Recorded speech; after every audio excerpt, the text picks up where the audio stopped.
Good morning, Mr. Rector. Hey, good morning.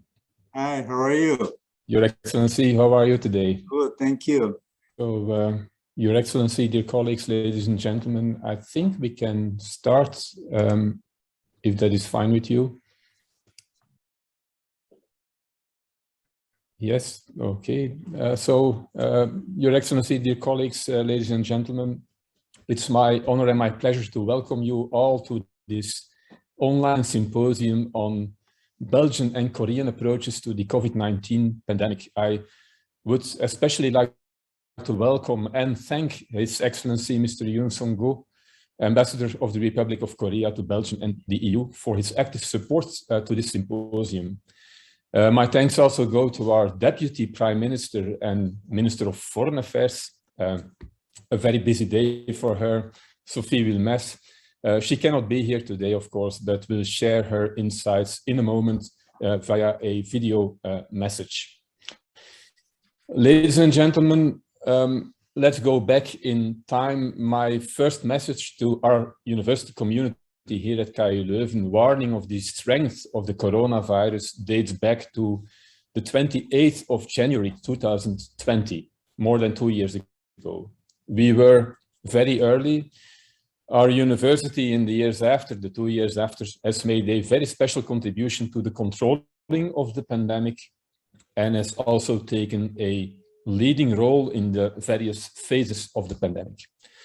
We are now more than 2 years later, and even if the Omicron wave seems to have passed its peak, we are not yet at the end of this health crisis, but we are at a stage, and that is important to highlight, where we can start to focus on a thorough evaluation to learn lessons that can lead to a higher level of preparedness for the future. And the comparison between two societies, Belgium and South Korea, is, in my opinion, a very fruitful approach.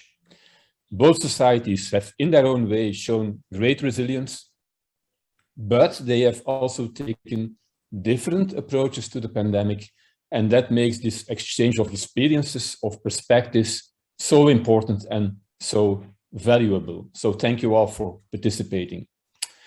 Let me maybe very briefly focus on first our university and then the role that our university has played in wider society and public policy. With regards to the university, we have had a very special trajectory through the pandemic. We admitted and facilitated more on-campus teaching, my apologies, more on-campus teaching than other universities at any point during the pandemic, and yet combined this with a comparatively low positivity ratio among our staff and students. And I think a number of elements have undoubtedly contributed to this relative success. First of all, an immense investment in live streaming capacity, allowing us to generalize hybrid forms of education.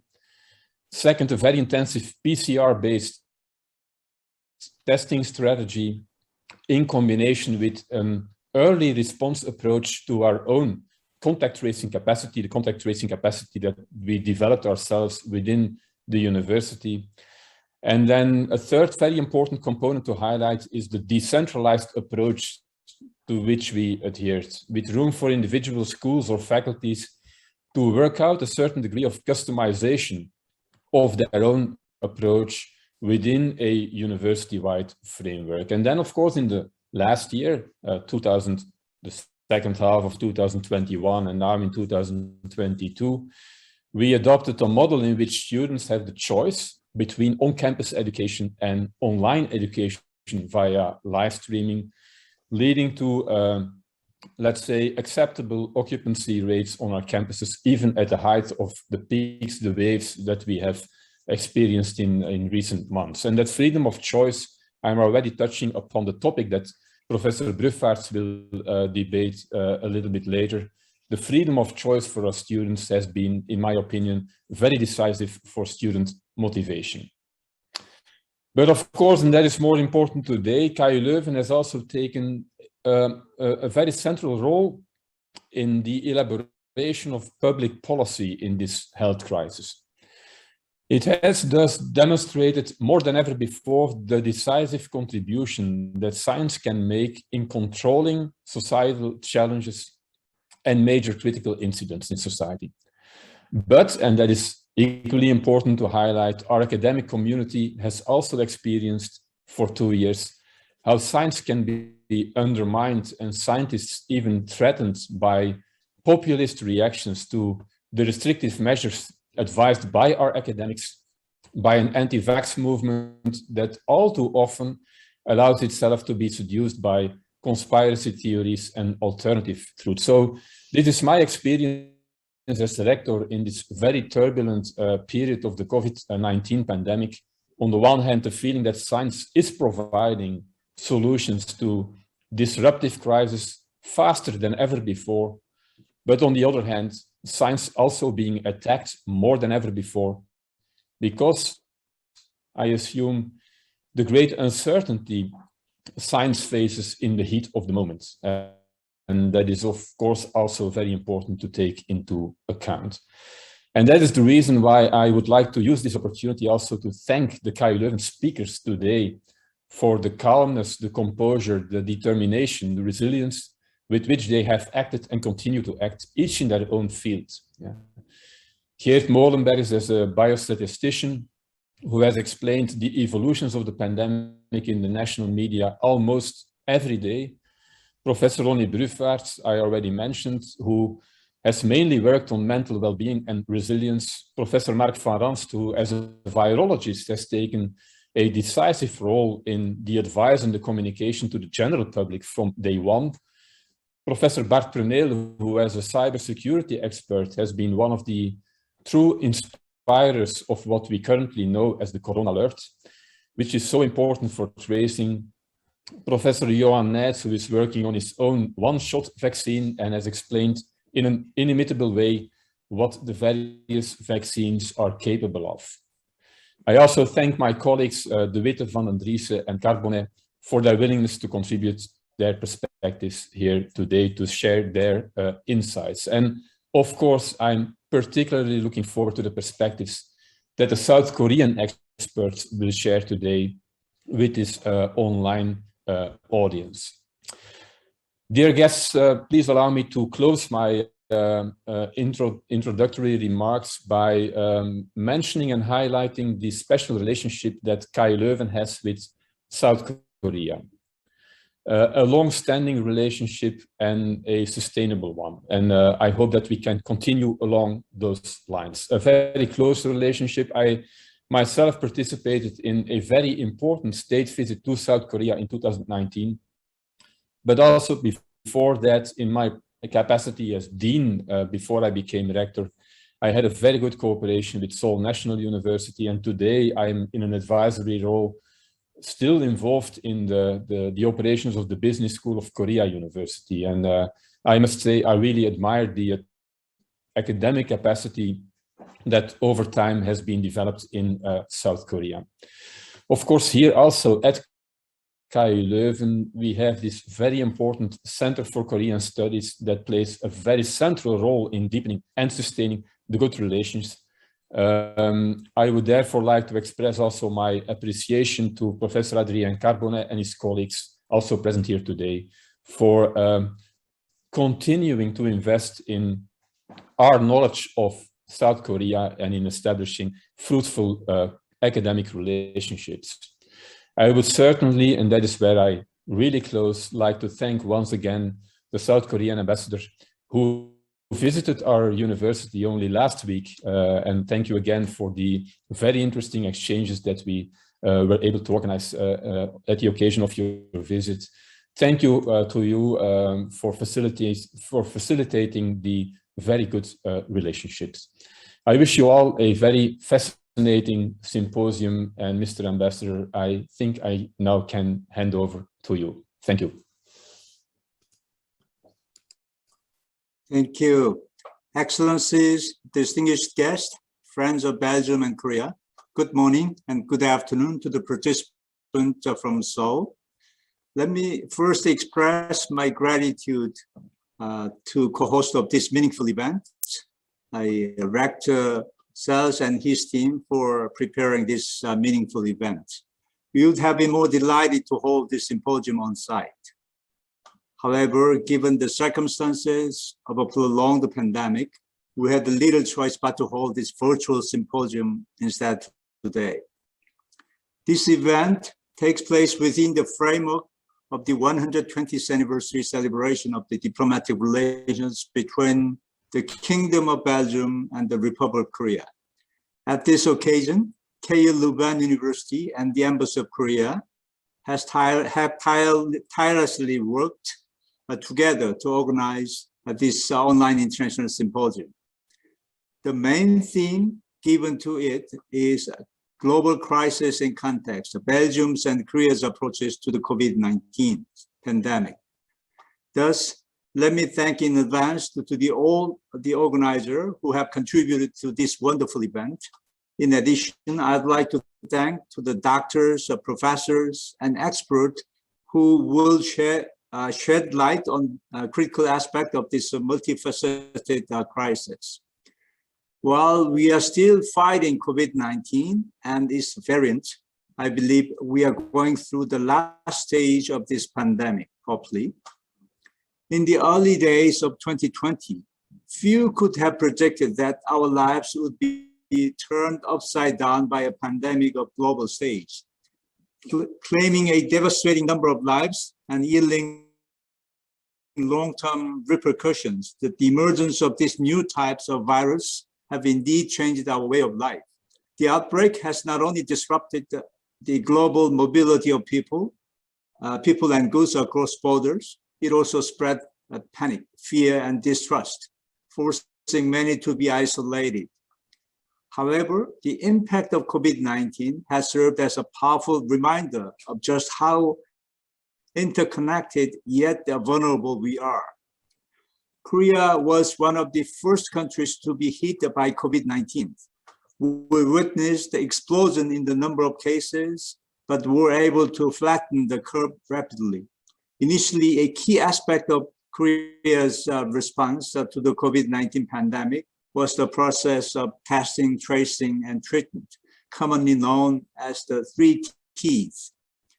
Indeed, aggressive testing, rigorous contact tracing, and efficient treatment enabled us to save people's lives, to maintain our daily life, as well as to keep our society and borders open. However, the country's capacity is again put to the test for the second time. Last Friday, 100,000 people were reported positive. Indeed, the Omicron variant has become a dominant strain in South Korea. Fast-spreading infections threaten again to overwhelm South Korea's public health systems. If all confirmed cases continues to be managed with an equal focus of resources, this may lead to an insufficient management of high-risk populations. Therefore, South Korea has developed a new strategy against Omicron variant. In this context, COVID-19 system has changed from 3 to 2 Ts, taking advantage of these limited resources and focusing on testing and treating high-risk population are now the 2 core tenets of this new Korean strategy. Consequently, we are responding to the evolving nature of the virus by quickly adapting and fine-tuning our countermeasures, control strategies, and preparedness. As a different part of the whole the word experiment with the different policy combinations, the crisis has triggered calls for global solidarity. We firmly believe that safety for all can only be achieved by the pooling resources, knowledge, and lessons learned. The Belgian and Korean government have demonstrated organization, leadership, and inclusivity in their approaches to the better response to the pandemic. We hope that this stance may serve as a source of reference for the international communities. Today, several esteemed Belgian and Korean experts from academia, government, NGOs, and business will present their views and findings on the four main themes of the symposium, namely medical science, political and administrative management of the crisis, and technology and innovation for healthcare, and finally, historic perspective. I'd like to present my sincere gratitude to the expert for deepening our horizons and understandings. Ladies and gentlemen, I'd like to conclude my speech by paying a special tribute to the healthcare workers and public servants around the world. They are the ones who are striving relentlessly at the front line of the fight against COVID-19. We also extend our heartfelt sympathy to those battling the infections and wish them a speedy and full recovery. Undoubtedly, Belgium's and Korea's effort to engage in more vigorous international cooperation will be strengthened, ensuring our experience and learning from others. We hope to emerge from this crisis more interconnected and better prepared. Once again, thank you. Your Excellency, Ambassador Yoon, dear Professor, experts, distinguished guests. It's my great pleasure and honor to address this symposium. I would like to warmly thank the Embassy of the Republic of Korea and the KU Leuven for organizing this event, as well as all the participants for their meaningful and valued contributions. Unfortunately, current circumstances around the world shows us the continued need for this kind of event to exchange valuable best practices and to stress the importance of international cooperation in overcoming this pandemic. Nonetheless, there is much more room for optimism now compared to the early days of the pandemic. Belgium and Korea have been at the vanguard in our respective region in the drive to get our people vaccinated against COVID-19. Thanks to the efforts of all the stakeholders, we have succeeded in doubly vaccinating a large majority of our population and have also made significant progress in the administration of booster shots.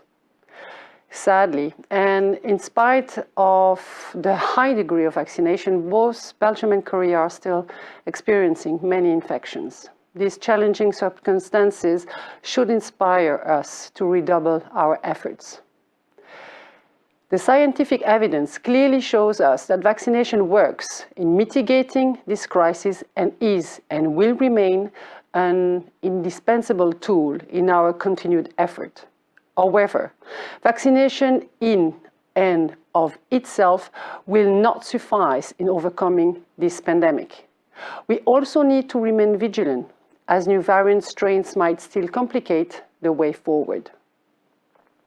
Fortunately, the crucial development of therapeutics shows us promising signs that we will soon be able to throw new and continuously improved medical treatments into the mix of our strategy to fight COVID-19. Belgian pharmaceutical companies have been at the forefront of these developments and will no doubt play a vital role as we move forward. I am firmly convinced Belgium and Korea can continue to play a leading role on the global stage in the fight against COVID-19. Our medical and pharmaceutical industries are amongst the finest in the world and can benefit from closer cooperation. Pooling our effort and understanding will help us to develop new insight into COVID-19 and variant strains, as well as resilient therapeutics and new and improved vaccine. Korea's announcement to invest in these sectors to become a top producer of vaccines by 2025 has not gone unnoticed in Belgium. I would like to encourage our academics, experts and business leaders to explore opportunities in establishing partnerships between Belgium and Korea in this regard. After all, our two countries enjoy an outstanding track record of cooperation and friendly and vibrant relations. The partnership we have enjoyed ever since the establishment of diplomatic relations 120 years ago has steadily grown and is firmly anchored in our shared past. Last year also marked the 70th anniversary of the participation of over 3,000 Belgian volunteers to fight along South Korean forces in the Korean War. The establishment of the Center for Korean Studies at the KU Leuven in 2016 is a vivid example of the engagement and interactions between our two nations. The university has been offering language classes in Korean since 1986. These types of initiatives and people-to-people connections provide the bilateral Belgium-Korean partnership with a solid footing, for which we are very grateful. I'm eager to further build on the already solid ties that binds us together, and I would like to wish you all fruitful discussions and a successful symposium. Thank you.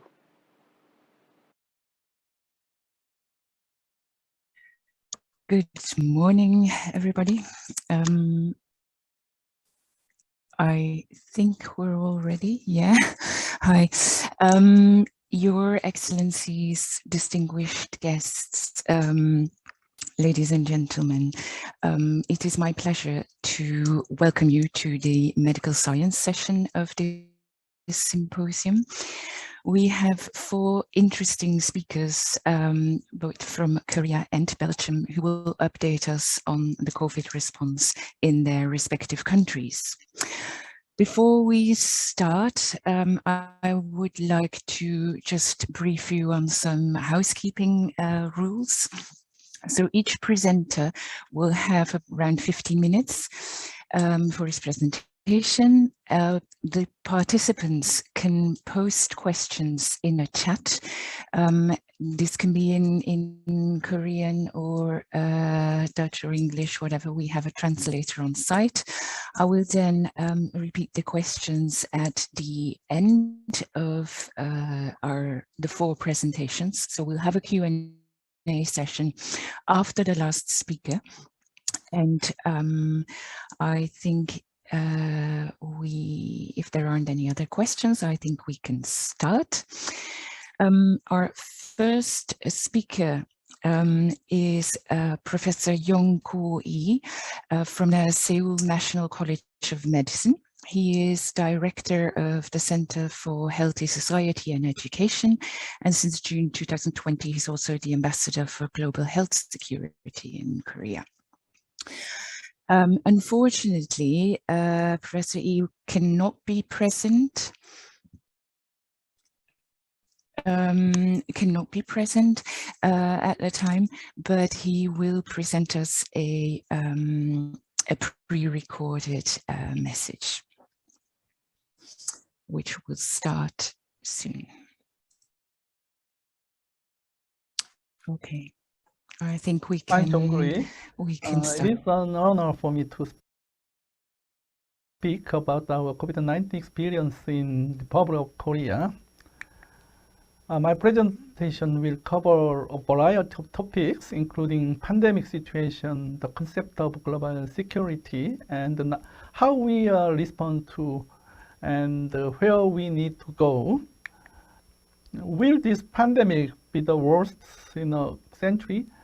This week have seen the highest number of patients and deaths. Many pandemic disease game changers like influenza outbreak in Spain, Hong Kong, Russia, avian influenza, and the current plague in Madagascar have occurred in the past 100 years. We've developed quick response to microorganism challenges and adapted to threats allowed us to survive. The influenza outbreak in Spain was the worst, but there will be more than 500 million cases worldwide in this pandemic. When a new disease occurred, it spread from its epicenter throughout the rest of the world in the absence of population immunities. However, if people obtain immunity to the infection or immunization, the disease may be eradicated or the endemic, in which case it circulates annually. Over the course of 2 years, this COVID-19 spread from Wuhan to the rest of the world, and 5 variants replaced it now. What will happen in the future? We have the worst second large case in early stage of the pandemic, but we have effectively suppressed it, and the other 4 type of variants. However, we hope that the 6th variant, Omicron, will be last of the variant, but we are now yet at the peak of the outbreak. It will require or may require more deaths, and we have already suffered many victims. Officially, we have 5 million deaths registered across the countries, but we have information on more than 4 or 5 times that amount of excess mortality. And the COVID-19 outbreak has disrupted national health services in about 94% of the countries, which may be one of the causes of excess mortality. In May 22, Lancet Richard Houghton stated that this current pandemic is unlikely to be the last or the greatest global health crisis of the century, and that, more importantly, this global calamity is not the health crisis. It is our responsibility to understand what this disease means to the lives of those who have been affected by it, and to utilize the knowledge not only to change our perceptions of the world, but also to change the world itself. These critiques may serve as a starting point for a discussion on planetary sustainability and solidarity. Now, we look at how we deal with the threat of infectious disease. 30 years ago, in 1992, on the Landmark Institute of Medicine, a paper titled The Emerging Infectious Disease, Microbial Threat to Human Health in the United States, emphasized the critical but sometimes overlooked topic of emerging infectious disease. A view of progress made and the setback discovered over the last 3 decades indicate that despite of the emergence of numerous new diseases such as 2003 SARS and the 2009 pandemic influenza, significant advances in emerging infectious disease control, prevention, and treatment have occurred. Numerous factors contributed to the increased capacity to control EIDs, including breakthroughs in microbial detection and treatments related with genomics, improved the disease surveillance, and increased understanding of EIDs and the circumstances that contribute to their formations.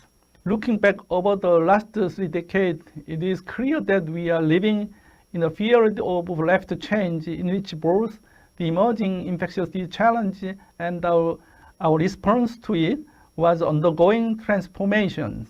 Recent advancements support Gaddis optimism that further breakthroughs are on the way. The WHO amended the World Health Rule in 2005 to resolve all instances that cause health risk at their source rather than crossing borders and managing them in real time.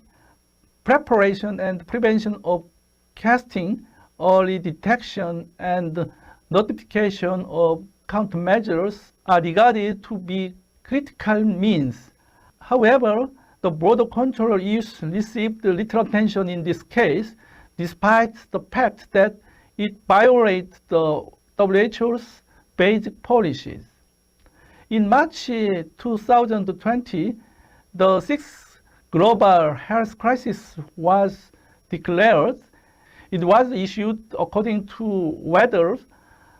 First, the impact on public health is very significant. Second, unexpected. Third, high risk of international transmission. Fourth, high risk to limit international exchange and trade. After the Ebola outbreak in 2015, the World Health Emergency Program was launched and employed 800 people. Now, Mike Ryan is chief of this program. He came to Korea at the Pyeongchang 2018 Winter Olympic Games. As I mentioned about launching the World Health Emergency Program after the outbreak of Ebola, now it is currently divided into departments: crisis response team and the crisis planning team. During the pandemic outbreak, most of the death statistics are centered on hospital confirmed case. But in fact, people coming to hospital, deaths in nursing home, are thought to have been largely omitted as they were not ever confirmed. In addition to direct treatment of patients in hospital with COVID-19, the disruption of the healthcare delivery system, suspension of vaccination program, and the support for chronic disease due to COVID-19 also appear to have contributed to excess mortality.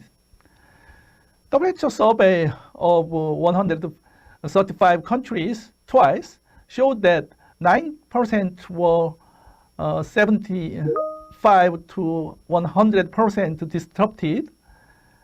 Only 6% of countries without any damage at all. In order to manage this disease, considering the 2009 to 2010 pandemic influenza experience, it is judged that disease management is possible only when the supply of diagnostic agents, therapeutic agents, vaccines, and the healthcare system are improved. We wanted to respond by creating an accelerator. In particular, effort for vaccine production should be further advanced. A scaled-up strategy should be prepared, and we will have to take a good look at what role we can play in the spoke hub model. Let me inform about situation in Korea. Let me share our experience. Flattening the epidemic curve in early stage could be due to contact tracing of householder, targeted PCR testing, quarantine, and isolation to prevent virus spread, and severity-based treatment of a positive case to avoid the shutting down the healthcare system. Professor Jeffrey Sachs states in an April UN report on the SDGs that tests could play an important role in flattening the curves. In June 2012, Lancet published a comparative analysis of OECD countries that aimed to eradicate and those that did not. Countries that were regularly managed with the goal of eradication, such as Korea, Japan, Australia, New Zealand, reduced the mortality rates, and economic recovery was left in the eradication-oriented countries. The stringency of Oxford University standard was also found to be lower than that of other countries in terms of lockdown. As a result, it appears logical that the current plan of action is correct. If vaccine response is included, the policy impact is expected to be significant. In other words, progress of economy and the civil rights recovery will be accelerated. If vaccine response is included, the policy effect is expected to be significant. In other words, the progress of economy and the civil rights recovery will be accelerated. Although the current vaccination rate is very high, Omicron's transmission rate is 1.6 times higher than Delta due to immune escape and reinfection. As the number of cases increased, the overall number of cases is almost the same as before, even though more than 60% of vaccination was performed last year in USA. And countries with low vaccination rates have high probability of new epidemic occurs. So the WHO is working to ensure that 70% of the world's population can be vaccinated at least once before July of this year. It was unusual that in 2 or 3 weeks, we can see a surge after the lifting the social distance, a decrease in confirmed cases after the reinforcing the social distance. But we cannot see this effect in Omicron. Mobility restriction may not make effect on control of this disease, we are considering continuing to maintain lift level, not to reintroducing higher level. This disease requires additional social and economic security for the vulnerable classes, low-income, old age, and obese people. So Korean government, like other countries, protect them through disaster subsidies or the compensating small company owners for lost income. Meanwhile, the issue of governance in the management of this disease has been taken very seriously. Political leaders overused on scientific methods to create favorable conditions for elections. And communication, the participation of local residents are critical to properly sharing its country's experience. In this regard, early stage of experience of Korea has become a model for other countries. This is the last section of my presentation. Where should we go? This pandemic will soon be over, but we must prepare for the next one, which will keep the world safe from pandemic. Because of their potential to escape natural immunity and vaccine-induced immunities, the development of next-generation vaccines that elicits broadly neutralizing activity against the current and potential future variants is a top priority. Meanwhile, we must continue to reduce the risk of new variants through low viral replication and transmission by continuing non-pharmaceutical intervention and accelerating equitable vaccine rollout globally. Also, single country can afford to relax its guard while escape variants develop in other parts of the world. We are considering strengthening for potential areas in the future. For example, Section 1 is quarantine service for the control, such as screening tests, information and data sharing in the real-time world. Second section is a clinical practice guideline, active severe respiratory disease care facilities, healthcare workforce, recruits, and education. Third section is collection of lab-based and evidence-based information and epidemiology investigation, and R&D for therapeutics, vaccines, diagnostics.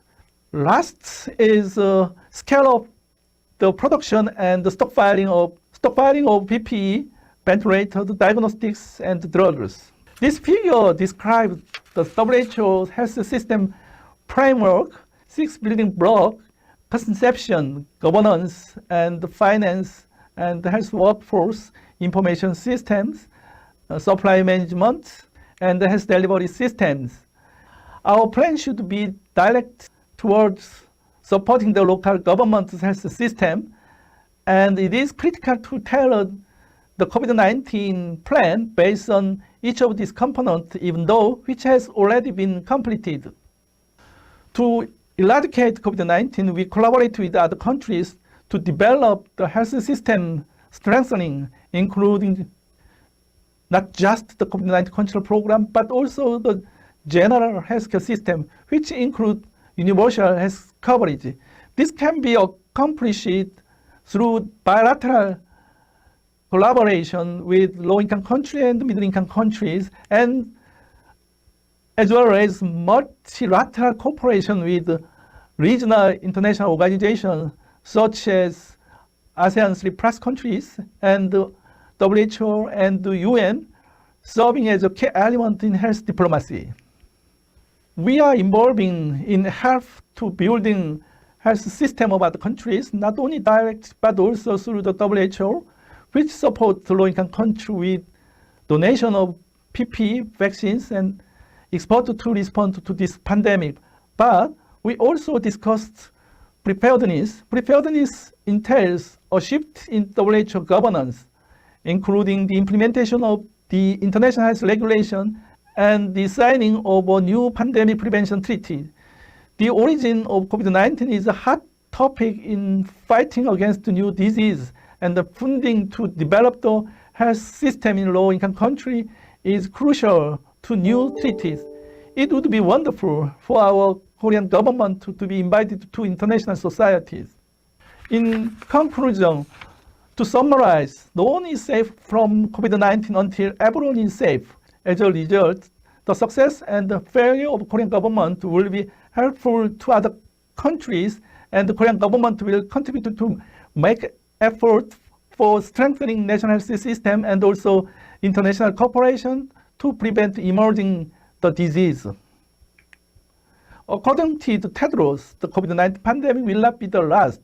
However, John Lee, late DG WHO, said that we will progress toward the goal of health for all by working together and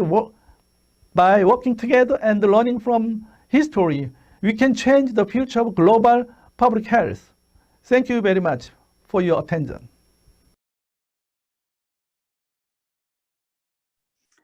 Thank you very much, Professor Lee. We will now move to our next speaker, which is Professor Geert Molenbergs from KU Leuven, Faculty of Medicine, and he is chair of the Leuven Statistics Center.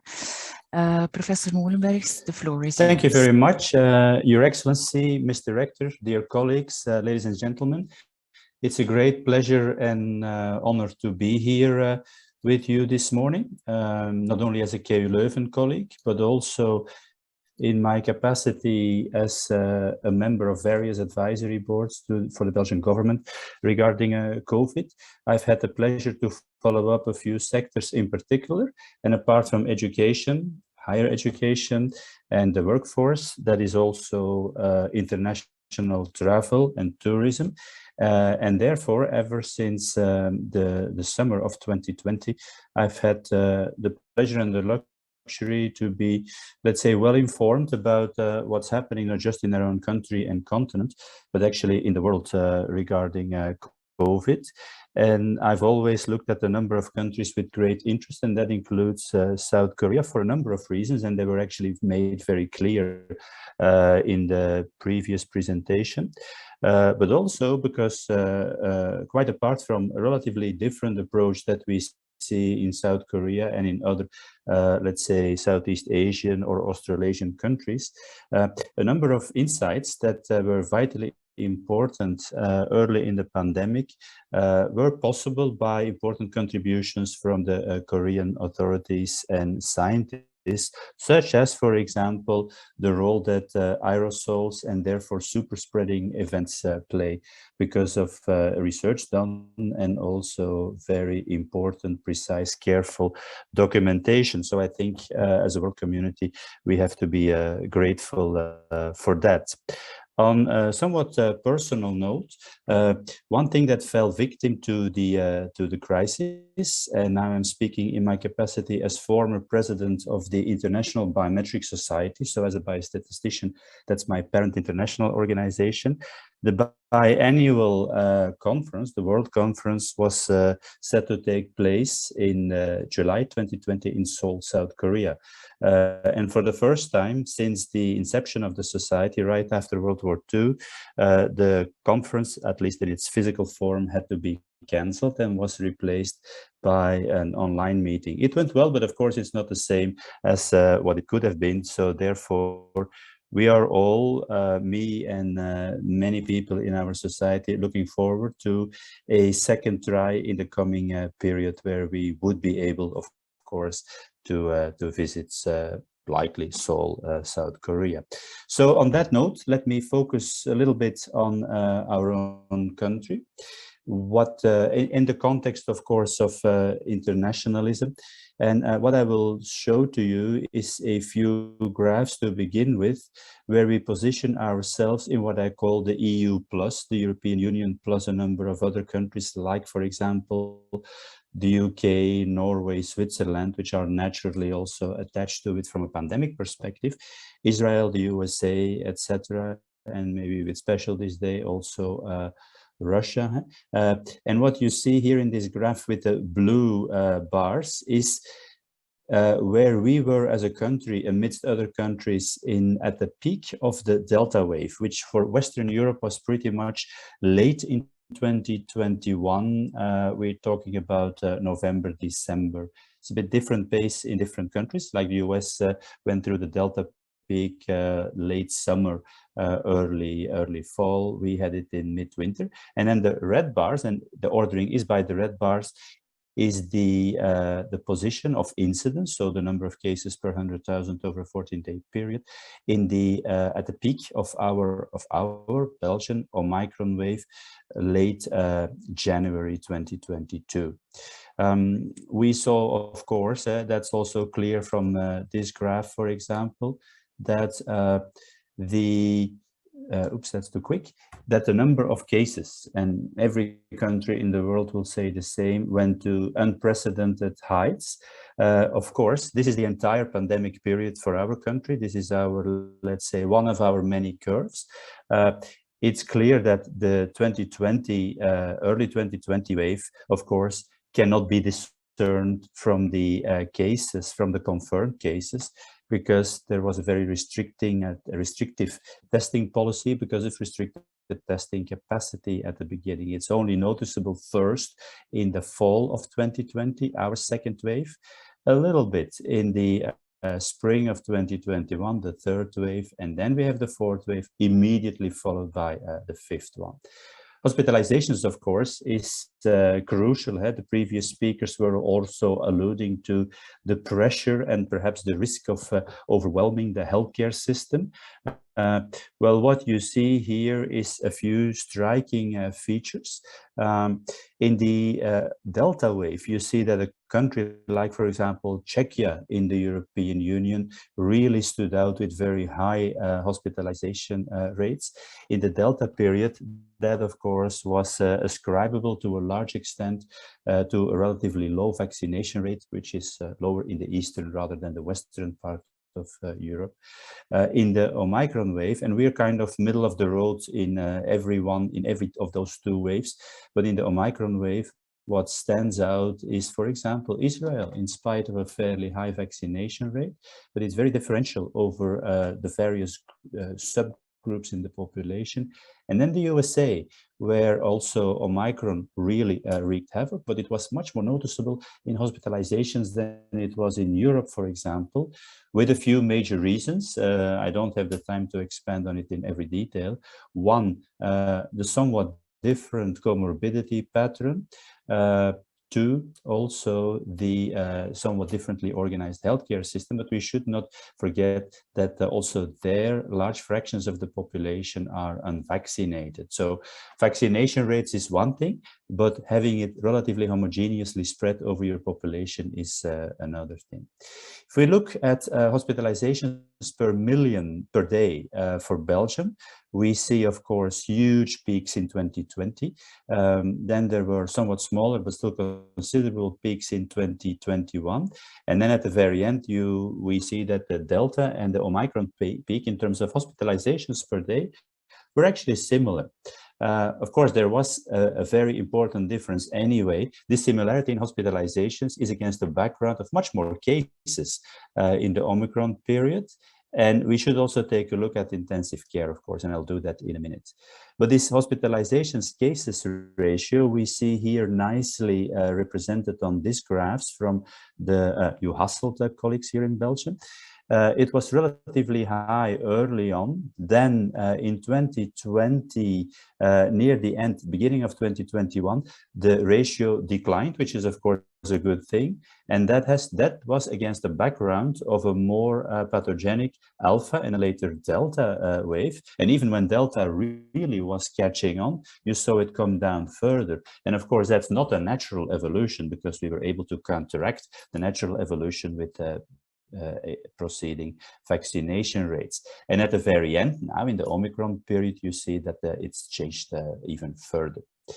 If we look at mortality, there is this reference here, and the reference is actually 25 deaths per day per million. And that is, let's say, the normal background rate pre-pandemic, all-cause mortality in a country like Belgium. Well, if you look again at the blue bars, you see that in a number of countries, like, for example, Bulgaria, Croatia, not a coincidence, countries in Europe with very low vaccination rates, that the mortality in the Delta peak was extremely high and was actually coming in the order of magnitude, reaching the order of magnitude that the background mortality would have. So that actually means that mortality at that point almost doubles. Because our vaccination rate, and in spite of, let's say, considerable waves, we were able to keep mortality under control a little more. Indeed, vaccination, if we look at our set of countries, we see that Belgium is also a good player in the league of vaccinated countries. Of course, we also admire the high vaccination rate in South Korea, evidently. In Europe, Portugal, the champion, Spain, Denmark, Ireland, also very good. And if we look at the booster vaccination there, and this is again all to calibrate at the time that we reached our Omicron peak, Belgium was number 2 after Denmark. Of course, as former Prime Minister and current Minister Wilmès has indicated, vaccination is not the only solution. We know that. It's a very important line of defense. It's not the only one. So good vaccination doesn't preclude that there is still damage to the healthcare system, to the population, mortality, etc. But it has undeniably a very important effect. Vaccinations are not perfectly working. They're working very well. That's, I think, my point of view, because we should realize what enemy we are up against. And for the sake of argument, just imagine that we have 4 people who are infected with seasonal influenza, with the flu. And they infect other people, and they infect yet other people. And so we go 10 generations down the line. Well, for seasonal influenza in a population that functions without any restrictions, you would get about 700 infections after 10 generations. If we go to the wild type, the Wuhan strain of SARS-CoV-2, you, after 10 generations, would already have 350,000 people infected. So that's a different magnitude. And that's what we experienced very clearly in the beginning, and which is explaining why the measures that were taken around the globe were able to reduce the effect, but not eliminate the effect of SARS-CoV-2. But against that background, seasonal influenza hasn't played a role of any significance since the beginning of the pandemic. In the Alpha period, these 4 people would generate 50 million infections, if it would be a society again without any restrictions. And in the Delta wave, you would go to 5 billion. So, and for Omicron even more, you would basically reach the entire world population. This thought experiment, because it's only a thought experiment, indicates what enemy we are up against. And I think it's useful to keep that in mind when we ask ourselves the question, do our vaccines work? Well, if you want to answer the question, do vaccines work? You have to ask at the same time, in what sense? Against transmission, against infection, symptomatic or asymptomatic. Well, it's good to know that in the clinical trials, this is usually not even looked at, or at least not as a formal endpoint. The formal primary endpoint usually is symptomatic COVID, with the more severe endpoints, severe COVID hospitalization, ICU, mechanical ventilation, mortality, being the secondary endpoints. That's not the only thing. There is also the question, do we actually have efficacy or effectiveness? Efficacy, what happens in the clinical trial, effectiveness, what happens in the real world. And then the protection, what form does it take? Is it humoral immunity, antibodies? Is it T cells, cellular immunity? Is it, and that's, I think, what I think, a good combination that we don't understand at this point at all, a combination of these two. So more work is needed, of course, there, which is making it difficult, of course, to tell somebody after vaccination, this is your antibody level, so you're protected to that level. No, that's not the way we can do it right now. And it's a moving target. We started with the wild type, went through alpha, and in Europe there was a bit of beta and gamma, or I should say in Belgium, because it's a bit different from country to country. It was a bit beta and gamma, but that whole family was replaced by delta, starting of the 1st of May 2021, with the task of Delta finished, so 100% circulation by the end of July 2021, to then see in late November, December, Omicron, BA1, and now we're on our way to have, I mean, almost as we speak, it's tilting from BA1 to BA2, so that should now be about 50%. And who knows what the future brings, because indeed, if we say we're in the end game of the pandemic, we hope that, of course, we cannot completely exclude what's going to happen in the future. So, as I said, I asked the question, do vaccines work? I made it difficult for myself and for all of us by referring to all of those endpoints. But let's say we're interested in infection and hospitalization. Well, the UK has, in subsequent briefings, come out with very useful information in the Omicron world.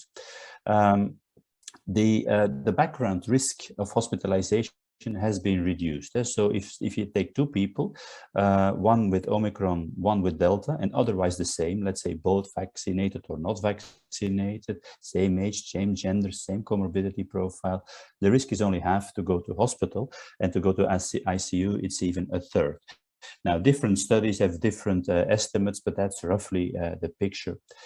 When we talk about the vaccine effectiveness, we should, for example, against hospitalization, there is a two-way activity. First of all, the vaccine will reduce your chance of being infected. And second, given that you're infected still, it reduces your chance to go to hospital. So if you take the two together, initial estimates came up with 90% effectiveness, even in the Omicron world, of course, based on the booster.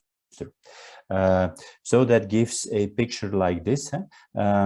We can have a vaccination, 1 dose, 2 doses, early period, late period. We can look at the booster, but right after the booster, a little later, like a month to 2 months, 2 months and a half, and then well into the boosted period. There is protection against infection. That's very clear, even though it wanes a little bit. And taken together, there is good protection against hospitalization, not perfect. Right after the booster, 90%, roughly speaking, which is still about 90%, 9 weeks into after you have been boosted, and 10 weeks plus, it's still 85%. Now, of course, that means with very high circulation, you're still going to have people that will go to hospital, especially people with immunodepression, for example.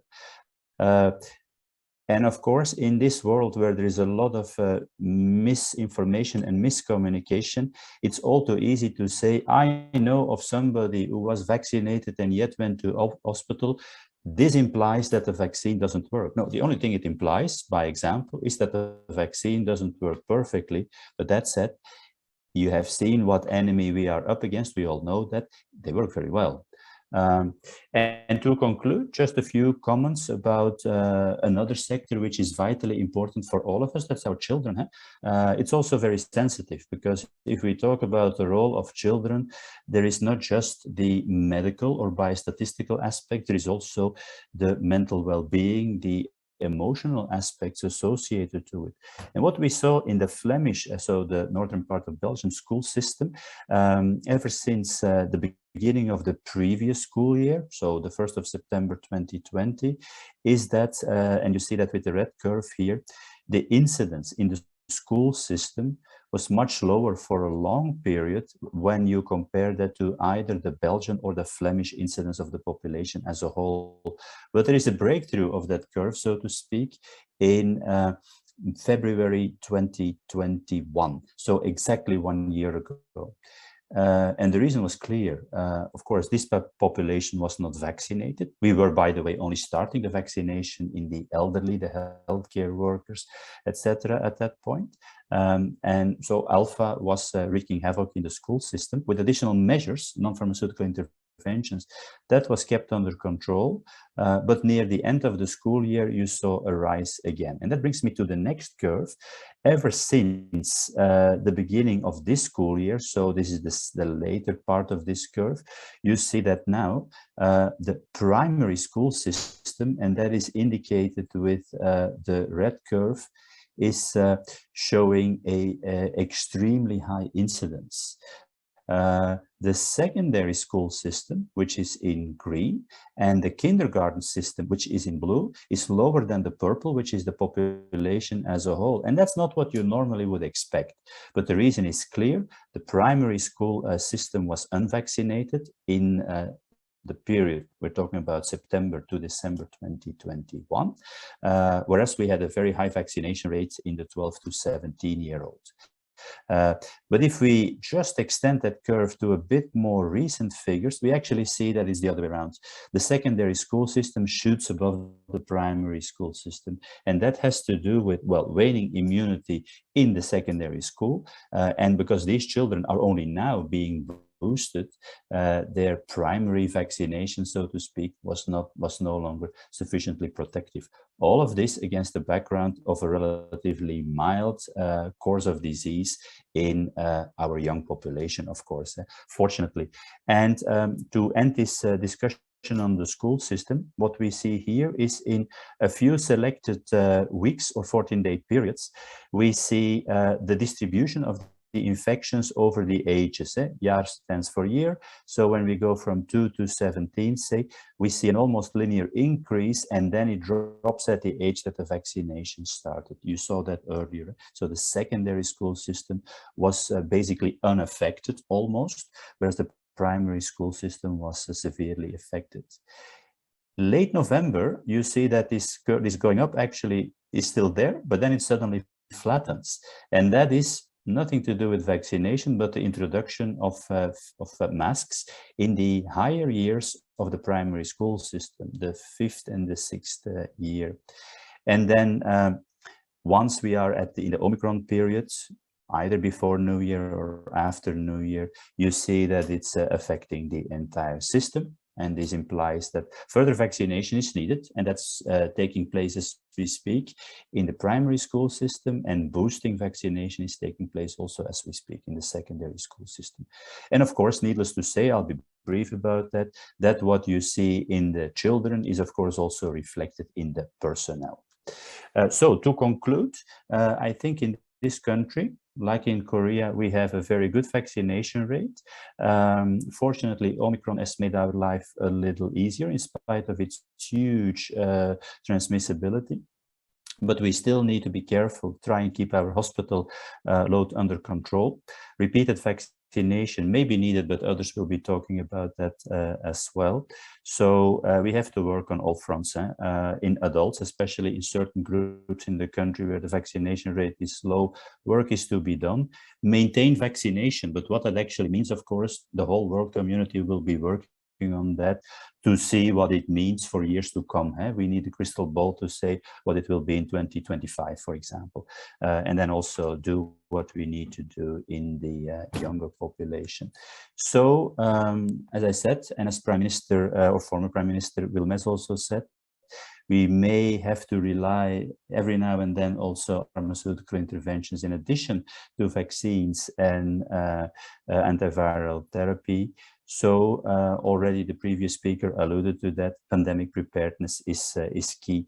And I think it's clear, especially for a small European country that is surrounded by so many other countries and that is so international, one of the strengths of our country, I think, it's important to do that in an international context, European, but of course also global, because to echo the words of my predecessor, we are only safe when everybody is safe. So thank you very much. I will stop here.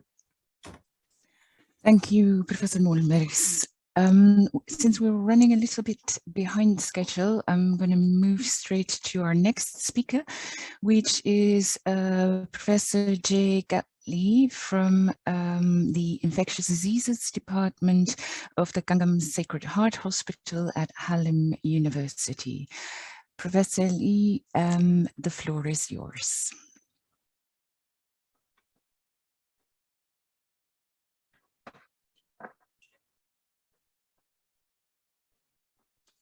Hello, it's an honor for me to be able to participate in this important symposium on COVID-19 response in Belgium and Korea.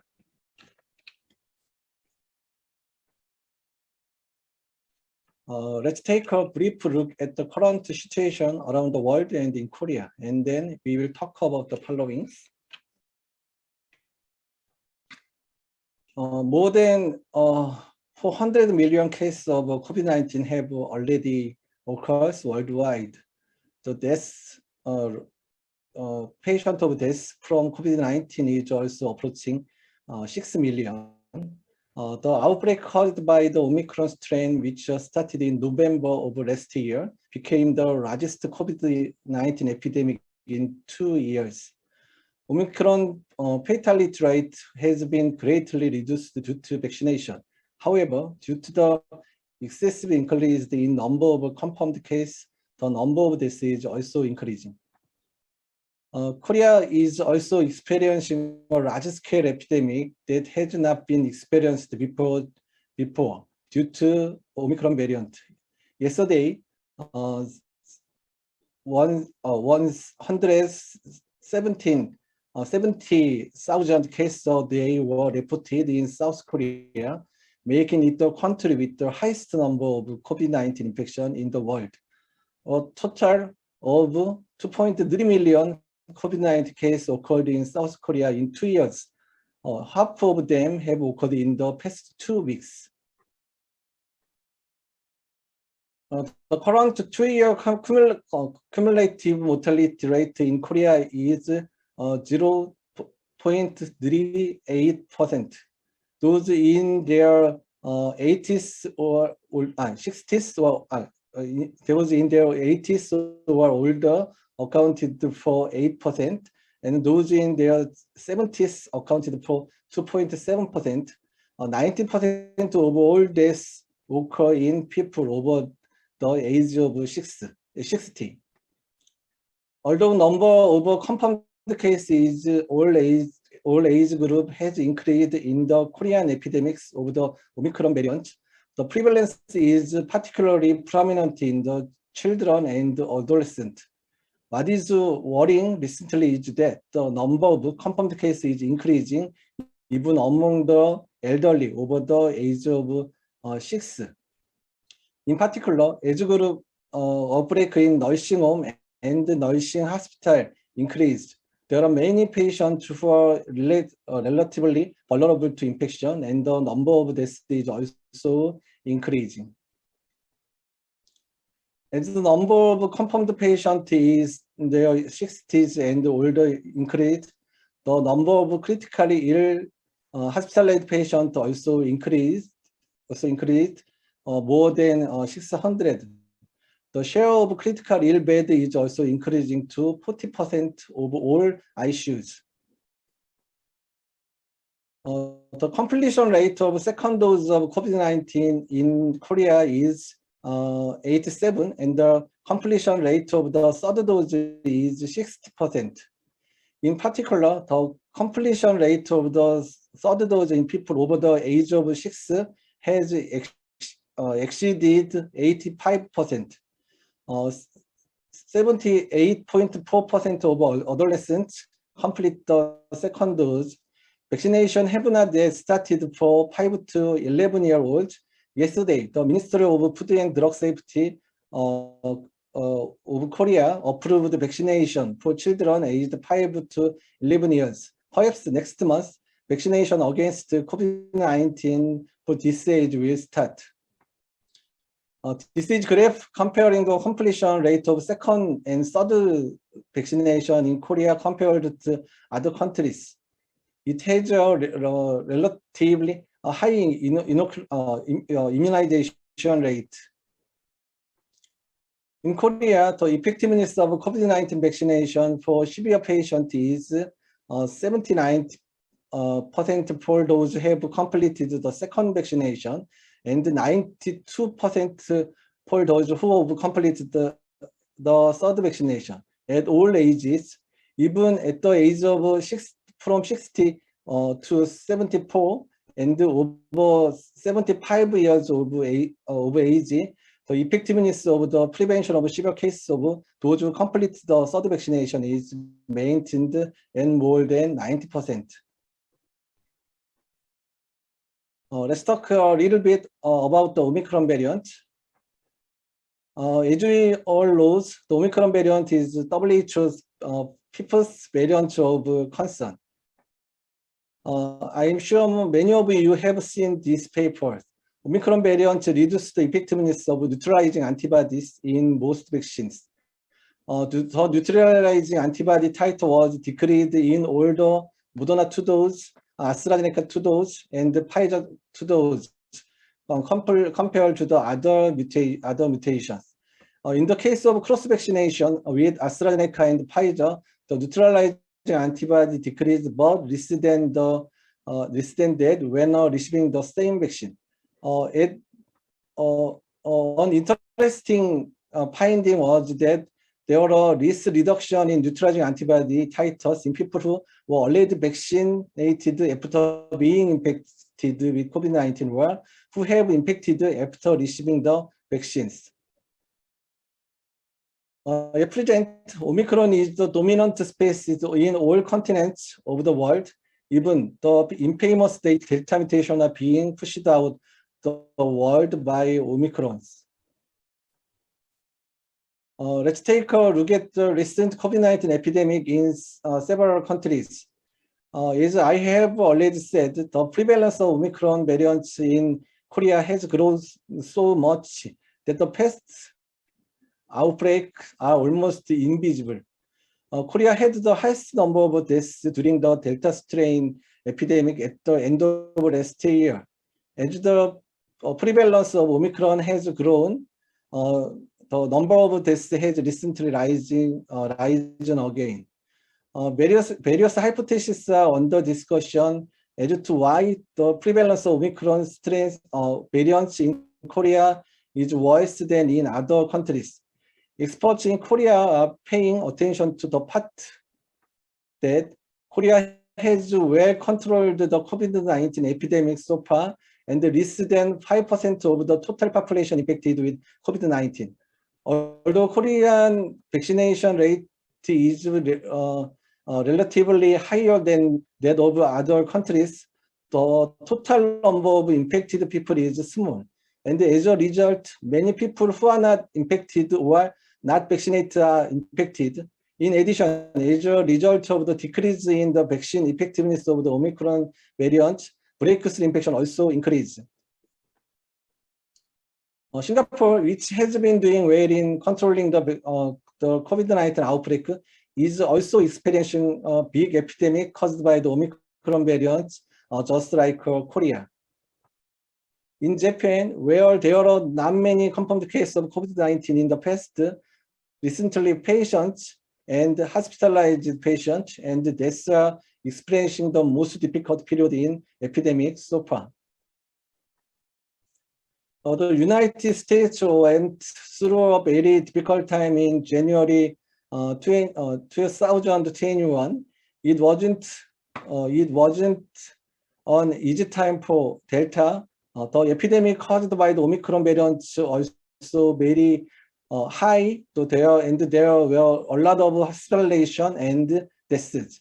The United States have a very high number of COVID-19 infections, but the relatively low vaccination rate compared to the other countries seems to have made it difficult for the recent epidemic caused by the Omicron variant.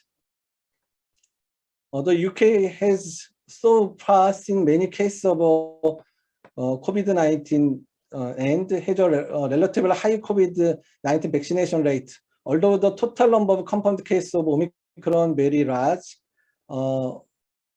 the overall number of inpatient or deaths was relatively small compared to the United States and other countries. Belgium seems to have followed a similar pattern to the UK, has recovered well from the crisis of the Omicron variant. I will present a Korean strategy for Omicron variant. non-pharmacologic intervention, MPI was the most important preventive measure than pharmacologic intervention before vaccine era. The most important element of MPI in South Korea, early exact test and early treat and isolation and trace of a person who confirmed case and contact with confirmed patient. Korean say that is a 3T strategy. However, the massive outbreak of the Omicron variants made this South Korean 3T strategy unusable. From the early days of Korean epidemic, various ideas have been applied to halt the spread of COVID-19 epidemic. A typical example is drive-through and walk-through screening clinic. In addition, when the number of confirmed patients increase, residential treatment center, which treats mild asymptomatic patients, also helped a lot in helping patients with moderate to severe symptoms to be properly treated at the hospital. This is a trend prediction curve in Korea. It is expected that the number of patients will increase in the next from 2 or 3 weeks. As the absolute number of COVID-19 patients increase, the number of seriously ill patients is also expected to increase. As the number of confirmed cases increase by the Omicron variants, the government has revised its COVID-19 response strategy. The number of people who need testing has begun to exceed the maximum possible for PCR. PCR was performed only in the high-risk group. Non-high-risk group were subject to rapid antigen test first, and the PCR was allowed only for positive rapid test. We had no choice but to give it the accuracy of the test. Epidemiological intervention. Epidemiological investigation report. I'm sorry. Epidemiological investigation are no longer available for all patients as in the past. So only cluster outbreak occurring in high facilities such as nursing homes are being conducted. Individually impacted cases are prepared by the patient self-reporting on epidemiological investigator report. Home care has changed to basic as it is not possible to isolate all COVID-19 infected patients at the facilities as before. For high-risk group, medical institutions are monitoring symptoms twice a day. Non-high-risk group allows non-paced treatment at a medical institution when symptoms worsens.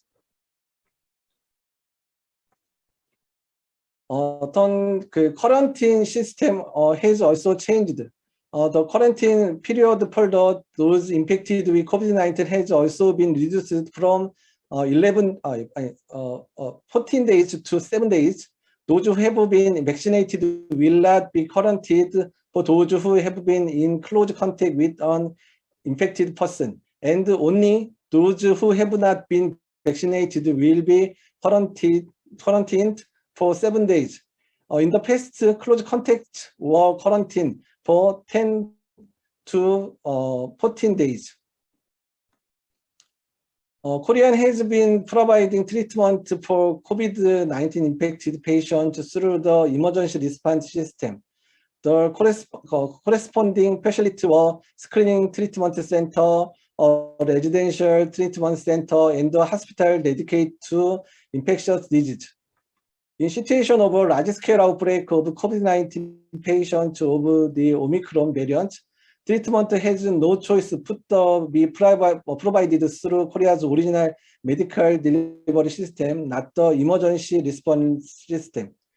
It can be said that the Omicron variant is making the normalization of Korean medical system. securing hospital capable of outpatient, we focused now some particular patients, securing hospital capable of outpatient dialysis and inpatient dialysis, expansion of surgical hospitals, early establishment of tertiary hospital or regional infectious disease hospitals, securing delivery and neonatal isolation capable hospital, securing beds for psychiatric patients with COVID, securing beds capable of nursing services, expanding convalescent hospital for infectious disease. In 2020, I published a book called We Live with Viruses. In that book, I wrote the disaster of infectious disease make vulnerable people more vulnerable. The COVID-19 pandemic is the worst of the 21st century. COVID-19 is teaching us how to live safely with the virus. The situation is feature large-scale outbreak of patients due to Omicron variant in Korea. In the remaining COVID-19 pandemic and new infectious disease disaster, I hope that we will hold hands in solidarity towards each other. Thank you very much. Thank you, Professor Lee. Let's move to our last speaker, which is Professor Ronnie Bruffaerts, the head of public health psychiatry at the Faculty of Medicine of Leuven. Professor Bruffaerts, go ahead. Thank you, Mrs. Chairwoman. I tried to share my slides, which worked out. They will appear.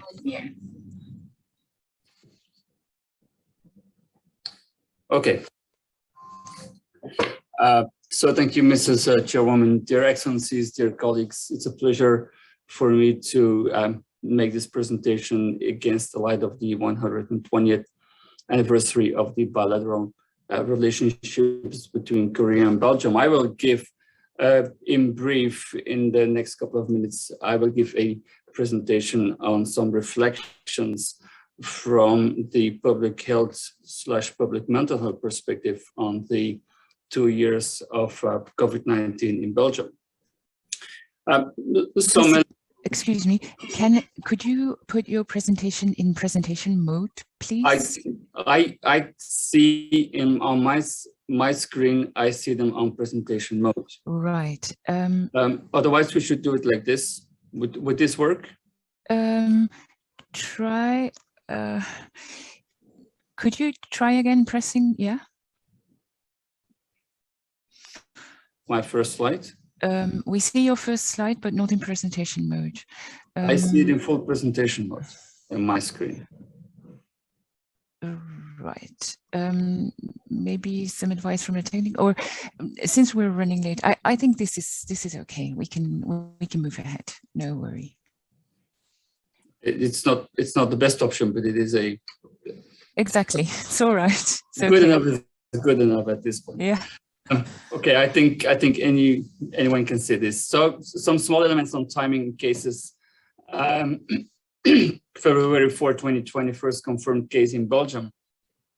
First lockdown March 18, 2020, with 3,000 confirmed cases. After 2 years of COVID, we had 5 waves, 2 lockdowns, numerous measures, and about 30,000 people who have died from COVID-19 infection.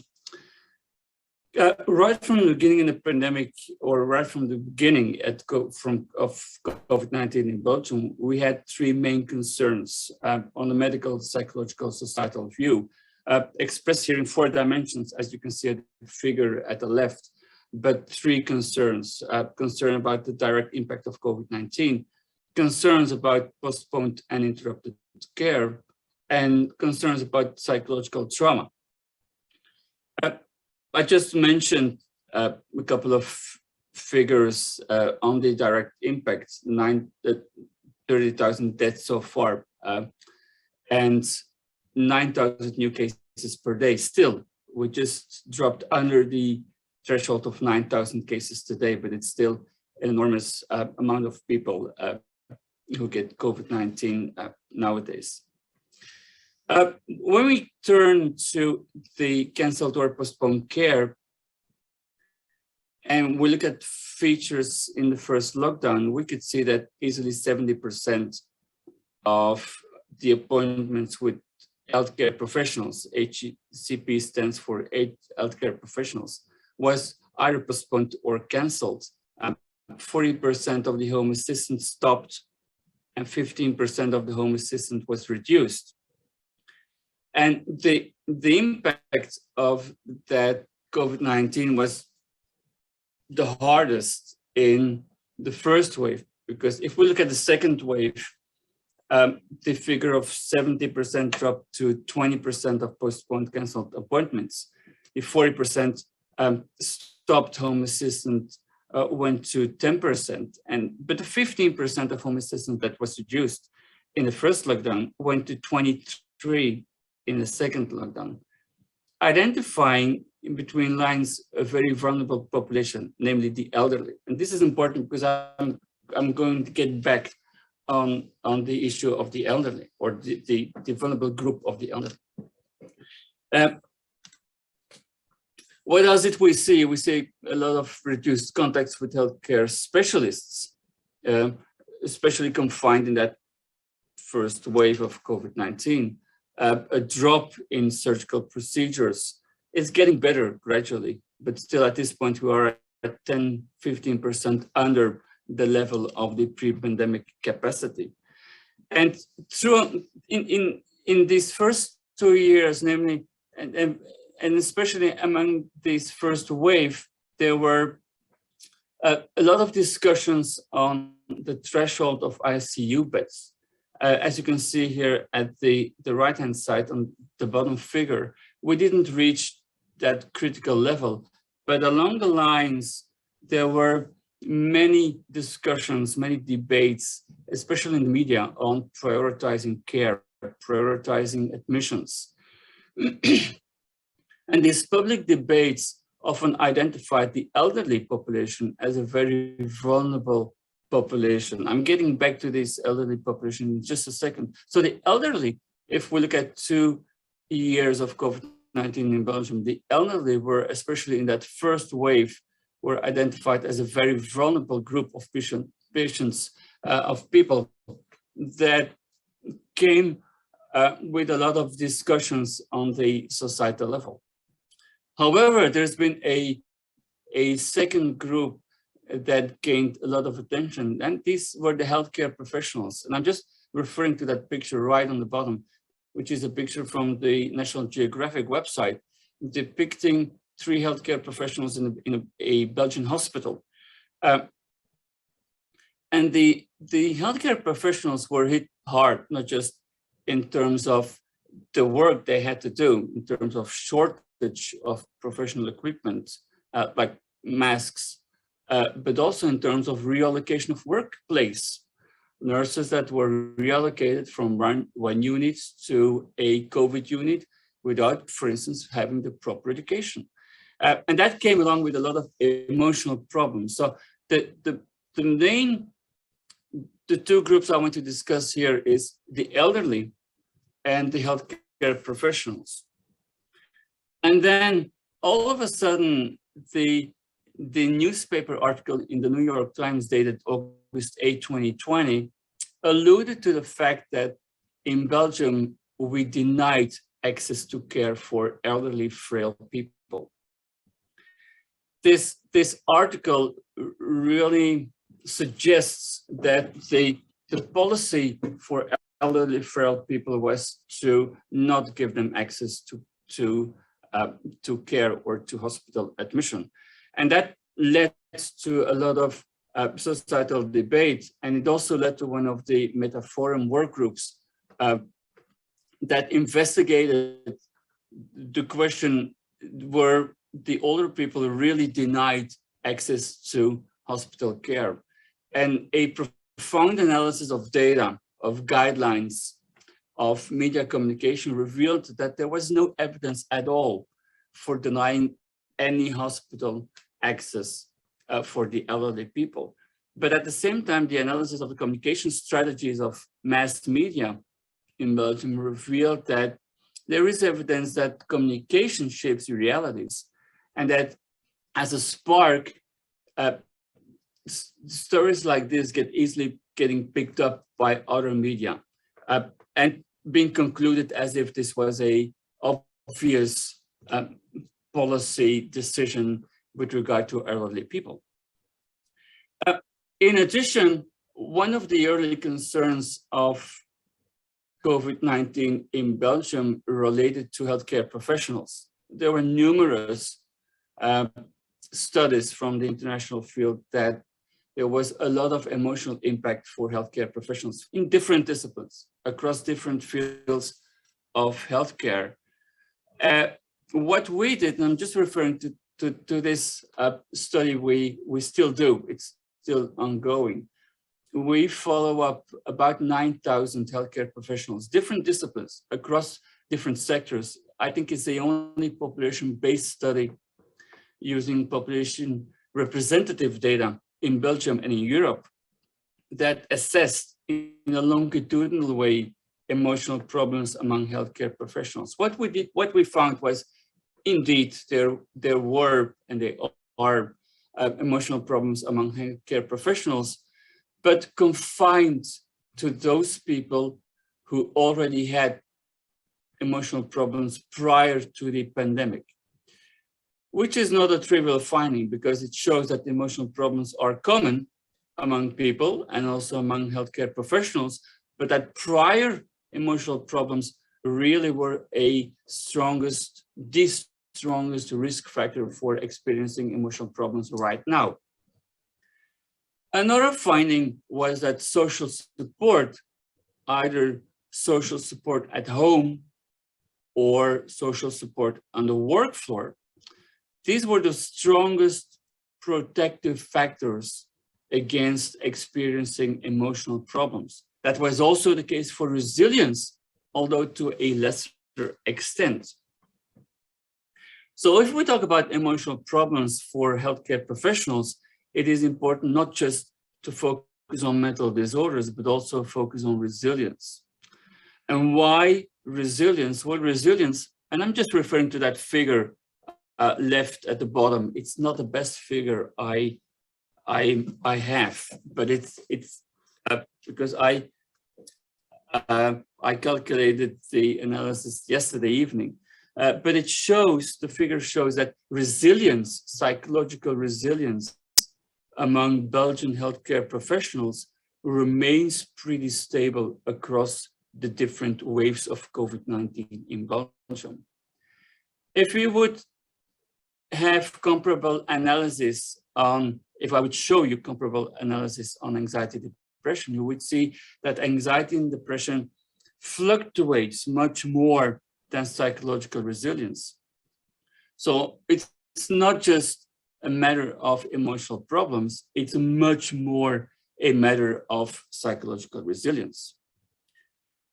And psychological resilience in the workplace, because healthcare professionals, they work in workplaces, in hospitals, in professional contexts. And what is important there are these three main elements.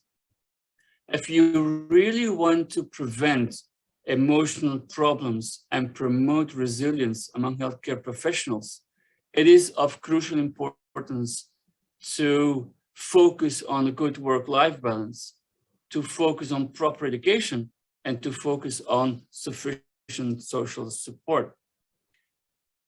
I still have a lot more to say, but this is my last slide. I will conclude what we have learned from that public health / public mental health perspective is that the elderly were certainly not denied access to hospital care, although there's numerous media coverage that said that it was the case, but it wasn't.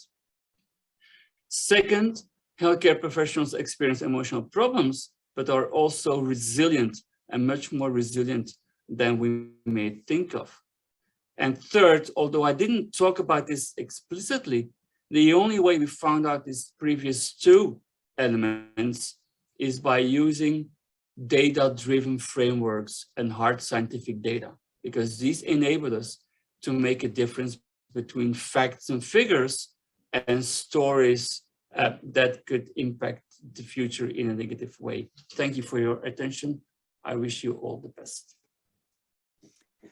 Thank you, Professor Bruffarts, for this excellent presentation.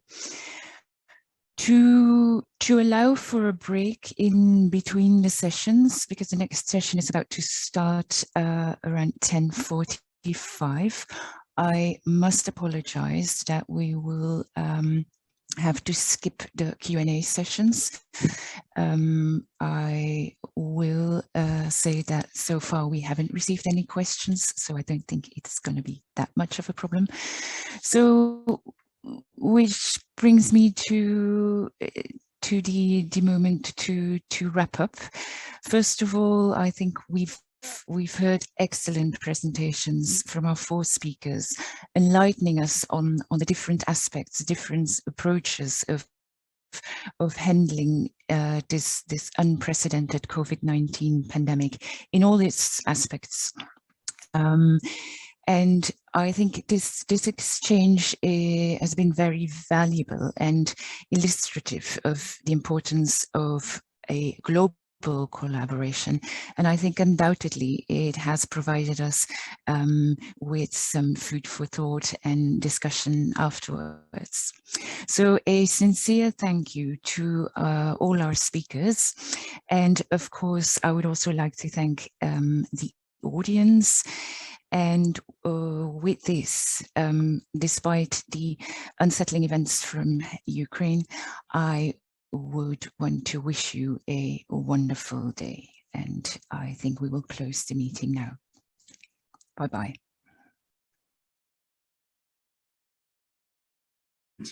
And ratification process. So this session is being recorded. This is panel number 2, Political and Administrative Management of COVID-19 Crisis. Let me introduce our presenters, our panelists of this morning. We're going to start with a brief recorded message by Dr. Yoon Kyung-yong, Commissioner of the Korean Disease Control and Prevention Agency. After the recorded message, we're going to have a presentation by Dr. Yoon Yong-chin, who is Honorable Member of the National Assembly of Korea, the Korean Parliament. And that presentation will be followed by a presentation by Dr. Yong Yoo-jin, who is Director of the Korean Disease Control and Prevention Agency. After that, we're going to move on to the Belgian perspective on the political and administrative ramifications of the COVID-19 crisis, with the first presentation by Professor Siegfried de Witte from the University of Leuven in Belgium. He's professor at the Faculty of Behavior, Economics and Engineering Group. Then, last but not least, we're going to have a presentation by Professor Mark van Ranst from the KU Leuven and the Faculty of Medicine, where he is professor. He's also head of the Laboratory of Clinical and Epidemiological Virology at the Rega Institute in Belgium. After the presentations, we're going to have some time for Q&A. So let me remind the audience that you can, and you're very much encouraged to ask your questions in the chat box that you have available at the bottom of your screen. We're going to try to make the most use of all the questions, but please do try to be as concise as possible given the limited time. All the presenters, of course, have CVs that are much more brilliant than I'm allowed to say in this very short time. So I do hope you excuse me for that, but I'm going to privilege the discussions above all. So welcome once again to the public. Thank you so much to all the panelists, and let's then move on to the recorded message by Dr. Yong.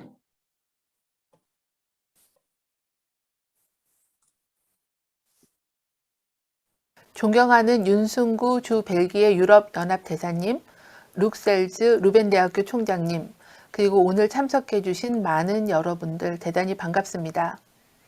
한국과 벨기에 수교 120주년을 맞아 벨기에 루벤 대학교와 주 벨기에 한국 대사관이 공동으로 주관하는 코로나19 대응 심포지움 개최를 진심으로 축하드립니다. 인류는 코로나19라는 전례 없는 감염병 위기를 맞아 지난 2년이 넘는 시간 동안 국민의 건강을 보호하고 일상을 지켜내기 위하여 최선의 노력을 다해왔습니다.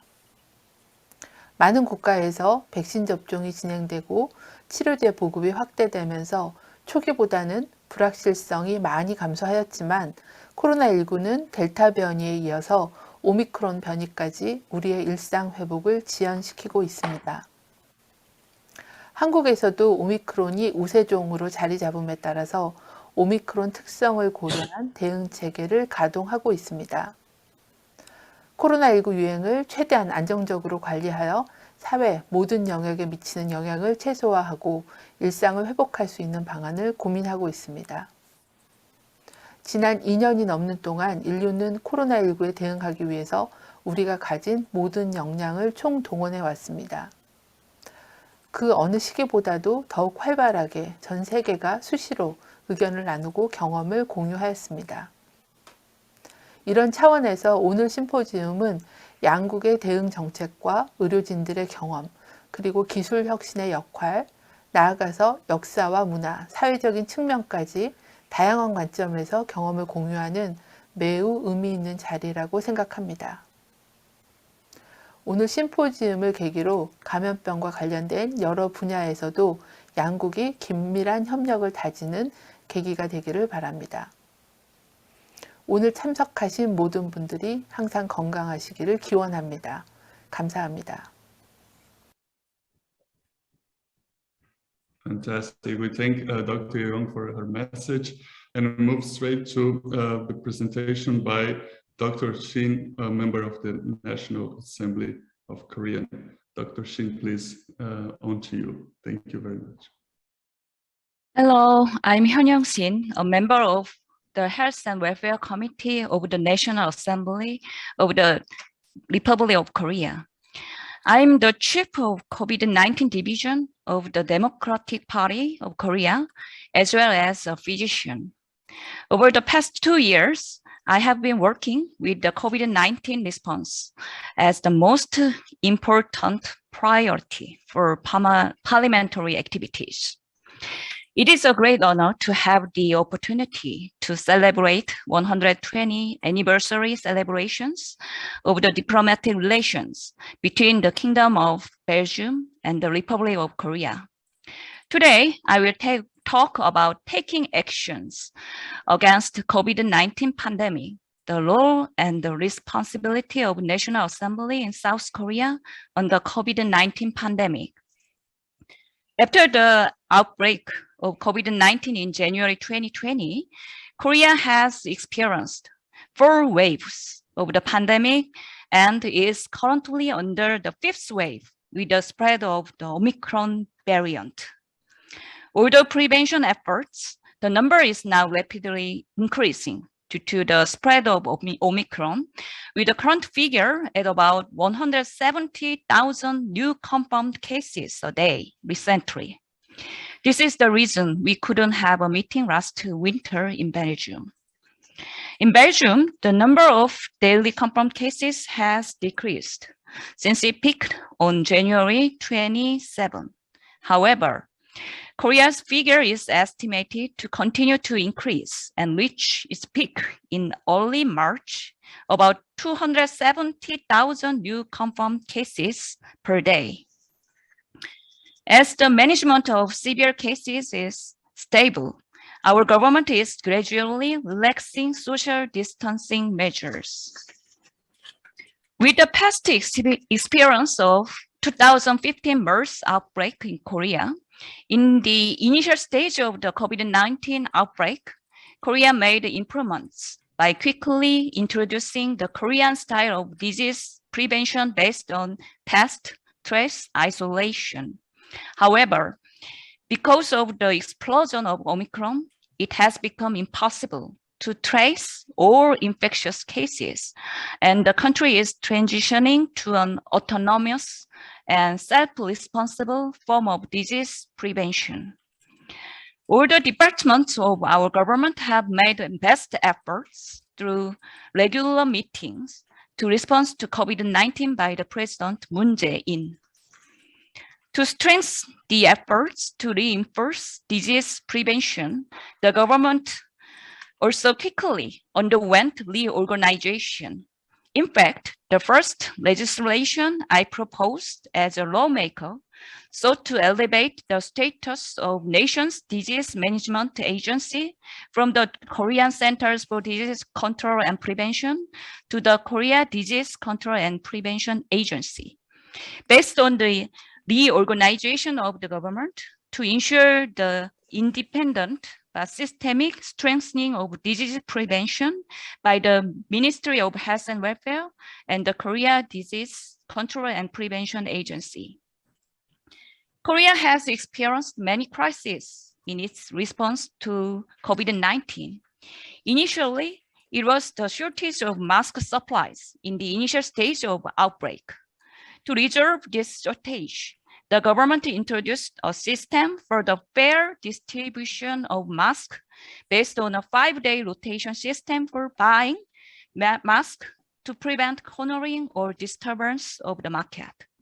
In addition, more recently, the government has ensured there is no shortage of self-diagnostic kit supplies at pharmacies or convenience stores by regulating the price, limiting the maximum number of kits that can be purchased per person, and distributing kits for free to vulnerable groups. Above all, the main driver of Korea's successful response to COVID-19 has been the citizens' strong participation. This spirit has been displayed throughout Korea's history, including the gold collection movement during the financial crisis in the late 1990s, the voluntary participation to remove oil from the sea after an oil spill, and the way in which the citizens overcome crisis through the impeachment of the former president. The response to COVID-19 crisis has been no exception, with a strong citizen participation in wearing masks, complying with quarantine guidelines, and quickly getting vaccinated. In the era of infectious disease, the National Assembly has also shown its capabilities COVID-19 related legislative activities. It established the grounds for the public servants in charge to be exempt from liabilities for leftover or discarded vaccines as a result of active pre-purchase of vaccines and medicines. It also supported budgets and legislation for proceeding import of vaccines to allow faster inspection procedures, the bill to lay the foundation for compensation for adverse reactions to vaccines, and the bill to establish a COVID-19 Clinical Control Tower Committee. The government and the National Assembly closely communicated with each other through direct question and answer sessions with the Prime Minister to identify ways for the government to complement the COVID-19 response. These sessions introduced a proposal to establish a screening center reservation system for citizens who would otherwise have to wait in line outside screening centers on cold winter days. Through the activities of the Health and Welfare Committee and Special Committee on Budget and Accounts. Through diverse panel discussions and meetings, COVID-19 specialized organizations, academic societies, and the government are holding weekly policy communication to ensure the continuous exchanges of opinions through the National Assembly. As a result, experts from all corners of the medical sector, including infectious disease, emergency medicine, critical care medicine, and preventive medicine, are continuously putting their heads together with the government and the ruling party to discuss the policies and logic to respond to COVID-19. Based on such efforts, the National Assembly is holding COVID-19 briefing on a weekly basis to communicate with the public, which is also part of very important political activities during the pandemic era.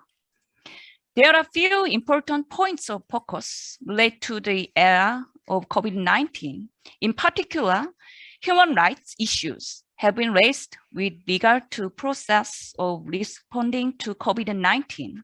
For example, there was a case of social reprisal against a certain religious group due to mass infection within that group. The religious group continued to hold small gatherings instead of cooperating with the government's quarantine efforts, which some argued religious oppression. Moreover, as the pathways of some who identify of LGBTQ were disclosed due to a mass infection at clubs, there was social denouncement as well as controversy over infringement of human rights. Moreover, there was a political battle around the argument by a certain religious group that is government is oppressing the freedom of assembly. The clash between the administrative order by the government and human rights protection gave the society an opportunity to think about human rights in the period of infectious disease. As emergency use authorization was granted for COVID-19 vaccines, particularly mRNA vaccines, there has been much social discussion on the extent to which the government should be held responsible for adverse reactions. When causality is clear, the government, of course, is offering compensation. However, there is much debate over the scope of the government's responsibility in the case of abnormal reactions in the gray zone that is not medically proven. The importance of biohealth as one of the government's 3 areas of focus is once again being stressed as a way to reinforce the nation's biohealth capabilities as Korea deals with COVID-19. Today, the World Health Organization selected Korea as a global biomanufacturing training hub to boost local pharmaceutical production. As Korea announced its initiative to become a global vaccine hub, SK Bioscience will soon launch the first Korean vaccine. The government is also pushing for the vision of strengthening domestic vaccine development and production through the production of vaccines in the lezing, including Moderna, Sputnik, Novavax, and Evusheld. The government is pursuing its initiative to become a global vaccine hub that provides full support for vaccine R&D, clinical trials, production, supply, talent development, and export through the investment of $2 billion in 5 years. Its goal is to become the number 5 global vaccine market. To serve as a global leader in this area, the Korean government is providing a significant amount of vaccines through CEPI and COVAX, as well as directly to recipient countries. The Korean government donated to Vietnam, Thailand, and Iran, etc. The Korean government will continue to make efforts to reinforce solidarity and cooperation on infectious disease with many countries, including North Korea, in response to the pandemic era. Moreover, strengthening the public health care sector is one of the key tasks for the Republic of Korea. The preparation of hospitals and expert group in infectious disease by area and by region is an important undertaking for the next administration. Until the presidential election on March 9, campaigns will be in full swing across the nation. The National Assembly has established manuals, field quarantine guidelines, and systems for a quick response to emergency situation to ensure the safety of campaigns. Actually, I'm reading such efforts. For Korea's presidential election, around 2 million isolation cases are expected for election day. By revising the Public Official Election Act, the National Assembly recently prepared ways for COVID-19 cases to participate safely at the polls by establishing a separate time and system for them so that they can vote regardless of their infectious status. I would like to finish my presentation with my personal opinion that the leader who is more capable of responding to COVID-19 will be one elected as the new leader of the next administration. Thank you for your attention. Thank you so much, Dr. Shin, for this very comprehensive look at the response of Korea. We can already start to see some similarities and some differences with the Belgian case, but I'm not going to go into details on that because I'm sure the following presenters will also deal with that. Let me move on straight to the presentation of Dr. Yoo Jin, who is Director of the Korean Disease Control and Prevention Agency. Dr. Yoo Jin, the floor is yours. Okay, can you see the slides that I shared? Yes, okay. We can. Okay. Greetings from Korea. My name is Yoo-jin Jung, and I'm a director of the International Affairs at the Korea Disease Control and Prevention Agency. It's my great honor and a privilege to be here and to have a floor on the policy changes of COVID-19 responses of the Republic of Korea. Well, to discuss Korea's public health emergency preparedness and response measures, we need to go back to 2015, right after our country experienced a MERS-CoV outbreak. On May 20th, 2015, we detected first MERS case in Korea, which grew to be the total number of 186 cases, among them 38 deaths. This MERS outbreak had a significant impact on Korea's response system. So after WHO and Korea's joint mission on MERS outbreak in 2015, some important recommendations have been made. Early detection, early identification and monitoring of all contacts, regular provision of information to the public, including prompt information sharing, and strengthening capacity of medical facilities, including training experts for infection control and prevention, as well as laboratory.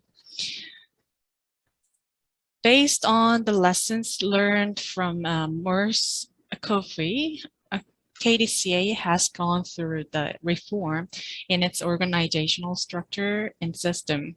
New infrastructures and systems were built, and existing health system and personnel were also expanded and reconstructed.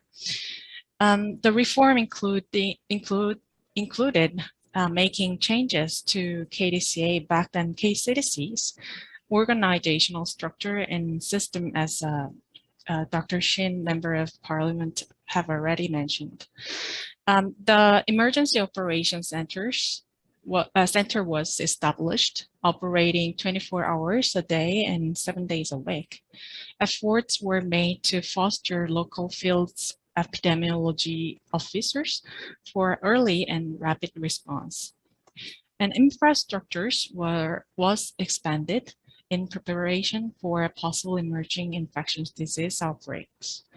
Other efforts included developing a manual on how to respond to emerging infectious disease and strengthening on-site emergency response exercises. Well, this is the current status of COVID-19 in Korea by week, and because Dr. Shin, Member of Parliament, have already explained the current situation with the graph, I will skip this page. This table is the national weekly rise assessment of COVID-19 in Republic of Korea. As you can see from the table, from middle of November, national level of COVID-19 situation remained very high due to fast spread of Omicron variant. In terms of confirmed cases, capital regions were recording high numbers and sharp surge due to the Omicron variant. This continued until the last week of December, and remains to be high for the whole month of February.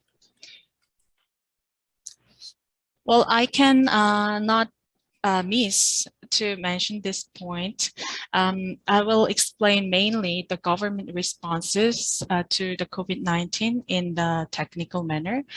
But as Dr. Shin, Member of Parliament, already mentioned, the core of successful response of the to the COVID-19 of the Republic of Korea is active participation of the public and the devotion of response personnel, including medical personnel. I cannot miss to mention this point, but I will explain the mainly 3T strategy before Omicron variant and after Omicron variant. As I mentioned already, the Republic of Korea government revised the response measures considering characteristic of Omicron.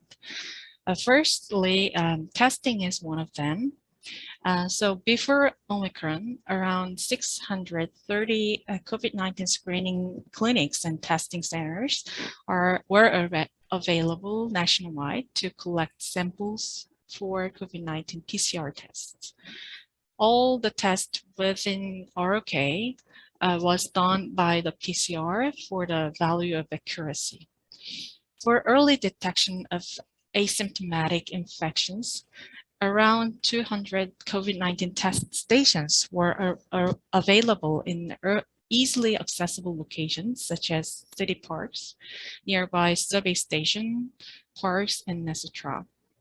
In 143 stations in Seoul metropolitan areas, 57 stations in other areas.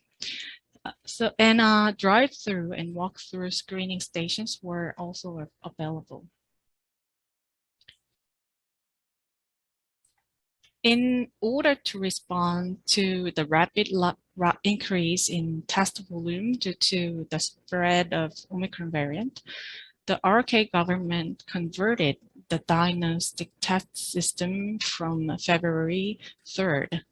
This is a measure to focus the limited genetic testing, PCR testing, capacities on the elderly who are at a high risk of hospitalization when infected so that they can receive diagnosis and treatment promptly. In addition, rapid antigen test has been introduced and operated in screen stations at public health centers so that the general population can be tested, get tested. We have introduced two different types of rapid antigen test kits, one for the general population to do themselves at home, and the other for a medical personnel who will do the rapid testing for visitors at the clinics and etc. As the number of confirmed cases increases, those who got tested are continuously increase. As you can see on the right side of the table, the average daily testing volume, which was about 410,000 on the first week in January, has recently increased to about 580,000 in the third week of February. In addition to PCR, which averages 500,000 to 600,000 tests per day, about 300,000 rapid antigen tests are being conducted daily, and screening stations are in public health centers, etc. On the left table, you can see how RK government expanded test capacity. Yet, I mentioned before, with the high surge of confirmed cases, a measure to focus the limited genetic testing capacity on the elderly and high-risk population was introduced. Right table in the group who tested with PCR, and you can see the categories and those who are eligible for a PCR test directly. About the testing tracing strategy, before Omicron, the RK government was conducting rather traditional contact tracing. We obtained preliminary information through interviewing the patients, primary physicians and family members. Then we identified contacts and classified them as close or casual contacts. Close contacts were notified and instructed to quarantine. However, after Omicron, the RK government changed the management standards for confirmed cases and close contacts from February 9th due to the rapid increase in numbers of confirmed cases after dominance of Omicron variant. The quarantine period for confirmed case patients is adjusted to 7 days from the date of sample collection, regardless of symptoms and vaccination history. Contacts subject to quarantine are limited to people living with the case, but who are unvaccinated, and close contacts of vulnerable facilities. Before, the isolation was conducted individually for the confirmed case and its close contacts, but now they are to be isolated together for 7 days and released on the same day. But this is not applied to the fully vaccinated, which means no need for quarantine, but he or she will be under passive monitoring. Fully vaccinated means those who are between 14 days to 19 days after the second inoculation, and those who have received the third shot. When the confirmed cases is released from isolation, the cohabitants are also released from quarantine and passive monitoring, and they both are recommended to observe preventive measures for 3 days thereafter.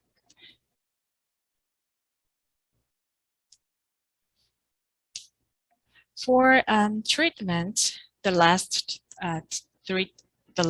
element of the 3T strategy. Before Omicron, we classified the confirmed cases into 4 categories: mild, moderate, severe, and extremely severe. Patients in each categories are admitted to facilities appropriate for the level of treatment and care they need, as you can see on the table.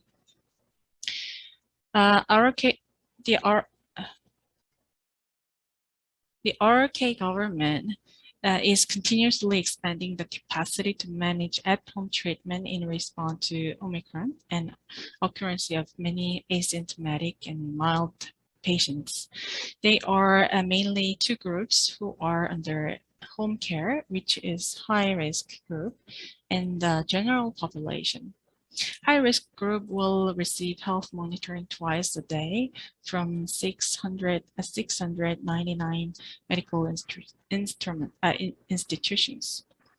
For general public, in case of symptomatic symptoms such as fever, etc., they can also receive phone consultation and a prescription from local clinics or medical institutions. 5,264 centers nationwide are in operation as of February for phone consultation or prescription, with 198 medical consultation centers open 24 hours a day. Patients under home care case who need to physically visit clinics can also do so at the outpatient treatment centers that provides face-to-face treatment. Well, as our response measures change before and after COVID-19, so does our measures need to change before and after Omicron. As the virus continues to progress, we need to adapt to the changing situation. However, in the course of changing strategy, it was crucial to always consult scientific evidences. The main reason the RK government could consider the change of our stringent 3T strategy is that Omicron variant shows lower hospitalization rate and fatality rate. The biggest objective of our 3T strategy is to protect our people's lives. We decided to change responses because we were certain that we can achieve our goal with the modified response measures. COVID-19 pandemic taught us that every corner of the world should cooperate together to fight with the new and emerging diseases. We are committed to expand our cooperation network and relationship with various countries and organizations. And in this context, we signed an MOU with ECDC last December. I hope to deepen our cooperation and cooperative relationship with the EU and Kingdom of Belgium as well. Thank you very much. Thank you so much, Dr. Jeong, for the in-depth presentation on the technical aspects of the Korean management of the COVID-19 crisis, and also for presenting to us how Omicron is such a game changer in terms of the strategy adopted by the Korean government and certainly by other governments as well. Let me remind the audience that you can ask your questions, and we encourage you to do so via the chat box that's available on the bottom of your screen. Now we move on to the Belgian side of this debate and this workshop with a presentation by Dr. De Witte, Professor De Witte, who is professor at the University of Leuven Faculty of Behavioral Economics. Professor De Witte, on to you. Thanks.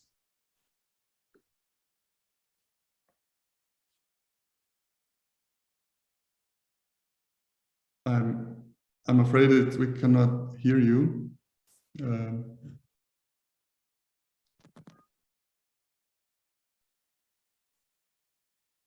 think we have a technical problem with Professor De Witte for a while. He's still with us, but with some issues with his microphone.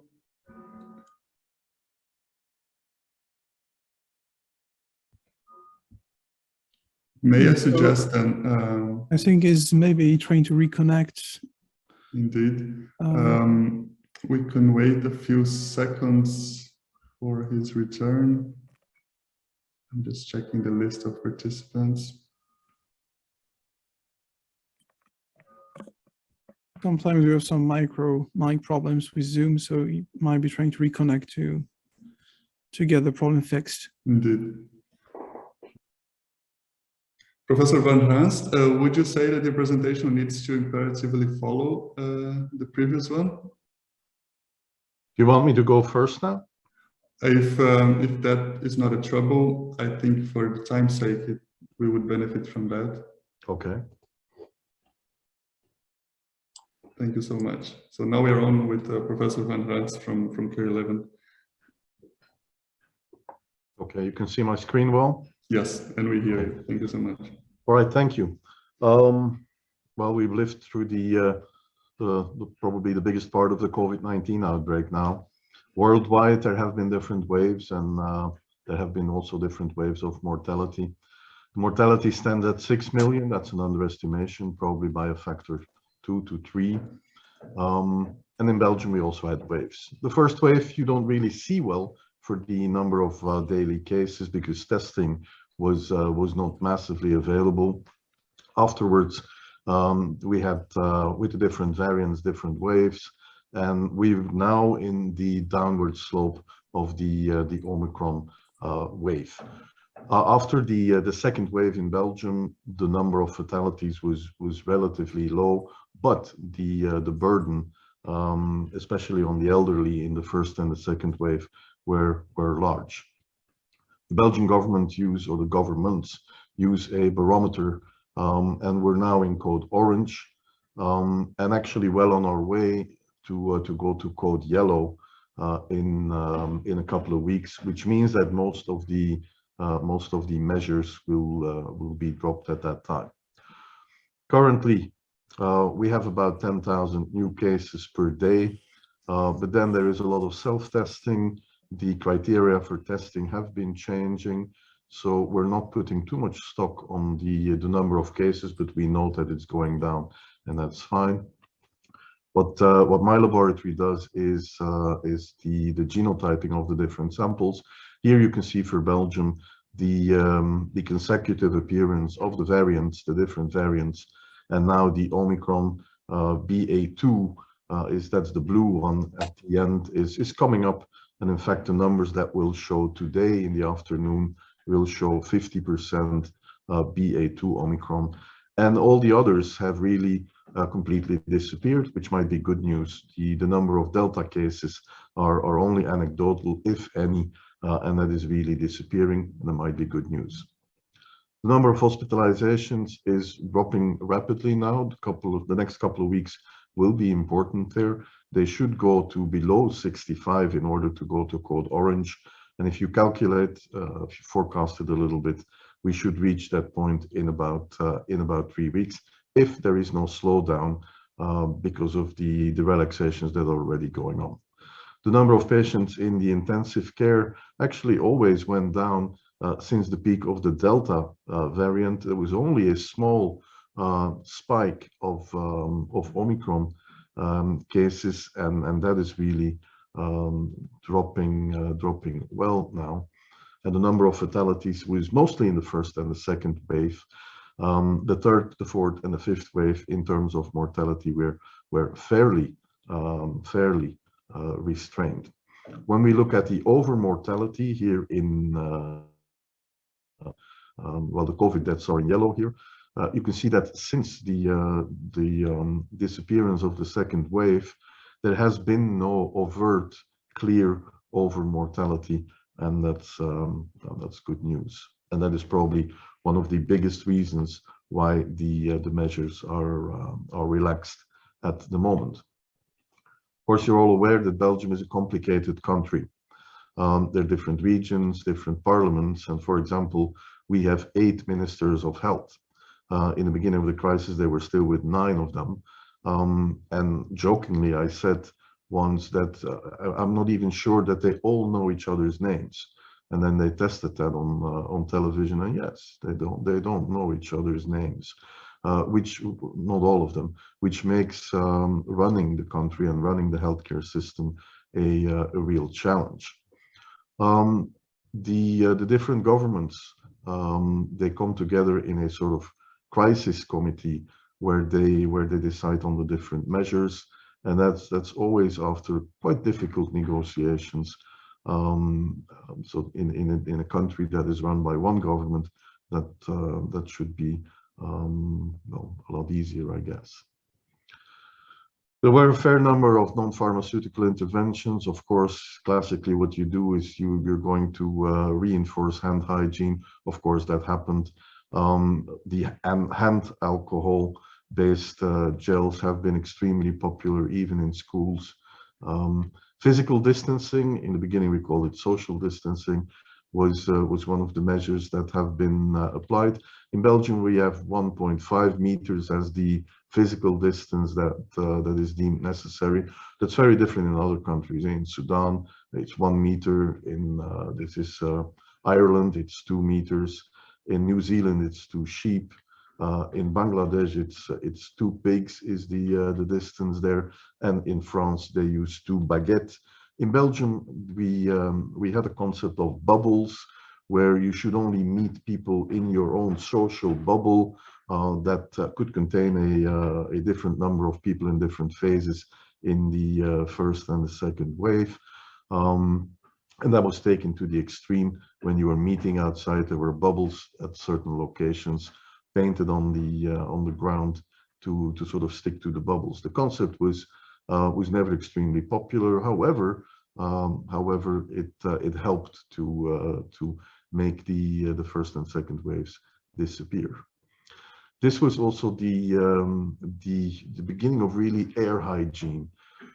People realized, and many people do not realize it, did not realize it before, that that droplet infections are extremely spectacular if you photograph them in the right way, and people are realizing that if you're getting a respiratory infection, you got it from somebody else who had that respiratory infection. That was never before so realized than with this crisis, which means that opening the windows and applying decent ventilation, mechanical ventilation, whatever, was extremely important, or is extremely important, and will remain extremely important. That's also why the use of these carbon dioxide measuring devices has become very popular. Our government has made it obligatory in bars, in restaurants, in schools, in every classroom, and wherever people meet, in theaters or wherever. These devices are now obligatory, and also the public is becoming more interested in these devices, and ensuring air quality by ventilation or air purification. Both are becoming more popular, and might be one of the measures that will remain in place after this crisis, and might result in beneficial effects there. Face masks, of course, in their different forms, became popular at different times in the epidemic. In the beginning, there were no masks. There were no masks available, so we had to resort to campaigns where people made their own masks.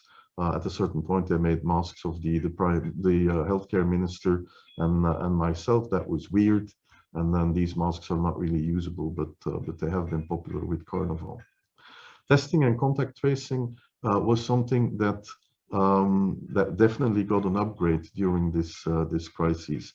To show you, in our laboratory in Leuven, we do now more molecular tests in one day than we previously, pre-COVID, did in half a year or so. So that was a big upgrade. Contact tracing in Belgium was almost never used, and definitely not in bigger outbreak situations. There were call centers now, and they worked, well, they did their best to contain the epidemic. Of course, they work best if the number of cases is relatively restrained, it's relatively small. If you're at the peak of an epidemic, you cannot really keep up with that. But all in all, I think it was an exercise that was useful to do. There were apps, Corona alert apps. About 1/4 to 1/3 of the population downloaded the app, where you could sort of know when you came into contact or when you came in the vicinity of somebody who was infected. It never had a real impact on the epidemic. However, probably when there will be future epidemics, this is one of the apps that might help us much more than it did. There is a sort of COVID-19 health passport, a COVID safety ticket, they call it, sort of a Corona pass, where you get a green window if you're vaccinated. If you're vaccinated a sufficient number of times, if you had a negative test recently, or if you have been recovered. Has been extremely controversial, not really popular, but it probably resulted in a quite small increase, because the numbers were already quite high in terms of vaccination in Belgium. Of course, quarantine and self-isolation were important, where people stayed home. That is something which will also stick. I think when it used to be popular, if you were ill, if you had a cold, that you would still go to work. I think this epidemic has stopped that, and that probably was a very good idea. In terms of lockdown measures, we had in the beginning a quite strict lockdown, although not that strict.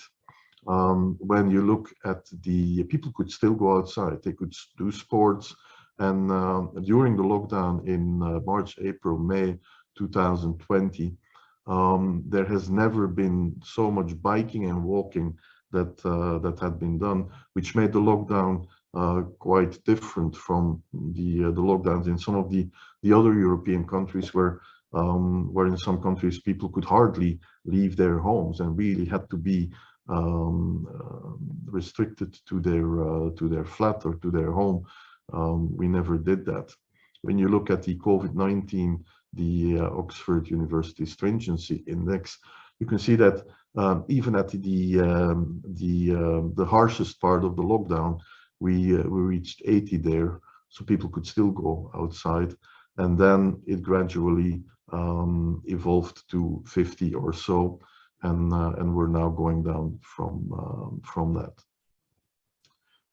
Vaccination was, of course, a big part of the pharmaceutical interventions that were done. The vaccination campaign worldwide will be remembered as probably the biggest healthcare operation that was ever done in 1 year, where in that 1 year about 10 billion doses were not only produced but also administered to people, so that in the course of 1 year, 62%, these are the numbers from today, 62% of the world population had received at least one dose of a vaccine. However, in the low-income countries, that's only 12%, and in many of the sub-Saharan African countries, it is even far less than that. So vaccination has worked well, but we forgot one continent, and that might be problematic. The vaccination campaigns in Belgium went really well. This shows the 100 and something vaccination centers in Flanders, where almost in every community, or some communities combined their vaccination centers, a vaccination center was readily accessible, and it was run by volunteers.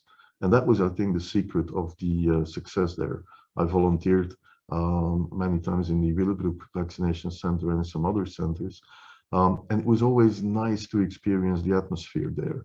All the people who worked there, they became really ambassadors for the vaccination program, and that was probably one of the reasons that the vaccination coverage reached high numbers, definitely in Flanders, where 90% plus of the population, and definitely of the 18 plus population, were vaccinated.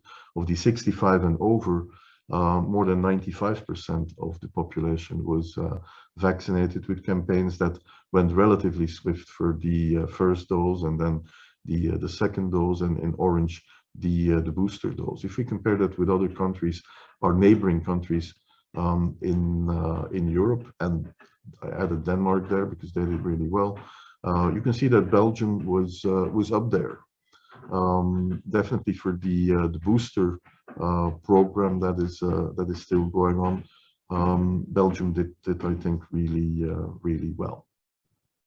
Antivirals were at the moment, or until this moment, not used extremely heavily, and that's the hope for next year. They're awfully expensive, but that some of the orally available, because they were of course intravenously available antivirals, but they never had a high impact. But hopefully the oral antivirals that will become available might have an impact starting this year. Worldwide now, every day, books are appearing about the next pandemic, and it's nice to think about this, and meetings such as these ones, where you look at how things were done in different countries, are extremely important. But I remember this cover from Time magazine in 2017 in Tempero non suspecto, that said, we're not ready for the next pandemic. I think we're becoming ever more ready for the next pandemic, but when the next pandemic comes, we'll probably still have to improvise. Every pandemic is different, and you're never completely ready. Right, thank you. Thank you so much, Professor Van Vanst. As someone who lived in Belgium for the last 2 years, this was for me also a personal recap of what we have been through, especially seeing the images. I could relate to many of those, even though I must say I did not wear your mask, though. that didn't cross through me, but most of the other things I can relate to. Thank you so much. Thank you for stepping in as the third presenter. In the meantime, Professor De Witte is back with us. Yes. So I ask him to can you hear me now? We can hear you now. Ah, that's a relief. Okay, I'm going to share my screen. My apologies for the problem a minute ago. And can you see my screen as well now? Yes, we can. So okay, thank you. Great, then we can start. Thank you, good afternoon and good morning to the audience. I'm going to talk about the many phases of anti-COVID measures, and I'm going to present a dashboard approach. As you can see, it's joint work by many people. This will become clear later why that is. Okay, so what is the purpose of our dashboard? Well, first, we wanted to have an instrument to evaluate the effect of different individual interventions. And I'm talking about non-pharmaceutical interventions here throughout. We wanted to see the effect on a broad or a multifaceted aspect of well-being. So there are a lot of aspects, and we wanted to have a broader view than just, for instance, physical health. And we also had a focus on distributional effects. So some of the interventions hit some people or some groups harder than others, and we wanted to understand that a little bit better. That was the purpose. And why did we do that? Well, in the first place, we noticed that during the pandemic, there was a lot of societal debate, and very often people took their own perspective from their own domain, for instance, psychological well-being or learning achievements or physical health, and tended to ignore the interests of the other domain. So we needed a kind of a forum that we could compare the effects of the interventions, let's say. And another thing that we noticed is that people tended to compare the effects, the negative effects sometimes of the interventions to the previous phase, the pre-pandemic phase, which is of course not a fair comparison. So, and we hope that with this dashboard, this could bring some more nuance in the debate. Okay, so what was our approach? Well, we relied on the OECD definition of well-being. So that's not only health-related or economic aspects of welfare, for instance, but also psychological well-being, other health issues, work-life balance, environmental issues, community assets, and so on. We selected social groups. So we divided the population into groups, for instance, based on age or based on socioeconomic status. Of course, we were restricted by the available evidence here, but we also used kind of ethical considerations here to select these groupings. And then we select, it's a bit an arbitrary set of interventions because we were limited in time. It's more like a demonstration that we are doing here. But we selected them based on the relevance in the society or the expected impact. Okay. Okay, good. So, and then what we did, or where we got the evidence, was through literature review.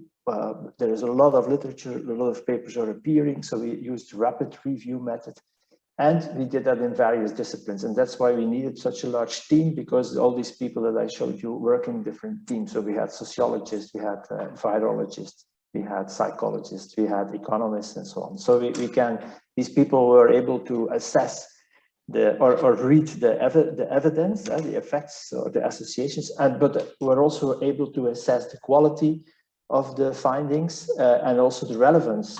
For instance, if you want to focus on a Belgian case, then you need to make sure that what has been reported in literature would also be relevant to some extent for the Belgian case or for any other case if you wanted to use it for another country. We created 5 dashboards. In the interest of time, I will focus on 2 here and briefly look at the others as well. So we focus on school closures and also on the counterfactual. The counterfactual is the most difficult one to understand, but it's potentially very interesting. So I also want to spend a minute or 2 to that one. So let's have a look at what we found. So let's zoom in on school closures. Very briefly, Belgium, during the first wave, closed down the schools initially to protect the children, later to prevent that the children were drivers of the pandemic. In later waves, there was a more nuanced policy, and actually wave 2 and 3, 4, and 5 differed only in the details. Basically, the lower ages until 12 remained open, whereas the secondary schools sometimes also had partial distance learning. And of course, the details differed a little bit, but that's the general scheme that was applied in Belgium. And here is then the result. So do not log off now. I'm gonna, it looks very complicated, but it's not that easy, that difficult to understand. I'm gonna explain a little bit what this dashboard means. So here you have actually all the, or several aspects of well-being. They are divided in, for instance, educational achievement, physical health, psychological well-being, work-life balance, and so on. Here in the first row, we have the population values. So what did studies or evidence suggest? And then we split up according to relevant groups. So here, for instance, we have age or activity status. Okay, so this is in general. Now let's zoom in a little bit on one aspect just to walk you through what this means. So for instance, if you look at educational achievement, we split the population in according to social economic status, and then you have the low, the middle, and the high class people, and the arrows point to the direction of change. So you see a downward change here due to the intervention, which is school closure, and it's red because it's not desired. Okay, so we did that for the separate classes. But we also made an assessment of the quality. So here you see high. So this means that we assessed the quality of these studies, so of this evidence, to be high. So you can rely on this on these findings. We also looked at the moderation. So is there a difference in change for these different groups? And we found in the literature consistently that the decrease for the low class pupils was higher than the decrease for the high class, and this finding was also reliable. Okay, so this is how you can read such a dashboard.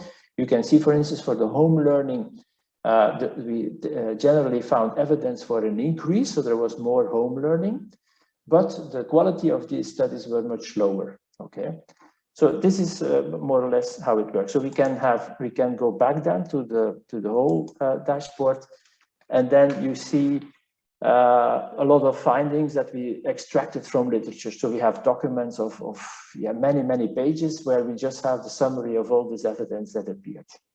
What you also can see is that there are empty cells.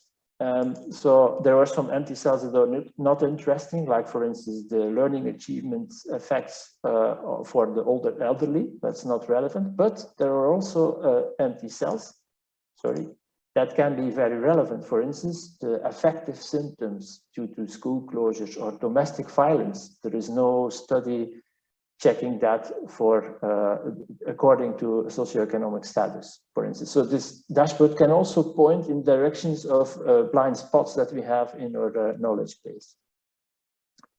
Okay. So a couple of findings. I already discussed the first two here. So the long-term, learning achievement also projected to have a long-term effect on income. There were some findings about physical health. So of course, the COVID cases spread slower because of the school closures, but there was also an interesting reduction in other viruses, which makes sense because people didn't have a contact. There is some evidence that there was decrease in psychosocial health among kids, more loneliness, less interaction with peers and teachers. Work-life balance, there were some interesting findings that on the one hand, the main burden of childcare remained on women, but the increase in taking up childcare increased more for fathers than for mothers. There is also a community, and my colleague Van Rans referred to it, the ventilation is something that appeared during the pandemic and is probably here to stay. So it's a community improvement of well-being. And of course, during the lockdowns, there was obviously less pollution because of lower commuting. So a few highlights that we found for the other dashboards. So for working from home, we saw that there was some increase in poverty initially, but the Belgian government did a lot of compensation measures, and this seemed to have worked. So the inequality was actually kept similar through the lockdown phases. What was obvious is that the aggregation of several negative outcomes like increased infection and so on, typically concentrated in similar areas. So there was a kind of increased vulnerability or precarity for vulnerable groups, that's something I didn't think of probably if you do such measures, such interventions. There were about the sexual closures, there was obvious evidence that contact professions increase the risks of infection. There has been a lot of debate on that in the Belgian society. And something else is that, for instance, on a community level, parks and forests became upgraded as hotspots for community gatherings. And international travel, the research there showed the problem of the seasonal work. So by restricting international travel, agriculture came into the problems. And there is also some evidence that there was increased xenophobia because of the pandemic. Okay, so then let's, in the last minutes that I have, I would like to give you some insights in the counterfactual, what we're trying to do there. So typically we look at the effect of one particular measure, like school closures. But we have to ask ourselves what would have happened if no measures had been taken.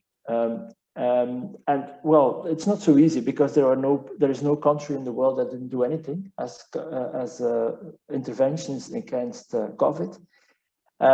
Now, from a scientific point of view, it's good that there was some variation, and my colleague Varans already referred to the Oxford Stringency Index. So we use this index to try to compare countries. I'm going to pick out one. So there are measures of preventions, contact restrictions, and mobility restrictions. I'm going to zoom in a little bit just to illustrate the idea behind it. I'm going to focus on the mobility restrictions here.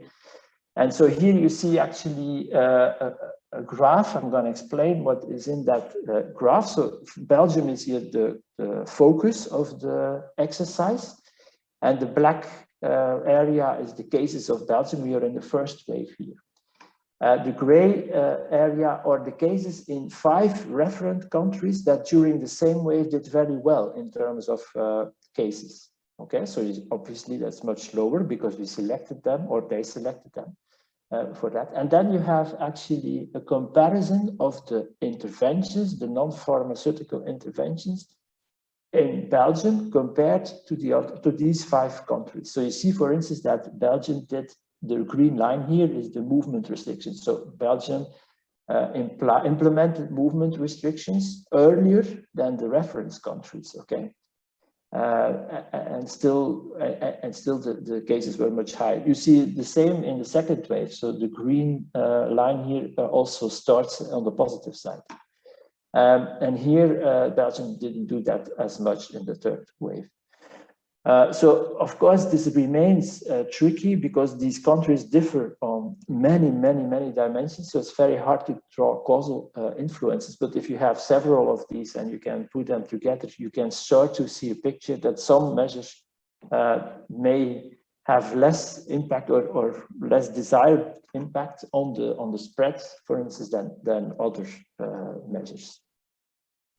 But this is work in progress, and our ultimate aim is then to try to start comparing the set of interventions. So what in the end, a policymaker wants to decide between different options, and it would be good to have an idea of what effects on different well-being dimensions all these options have, or what optimal combination you could think of to address the current problem. And then if you would really succeed in making a reliable counterfactual, we could perhaps, this could have an impact on the optimal set of measures that would be recommended. And of course, it's always difficult to decide who should be hit harder. How can we divide the costs? That remains difficult and a political decision, but at least with such an instrument, you would have more information, you would have more awareness of where your measures or your interventions have the highest impact. So what did we learn? We learned that there are surprisingly large collateral effects of all these interventions on many dimensions of, so there's a lot of literature on that. We also learned that there's a lot of variation in quality and relevance of the studies. Certainly quality is a little bit disturbing. There were a lot of quick and dirty studies during the pandemic. And we also learned from our exercise that there are many blind spots in our knowledge, things that may be very relevant to have better policy. So I already referred to the quick papers that are not always of high quality. Another problem is that the literature explodes. So we put in a lot of time early on in the pandemic to have an overview of what was happening.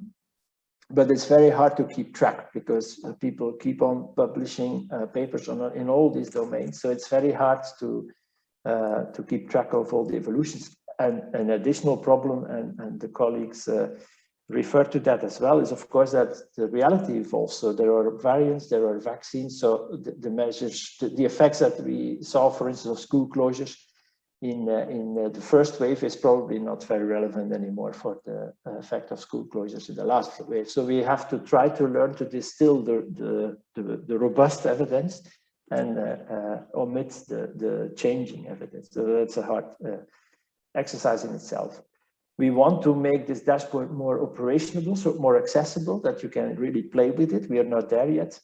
We want to elaborate this comparison opportunity better. And it's also a bit our dream that we can use similar tools for other policy domains, for instance, climate change. Thanks for your attention.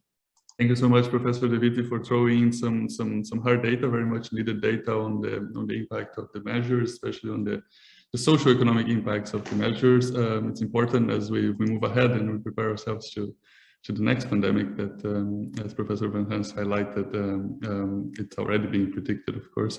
So now I would like to do, we have 10 minutes for that. I would like to do another round table here with a few questions. I have one question from Professor Yuki Sekine from the University of Kobe in Japan. She wants to know more about what do you think about the role of the media, and by here traditional media, in the coverage of the crisis. She wonders if you believe that the media has focused too much or excessively on the number of cases, whereas not so much on the importance of vaccines, the effects of the vaccines, and other aspects that it should be highlighted. Of course, she then says that if you focus only on the number of cases these days, all the borders would be closed, but of course that's not the case, and other indicatives should be also highlighted. I would like also to add another question to that, and since this is also an exchange of best practices from Belgium and from Korea, I would like to know from the participants, what are you most proud in relation to your country's actions? What is the legacy of your country's actions in the fight against the pandemic that you believe can be replicated by other countries in future measures? And in a way, if I may add as well, what will be, in your view, the positive legacies of the measures that have been taken?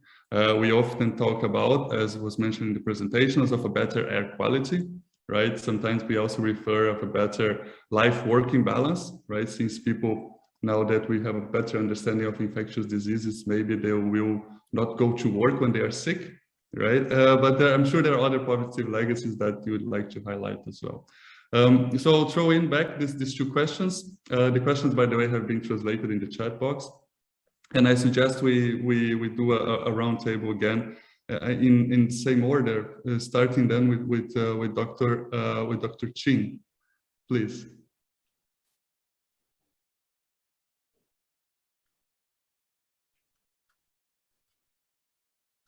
Dr. Chin, would you be able to take one or both questions? Or perhaps we can move on to. I understand there's also parallel translation, so I'll move on to Dr. Jeong first. Is that okay? Yes. I rather use in Korean to respond the questions. Thank you. So about the first question, 아마 이제 이 질문과 관련해서 많은 국가들이 이제 비슷한 어려움을 이제 겪었을 것으로 생각을 하고 있습니다. 그래서 질문하신 대로 사실은 소위 이제 우리가 글로벌리 그 인포데믹이라고 이제 불리는 그런 부분에 이제 대응하는 것도 사실은 그 대응 과정에서 굉장히 어려운 부분이었는데, 그래서 이제 이것에 좀 잘 대응하기 위해서 이제 한국에서는 이제 리스크 커뮤니케이션에 집중을 되게 많이 했고, 그 이제 KDCA와 그러니까 그 질병관리청과 이제 복지부에서 거의 매일 하루에 한두 번씩 메일 브리핑을 진행을 해서 중요한 메시지들을 정확하게 전달하려고 노력을 많이 했습니다. 그래서 진짜 그 국민들한테 정확하게 전달해야 되는 메시지는 이제 그 장관님이나 복지부 장관님이나 아니면 질병청장님이 직접 수행하시기도 하셨고, 그 전문가들이 참여하는 형태로 해서 이제 브리핑을 진행을 하기도 했었습니다. 그리고 이런 부분들은 그 유튜브를 통해서 이제 매일매일 생중계가 됐었고요. 아마 이제 신현영 의원님도 국회에서 그 이제 전문가 의사시니까 전문가로서 또 국회의원으로서 이렇게 매우 정확한 정보를 국민들한테 전달하려고 많이 노력을 해주셨던 것으로 제가 기억하고 있습니다. 그 이제 메인 미디어에 대해서 말씀을 주셨었는데, 이제 메인 미디어라는 게 사실은 지금 사회에서는 조금 이제 그 많은 플레이어들이 더 많이 생겨가는 상황이긴 합니다. 그래서 메인 미디어만의 잘못이 그 메인 미디어의 잘못이라기보다는 이제 소통할 수 있고 정보가 흐르는 채널이 너무 되게 많아지다 보니까 그런 부분에서 이제 정부가 리스크 커뮤니케이션을 하는 그 어려움과 부담이 더 많이 늘어났던 것 같고, 이제 아무래도 그 전 세계가 이런 부분들을 공통적으로 겪는 현상이다 보니까 앞으로 그러면은 넥스트 팬데믹이 왔을 때 그 리스크 커뮤니케이션을 어떻게 하면 더 잘할 수 있을 것인지도 앞으로 좀 각 국가들이 머리를 맞대야 되는 그런 문제라고 생각이 듭니다. Thank you. I understand there will be immediate translation. Yes, right. Let me address this question in Korean. Concerning the question posed by Professor Yuki, well, I understand that this hardship has been common in many different countries as well. Well, this is what we call infodemic, in which that we find it quite difficult to cope with. And as for Korean government, we have been focusing on risk communications. So KCDC and the Ministry of Health, they have been cooperating each other to deliver the message to the grand public with a focus on exact information. So, for example, our commissioner and the Minister of Health have directly delivered the core message to the grand public, and also we've held several briefings in the presence of experts, and all these communications were broadcasted live through YouTube on a daily basis. And I understand that Ms. Shin Hyun-young, as a medical doctor and also Assemblyman of the Republic of Korea, had made the same efforts. So Professor Yuki has just mentioned about the main media, but I don't think it's all faults or failures should go to the main media, because we know that we have lots of different media players these days in the outer world, and we have too many different channels of flow of information and communication, and that is why risk communication by the government is getting more and more hard and difficult.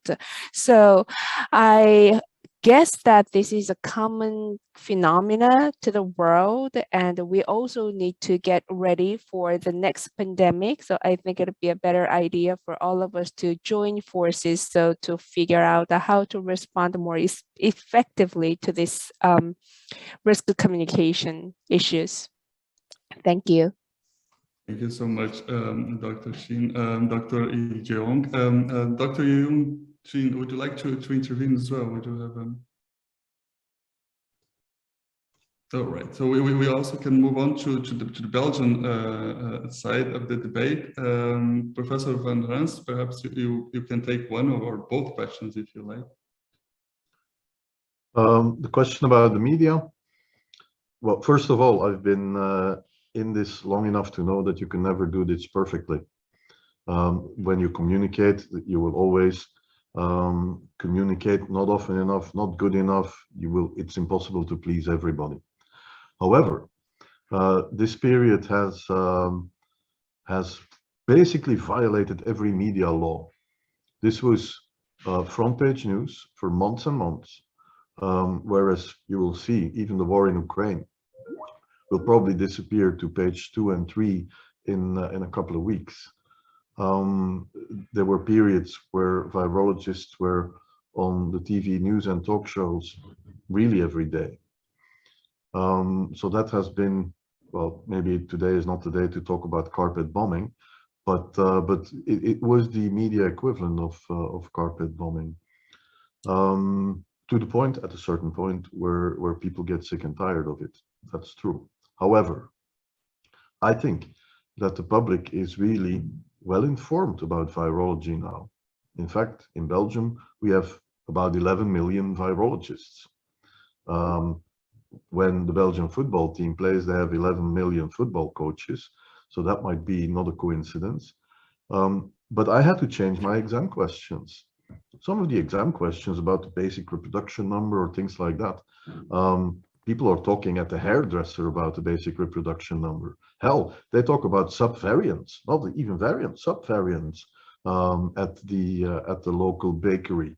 So the level of understanding, definitely with the susceptible part of the public there is pretty high. We have a lot of hobby virologists now, and that has a lot of advantages, a lot of disadvantages too, I can assure you.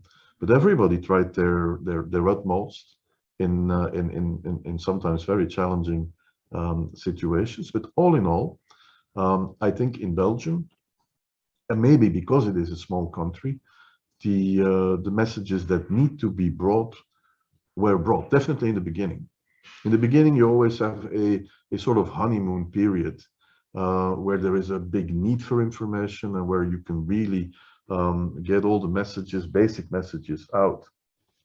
Once the first patient is there or the first fatality, all the journalists are in front of a hospital with a microphone, and that period has passed.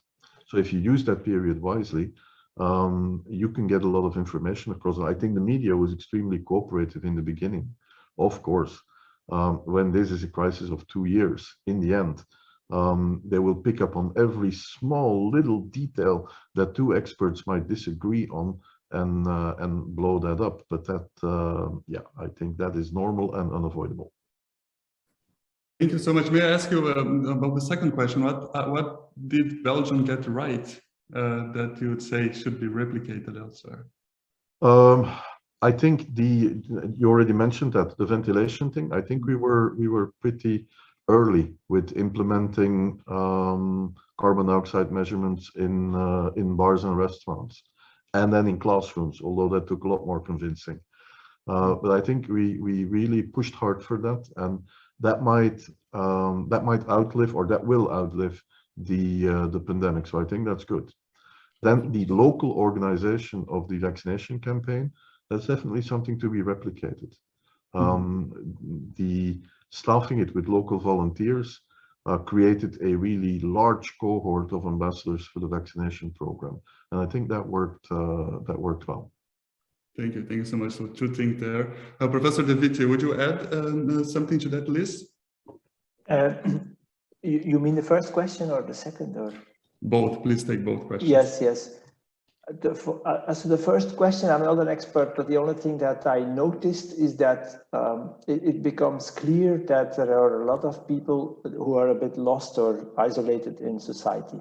So like in the beginning, it was like a huge group of 11 million people, as Mark Ferrans refers to.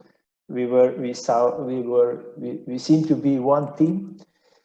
But after a short while, we started to realize that a lot of people didn't follow or didn't support these measures anymore, and so on. So, and some people were not reached with right information. So I think there is some holes in the media system. I think I don't know how to solve it, but certainly this crisis showed that some people are like on the margins of society in that respect.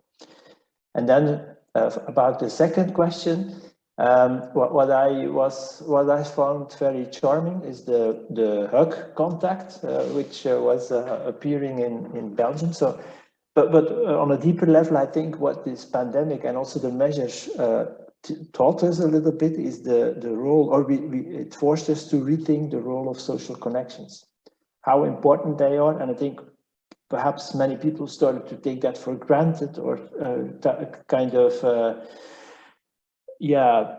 treated it more superficially. But now people were really forced to think about that. Who was important for me, and which is the one person that I will single out to have hugs with, and so on. So I think this is a kind of general exercise in modesty as well, certainly in respect to the social relationship. So that's something that I want to stress here. Fantastic, thank you very much. So who falls in our bubble and who doesn't, right? At the end of the day. Thank you so much. We have one last announcement. We are unfortunately running out of time. I would like to thank all the panelists. This was a very insightful exchange of practices. I think we can indeed learn from each of the countries' experiences. Unfortunately, we didn't get to talk about the higher levels, right? The levels of the European Union and the World Health Organization that all have played an important role. But by doing these comparisons, we can definitely be also better prepared. We are taking a very short break, if I'm getting the message correctly from the organizations, but this will be a very short break, just a transition, as we're moving on to the next session. Thank you once again to the audience that's here with us. Thank you for the organizers on both the Korean and Belgian side, and thank you foremost for the above all to the panelists. It's a pleasure to chair this panel. Thank you so much.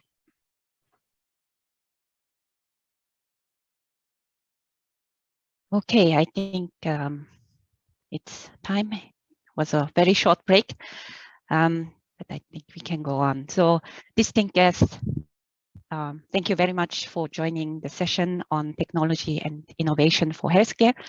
My name is Maria Seo Jin-won. I'm professor at KU Leuven at the Department of Materials Engineering, and will be chairing this session. So, as we have seen in the previous session, the COVID-19 pandemic has demonstrated that especially science and technology and innovation play a critical role to tackle the crisis. And I think South Korea particularly excelled in innovations. For instance, when you think about the first drive-through testing centers, and life science company Seagen developed a coronavirus testing kit in under just 3 weeks. So I'm very pleased to announce the first speaker of this session, Senior Vice President of Seagen, Dr. Sung-Yul Kim, and on Seagen solution for recovering a safe daily life in with Corona era. So Dr. Kim, the floor is yours. Thank you so much. I share my presentation file. Yes. Yes, it's there. Thank you. Thank you. Good morning in Belgium. Good afternoon in Korea. My name is Sung-Yul Kim, working in the Seagen company. Today, I will talk about Seagen solution for recovering a safe daily life in with Corona era. Seagen, our company, established in 2000. Our company mission is global adaptation of molecular diagnostic daily life. Last year, sales revenue 1.2 billion USD. Operating income is 0.6 billion USD. We already developed and launched 124 multiplex molecular diagnostic assay. We also provide test instrument from the large scale through the small scale. CJ Medical Foundation, it is one of the biggest commercial lab. They are handling 290,000 samples per day for corona testing. They also testing 180,000 tests per daily for non-corona testing. The corona COVID-19 outbreak started in January 2000 after SARS-CoV-2 virus sequence are reported. In October of 2020, the SARS-CoV-2 variant are reported and spread to worldwide. In last year, June, the Delta variant became dominant. And last November, the strong variant, Omicron variant, are reported and spread to worldwide. Nowadays, in Korea, 160,000 new confirmed cases are reported. We launched first assay in February of 2020. We continue to develop and launch our assay in prompt and advanced manner for COVID-19 screening as well as variant typing. We launched new assay in last December. This assay designed for dual target of RDRP also detect three major mutations, E484A, P681R, 69 and 70 deletion. By combination of test result, this assay identified positive COVID-19 case and also distinguish VOC, including alpha, beta, gamma, delta, and Omicron, even stealth Omicron. We finished assay development within a week after Omicron sequence are reported. In winter season of 2020, most people consider twindemic, tripledemic. We launched the assay to detect SARS-CoV-2 as well as flu A, flu B, RSV in same time. In last December, we launched new assay, name is Allplex RV Master, for living with COVID-19 era. This assay for full screening of 22 subtype of key respiratory virus in same time. In this time, short turnaround time is another market needs. We launched 2 new assays. Those 3 assays is a key component of our solution. This is market segmentation map. X-axis is total turnaround time. Y-axis is throughput. PCR cover high throughput and long TAT segment. This is the main control system so far. There are molecular POC and isotomal, the instrument assay to cover the short turnaround time and with low throughput market segment. However, high throughput with short turnaround time, this market, there is no good system available now. Today, we are providing good solution for asymptomatic COVID-19 screening test. Solution 1 for on-site testing, solution 2 for centralized lab testing. In order to prepare with corona era, solution number 3, we offer syndromic respiratory infection test. It is our solution number 3. For asymptomatic COVID-19 test, market needs is fast turnaround time is less than 1 hour, is suitable for airport testing, but customer need mobile application. We need accurate assay. The rapid antigen test sensitivity is lower. It cannot detect asymptomatic patient completely. We developed 2 innovative MDX assay for asymptomatic screening. Mass testing, there are 2 options. We offer mobile station for on-site testing We also offer new assay with our automation system for central lab testing. Final customer needs, maybe it is most important, economical test price. Everybody need low cost with a high quality test for government sector and even private sector. We try to offer much cheaper test price compared to current real-time PCR assay. We try to offer similar price to rapid antigen test. The solution number one is on-site mass testing. It composed of sampling device, CGen combo swab, and mobile lab. It is CGen mobile station. We have a new assay, all-plex fast MDX assay, that working with the full automation system, CGen AOS. This on-site testing fit in anywhere, anytime, such as workplace and public place, for concert and stadium, for quarantine site in airport and harbor, and mass testing in school or army testing. All-plex SARS-CoV-2 fast MDX assay, the technology is isothermal amplification. However, in order to overcome the limitation of current isothermal technology, we apply our own technology. First one is two space probe design. Second one is in silico oligo design. Our assay provide high sensitivity and also prevention of non-specific amplification. In the bottom, if you look at the performance of our fast MDX assay, they're similar to the real-time PCR assay. The amplification time only 20 minutes. We also provide simple direct lysis solution. Total turnaround time from the sample treatment through the final result is only 25 minutes. Currently available isothermal-based COVID-19 assay, mostly they detect one target gene. However, we use two different target genes for increased coverage of the detection. Mobile station is fully equipped, mobile, complete molecular diagnostic lab. It fulfilled all the MDX lab requirement and also fulfilled the WHO RRML, Rapid Response Mobile Lab guidance and Korean CDC operation manual.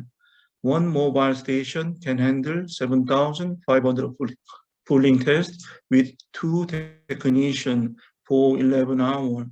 We try to incorporate our automation system. The test capacity will be increased dramatically. This mobile lab can work with the COVID-19 assay as well as all kind of real-time PCR assay, respiratory testing, GI, STI, even HPV testing.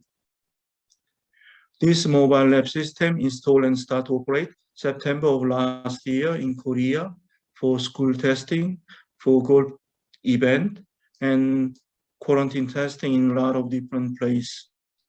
In the case of overseas, Vietnam, Mexico, Canada, Germany install and start operation for workplace testing, for ski resort fund testing, and also expansion of commercial lab.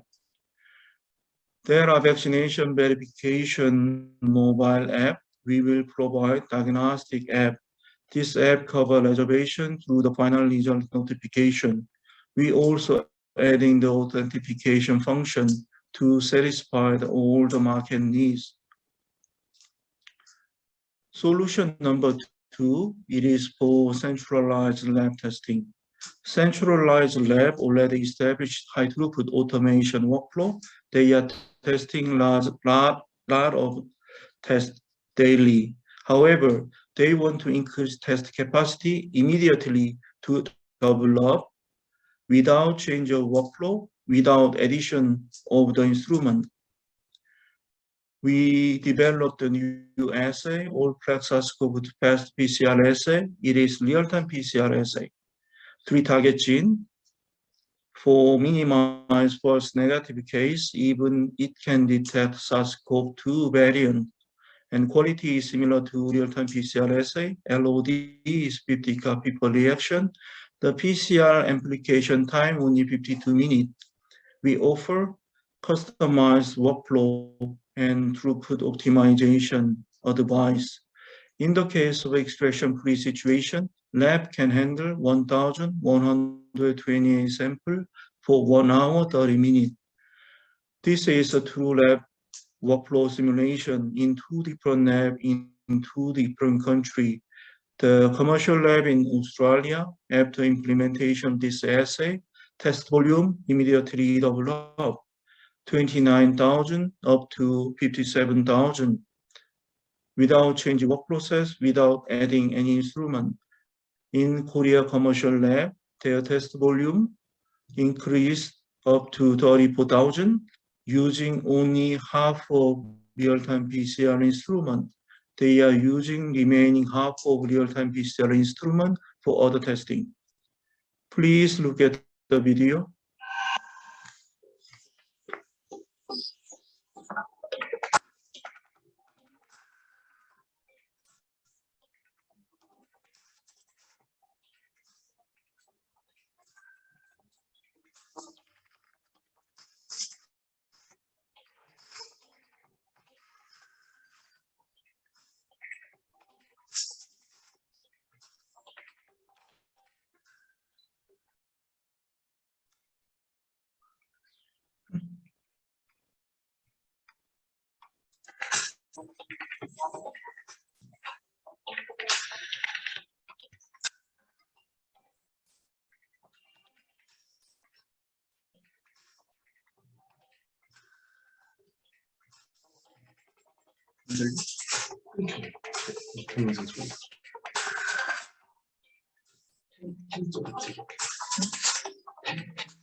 This is solution 3 for symptomatic respiratory virus testing. I already mentioned all plex RB master. This assay working in the AO system is full automation. If someone has a respiratory symptom like a cough, runny nose, throat swab, and fever, there are a lot of the pathogen causing the similar symptom. If the assay detects all different kind of the pathogen in the same time, the medical doctor provide more appropriate treatment, and it is helpful for patient management. RB master assay is the ideal all-in-one respiratory symptomatic assay for living with the coronavirus era. We are prepared in the future. It is CGen MDX platform. The essential of the CGen MDX platform is standard development tool, incorporate all our know-how and technology. It composes of 4 components: high multiplex assay technology, automate assay development system. We also provide a standard high-quality raw material. We develop the instrument. Currently, most MDX company develop the assay one way. They decide, they launch the market. However, this kind of assay cannot satisfy all customer needs. For the future, CGen share our standard development tool to qualify the user, qualify the scientist. If they have an idea, they do self-development customized assay. After finish development, they can purchase selectively that assay. Customized assay across all the field in human as well as non-human, veterinary, plant, and food testing will be available in the future. This is our dream.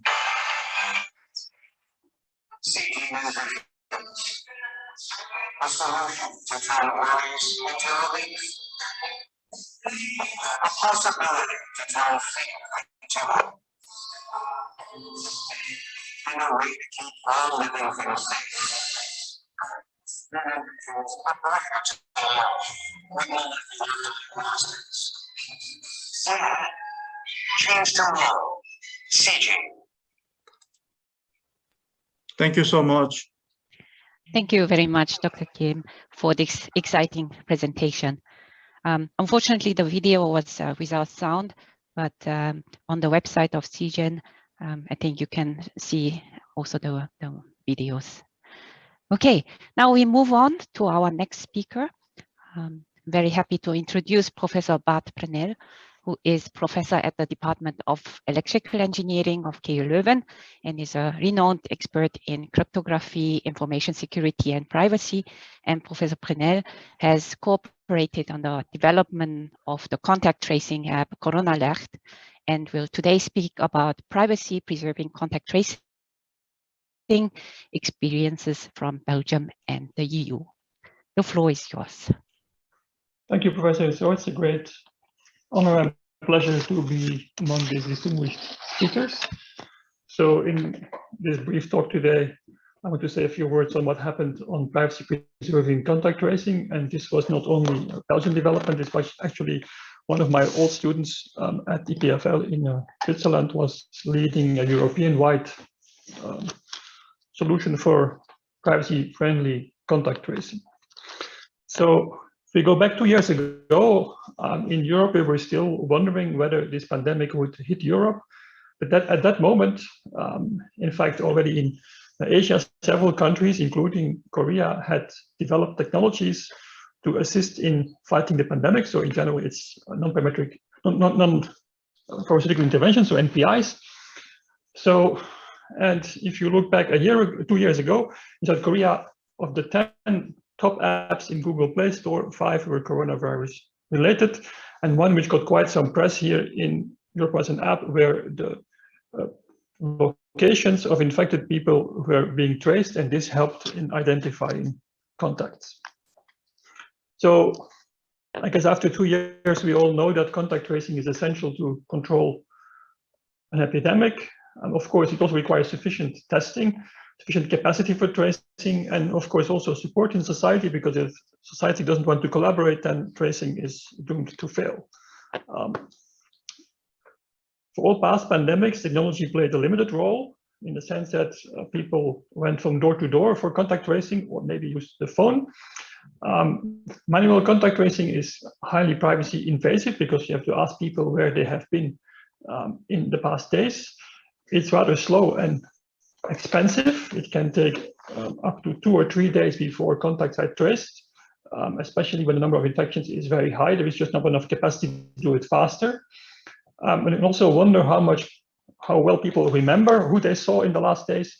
And what if you sat next to somebody on public transport or you interacted with a stranger and you don't even know the name, let alone that you can provide further information. So the idea was very quickly 2 years ago was to try to use technology. We now have all smartphones in our pocket. Can we actually use these smartphones that have location information, that have a lot of data? Can we use them for proximity tracing? The idea we had as researchers was to have a solution that offers privacy by design, because we were very concerned that such a tool would be used for mass surveillance to track all our locations. Another benefit is that it can be actually faster. Tracing can happen in a few hours. There was quite some debate on accuracy. We will see some numbers later. Definitely this is not perfect. Technology is not perfect, but the same thing holds for human memory. It's not perfect. And so the main benefit is it also works for strangers, like in public transport. So in some sense, of course, 2 years ago, the potential of these apps was strongly overhyped. They were seen as a miracle solution. But of course, experts understood very quickly that it was complementary. We still would have to do manual tracing, but for some cases, proximity tracing using an app would also help. So some very early adopters were South Korea, also Israel, where even the secret services got involved, and they also asked Google for location data. Another country that used GPS data in Europe very early on for proximity tracing was Norway. Now, GPS is not perfect because first it doesn't work indoor, and many contacts are indoor. We now know that spreading happens to aerosols. If you're in a large building, GPS doesn't work particularly well. And a second problem that was well understood, here is one of the important papers on this topic about 10 years ago from our colleagues in University of Leuven, and that actually show that if you know somebody's location at 4 times of the day, then this person is virtually identified. So there is no such thing as location data that remains anonymous. And this, of course, is a concern if you want to use this at a very large scale. And this is not only a theory. So Europe has a quite strict privacy regime, the GDPR. And so the privacy watchdog in Norway actually noticed that the app was using location, and it told the government to pull the app from the App Store and stop the app, because it was felt by the Norwegian Privacy Commission that this app was not in line with the current privacy regime. So about 2 years ago, I started working in a team led by my old student, Professor Camilla Troncoso at EPFL, with about 30 scientists to think about this problem and to try to find a solution where we could, on the one hand, have effective proximity tracing, on the other hand, still have privacy. There were also social scientists involved, also epidemiologists. We had legal experts, and of course, quite some technology and communication experts. And so in a very short time, in about 4 weeks, we developed a solution, and we also could convince several governments to actually start deploying this solution or looking at this solution as an effective solution. At that moment, of course, there were hundreds of proposals of these apps, but most of these proximity tracing apps were not so privacy friendly and had big risks for abuse. So the goal was to be decentralized, which means that we don't have a central database with all contacts or locations, and we can actually give information on contacts based on local decisions, without creating a large database where the government has information on who was where at any moment in time. This is, of course, highly sensitive information. It has implication on medical data, but of course also on sexual orientation, on religious preferences, and so on. So it's actually highly sensitive data. So we wanted a privacy by design approach where the social graph cannot be reconstructed. We only detect proximity. So you cannot later on say, oh, this is a nice system, we want to use this to solve crimes, or maybe for other things. There's, of course, a tension here with medical experts who want to understand the pandemic or the epidemic or the virus and want to get more data, but our goal was to just achieve this one thing and not more.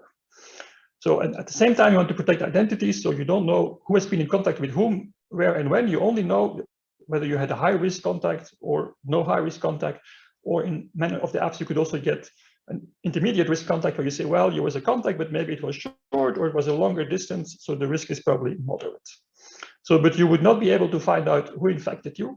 And also the system should be easy to stop. So we hope that in the coming weeks or months, we can actually stop the system without any sensitive data remaining in government databases. Of course, we want sufficient accuracy. We wanted also to prevent false reporting. This is probably culturally bound, but in some countries in Europe, once you test positive or your high-risk contact, actually the government pays your salary and you can stay at home. So there was some concern that this could be actually abused. We wanted a scalable system, so we were envisaging more than 100 million users. Everything should be fully transparent, so we didn't want to make any money. All the efforts were done for free. At least the 30 scientists who developed the system were not paid for this. It was just a contribution to society. We made the specs available on GitHub. All the software is openly available, can be used by everybody. Of course, the system should not be mandatory.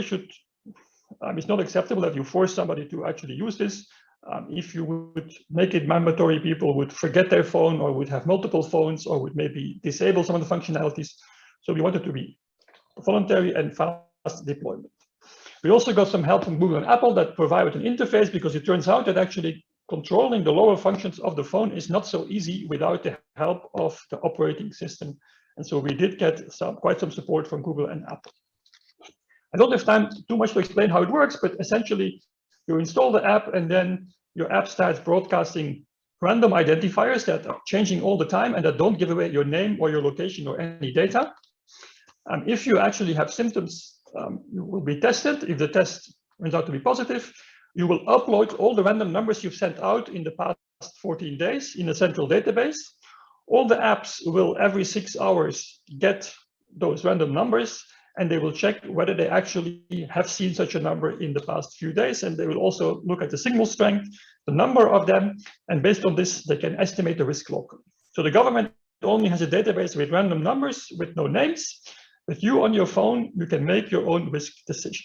So this is the essence of the system explained in one slide. So on your screen, you see the low risk. There is also a medium risk screen in Belgium or higher risk.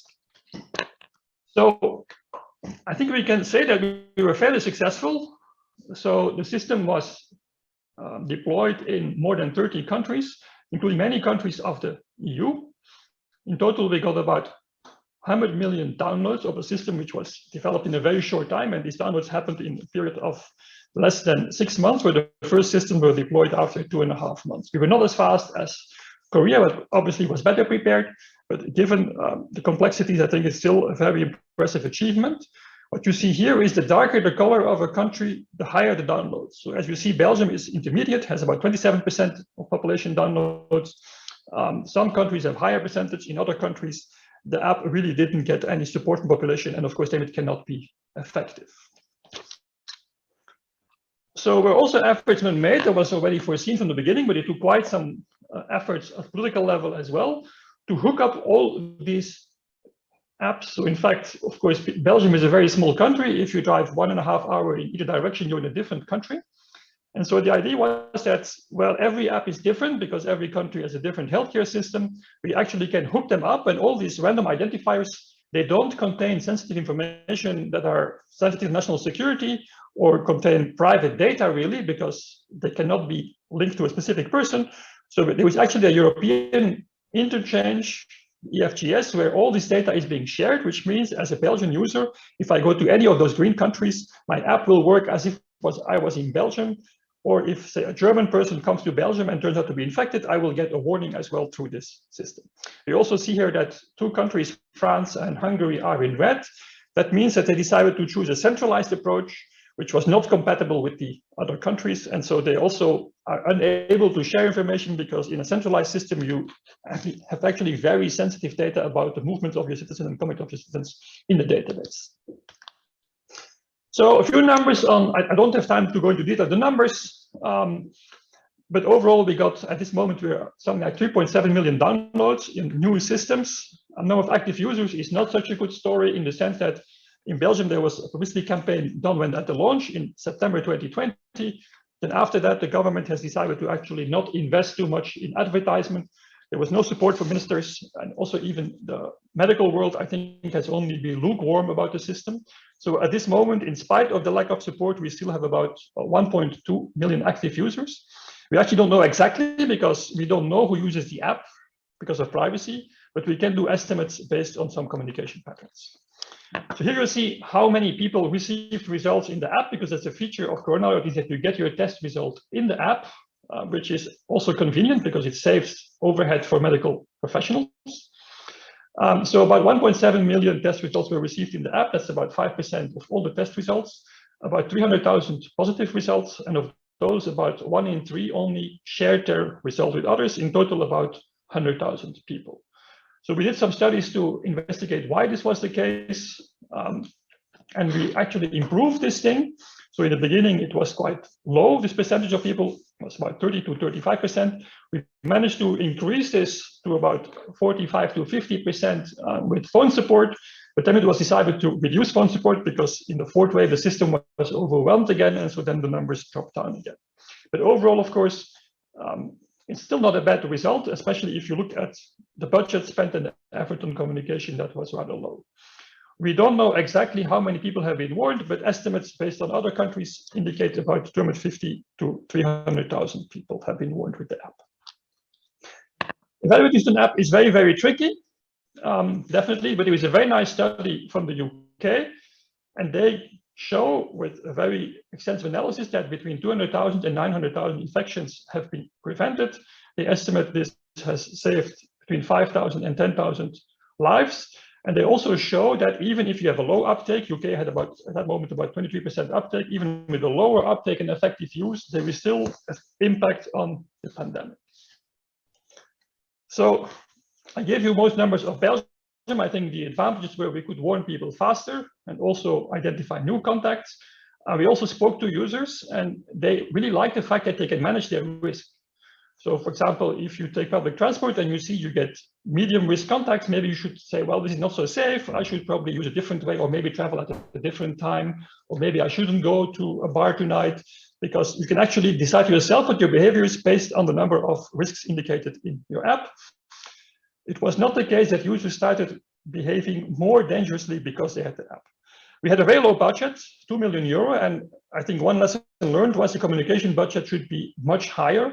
And to give you an idea, in the Netherlands, a country with 50% more inhabitants, the total budget of the app was €23 million. In Germany, with 70 million inhabitants, the budget was €120 million. So we really had a tiny budget.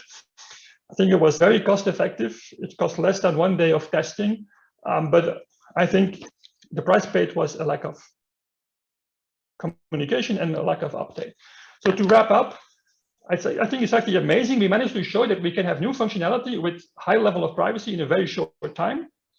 It's very important to get public acceptance, so we try to be transparent, but I guess the lesson learned is we should have communicated more.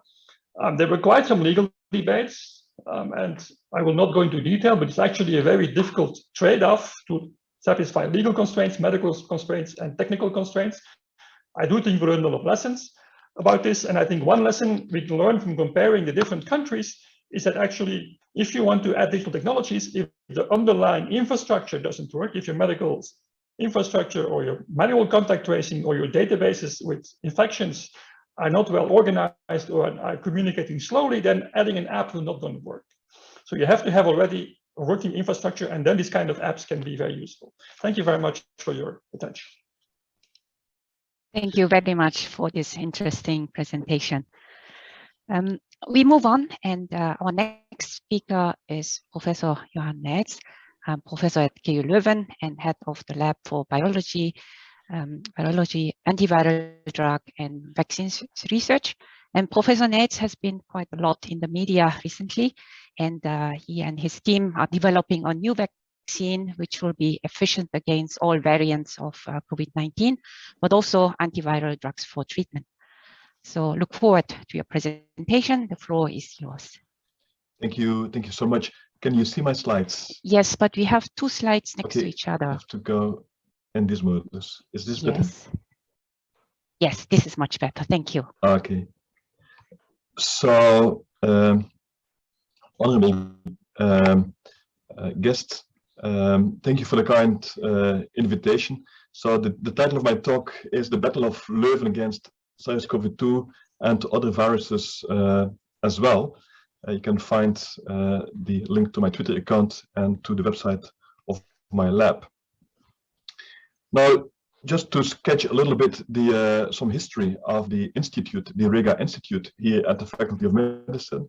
There's a long tradition in the development of antiviral drugs. And I think the most important drug that has been developed at the time by my mentor, Professor de Klerk, in collaboration with Professor Holy in Prague, who was the medicinal chemist, and de Klerk was the virologist here in Leuven, is tenofovir, and together with Gilead Sciences, the American-based company, this basically has been developed to be the most widely used anti-HIV drug in the world, and one pill a day can make sure that patients with HIV can live a normal life. So this shows what the power can be of antiviral drugs to treat viral infections. This is a screenshot of the website of my lab. As you can see, we work on vaccines, and we'll come back to that for SARS-CoV-2, on vaccines and antiviral therapeutics. And we do this for multiple families of viruses, including, as you can see here, the family of the coronaviruses. Now, I'm moving a bit too fast now. Yeah, and by the way, I will come back also. I will come back to here what you see, Capsid, a unique lab in a box. I will show you a little video of that. We can access that video from the website of the lab, which is, as I said, antivirals.be. Back in September 2019, basically on the 20th of September 2019, I was in Wuhan at an international conference. I was explaining in Wuhan, as I was explaining many times before that the world is not ready for the next epidemic, large epidemic or pandemic, and that even if a new virus would emerge, that will require time to develop a vaccine. And it's also not a given that it will be possible to develop a vaccine. Just think about HIV, for example. It has been discovered in 1983, and we still do not have vaccines against HIV. So my message was also that we should develop broader acting antiviral drugs, and we should do this in peacetime against each of the families of viruses from which we expect that they one day may perhaps lay at the basis of a new epidemic or a new pandemic. And just think about the situation in Wuhan in early 2020, the first weeks of the outbreak.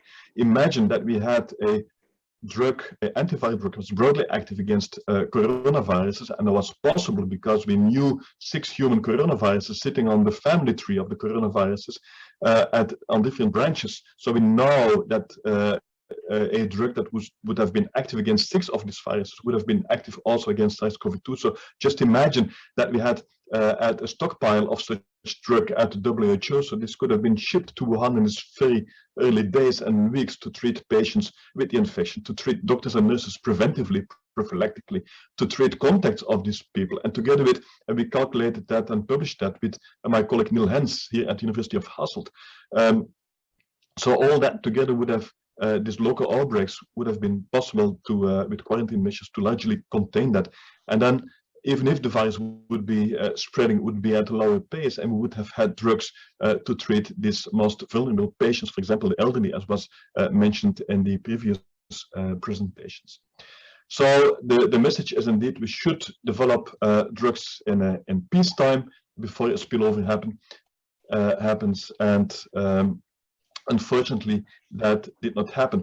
And I, back already in 2013, which was shortly after the MERS coronavirus in the Middle East emerged, we wrote in this review paper that it's probable that a novel, potentially highly pathogenic RNA virus will emerge in the future, and this may be a novel coronavirus. And having broad spectrum inhibitors at hand may help to contain such future outbreaks. And we applied for quite a bit of funding for this against coronavirus, did not get funded. I should also mention that in Wuhan on stage I mentioned coronaviruses, and I had no idea that a coronavirus would just a couple of weeks later basically start to emerge in that same city. But before explaining a bit what we are doing on coronavirus, I would like to tell you this story on dengue, because it gives you an idea as to how we work.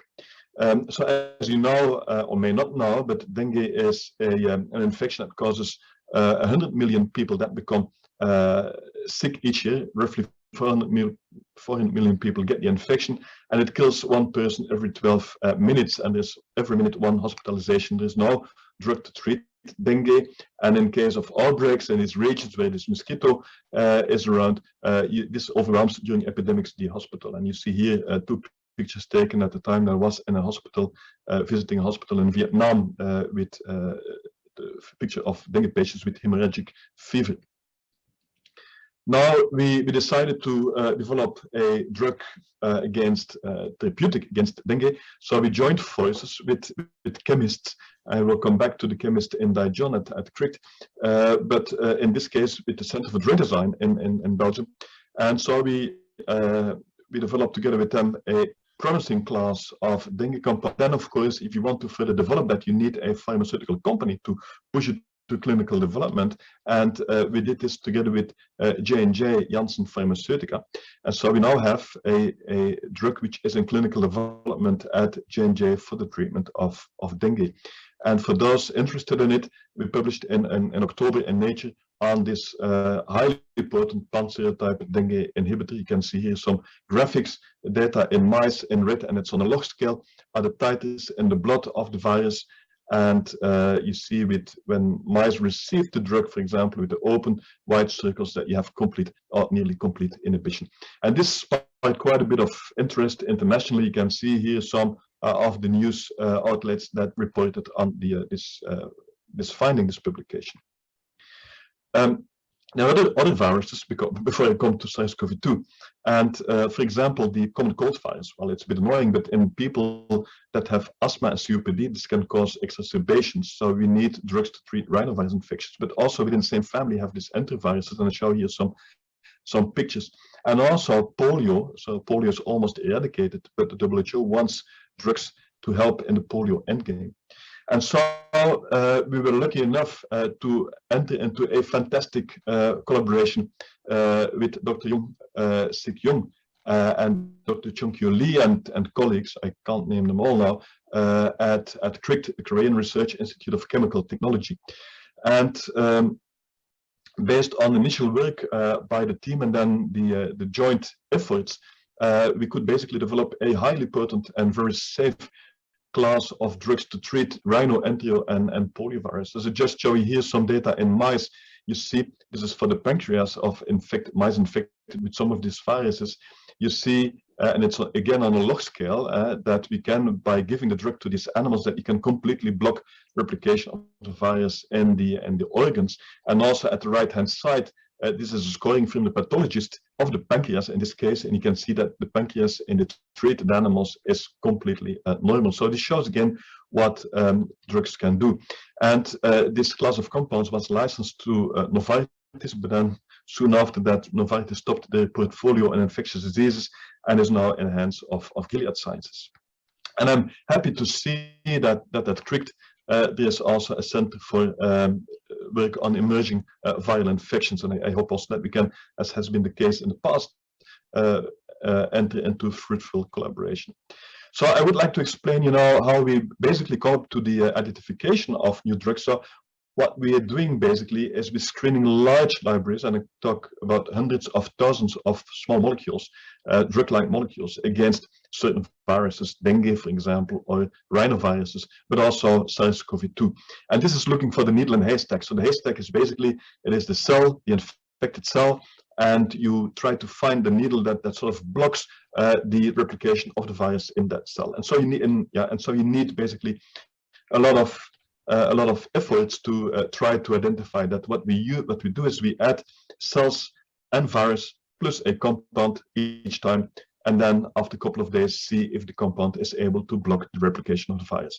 Now, we thought a couple of years ago that one or the other day, as I wrote in that review, we will see a pandemic virus, we will see emerging viruses, and we will not be ready. And so we should basically have a fully automated system that allows us to work with highly pathogenic viruses. So what we did is, and this is my dear colleague Peter Lezing, who is basically the mastermind of that. So we built a fully sealed lab in a box, which is at an under pressure of about 200 Pascal. With on top of that, you see all at the left-hand side. So the blue box is the box with all the robotics inside. You have a glove box system attached to it, and on top of that is all the air handling in gray. Here you see, and I have to make sure that I have my pointer here.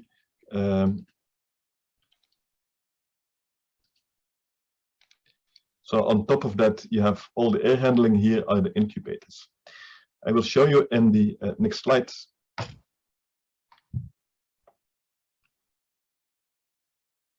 Apologies, my slide is not moving now. Yeah, here we go. So this is a view on the in the high containment labs of the institute. In the corner, you have the capsid, the lab in a box with the two blue lids. You see high contact images, which are fully automated microscopes. Here inside in the facility, you see a central robotic arm that is picking up the plates in which we put the cells and the viruses and the compounds together. And for example, now what the central robot arm will do is it's putting a plate on at the barcode reader, and so this is now being scanned, and then the robotic arm goes to one of the two high contact images, which can read basically at the same time 384 microscopic images. And then this is being analyzed by software. The whole system is built in duplicate. Each instrument is in double, just as a fail-safe. If one instrument would fail, that the whole workflow isn't stopping. And here you see another robotic arm that is putting such a plate into an incubator at 30 degrees Celsius. So this is revolving positions. We have 4 such incubators, so a huge capacity in the system. And then a couple of days later, the software decides to take the plate back out and to analyze basically if these compounds that we test block the replication of the virus. This happens 24 hours a day, 7 days a week, so also in the middle of the night while we are sleeping. And so far, so we screened roughly 2 million compounds against SARS-CoV-2, our own compound libraries, but also for partners internationally. So I will come back to that. But also when you want to assess efficacy of drugs, you need animal models. So soon in the beginning of the epidemic, we tried to develop mouse models, but that did not work well. And then we switched to hamsters. We're one of the first teams in the world to report on a hamster infection model. You can see here on the log scale that the virus goes rapidly up in the lungs of these animals. And you can also see that the animals develop a COVID-like pathology. And we also do micro-CT scanning to monitor basically the evolution of the disease in these animals. Here you have a view on the CT scanning, for example, and the team working with the virus in the lab. Now, we have, you can find it on the website, we have many publications on basically first to try to identify inhibitors of replication in existing compound libraries and work on combinations. I don't have the time to expand on that, but we work with the Gates Foundation to basically try to develop drugs or drug combinations. I just show here a publication that came out last week in Nature Communications, where we tested Paxlovid, so the Pfizer protease inhibitor of SARS-CoV-2, which if you give it to patients early on in the first 5 days after onset of symptoms, that results in 89% reduction in hospitalization. So what we did here in that particular experiment, there are many more experiments in the paper, is we put an infected hamster in a cage with an uninfected hamster. And you can see here in blue the full blue dots. These are the titers of the virus in the lungs of the animals. So it's again on the log scale. And then the open circles in the virus in the lungs of the sentinel. So the index hamster, the hamsters have been put in contact with the infected hamsters. And you see that all with the open circles, all sentinel, all contact hamsters become infected. Now, if we treat the infected animal with Paxlovid, you see in green with the full circles that there is no replication of the virus in the lung, and that these animals are also not transmitting the virus to the sentinel. So there is also a role there in kind of blocking transmission, and not shown here is also if we treat the sentinels with the drug, you can prevent them to become infected. I showed you the capsid system. So we screen a lot of compounds. We pick up then compounds that inhibit the replication of the virus. But next thing is that we want, together with the chemists, to optimize these hits. And so we have done major efforts. And I show you very recent data of a class of compounds that we tested. So we have low, very potent activity in cell culture. But then the question is it active in animals? So again, here we tested that in the hamster model. In gray, the gray full circles are the titers of the virus in the lungs. And then you can see in blue is Paxlovid, so the Pfizer compound, and we get roughly 3.10 log 10 reduction. In green is our compound, and you see that it's more potent. It's at least a log more potent than the Pfizer compound. At the lower dose, because you can see, I have to add another compound for stability, but you can see at 30 milligram per kilogram, we have much better activity, this once daily, than twice daily of the Pfizer compound. So it's roughly tenfold at the tenfold lower dose, it's even more potent than the Pfizer compound. So we're further developing this drug to treat SARS-CoV-2. It's also important, and I just give you a snapshot here, to show that certain drugs do not work. And you may know that a lot of people believe that ivermectin, they should take ivermectin to treat SARS-CoV-2 infections. We showed that this is not the case, and you can see in gray, this is now not the titers, but the pathology, the scoring of the pathologist in this hamster model of the untreated infected animals. But you can see in orange that if we treat the animals with ivermectin, an antiparasitic drug, that the severity of the disease goes up. And you can see this here as microscopic images of the lungs of these animals. So in gray here with some arrows indicated by the pathologist where the problem is, but you can see in those treated with ivermectin, there are lot more arrows. So people should not be treated with ivermectin. And we just have a manuscript out on bioarchive. And then to conclude my presentation, and as alluded to by Rector Luxels, we have made major efforts on developing a vaccine against SARS-CoV-2. So all what I told until now was on therapeutics, but this is now on a vaccine. And so you may know that, for example, the J&J vaccine and the AstraZeneca vaccine are based on an adenoviral vector. So we used a different vector, We used basically the yellow fever vaccine, which is a live attenuated virus. And so we mastered that now quite well, and we could basically use, we put in the sequences of the spike of SARS-CoV-2 in the backbone of this vector of the yellow fever vaccine. And we have beautiful data. So the first publication was in Nature. We have now a follow-up on a universal variant of that vaccine. And you can see we tried now against different variants in green, in blue, and orange, and in purple. Each time the titers of the virus in the lungs that have not been vaccinated. If you vaccinate the animals, you see that we do not find any infectious virus back in the lungs of these vaccinated animals against all these variants. And also not shown here, we do have very nice protection against Omicron. And the last slide, I think that's also an important slide, is that we also explored if animals that have been vaccinated, if they would transmit or not the virus to the sentinels, to the other animals in the cage. And so this is what we see here. So again, the non-vaccinated animals transmit very efficiently to the sentinels, but the vaccinated sentinels, the vaccinated animals, we do not find infectious virus in the lungs, and also they do not transmit it to the sentinels.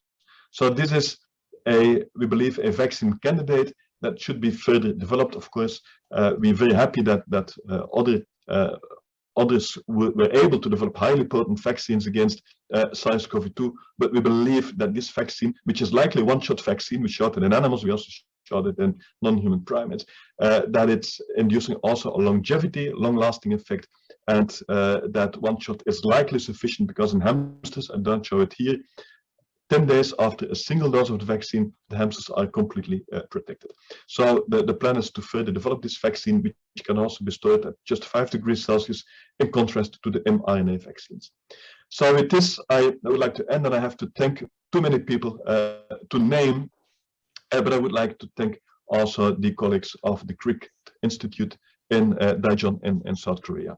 So thank you so much for your attention, and well, thank you.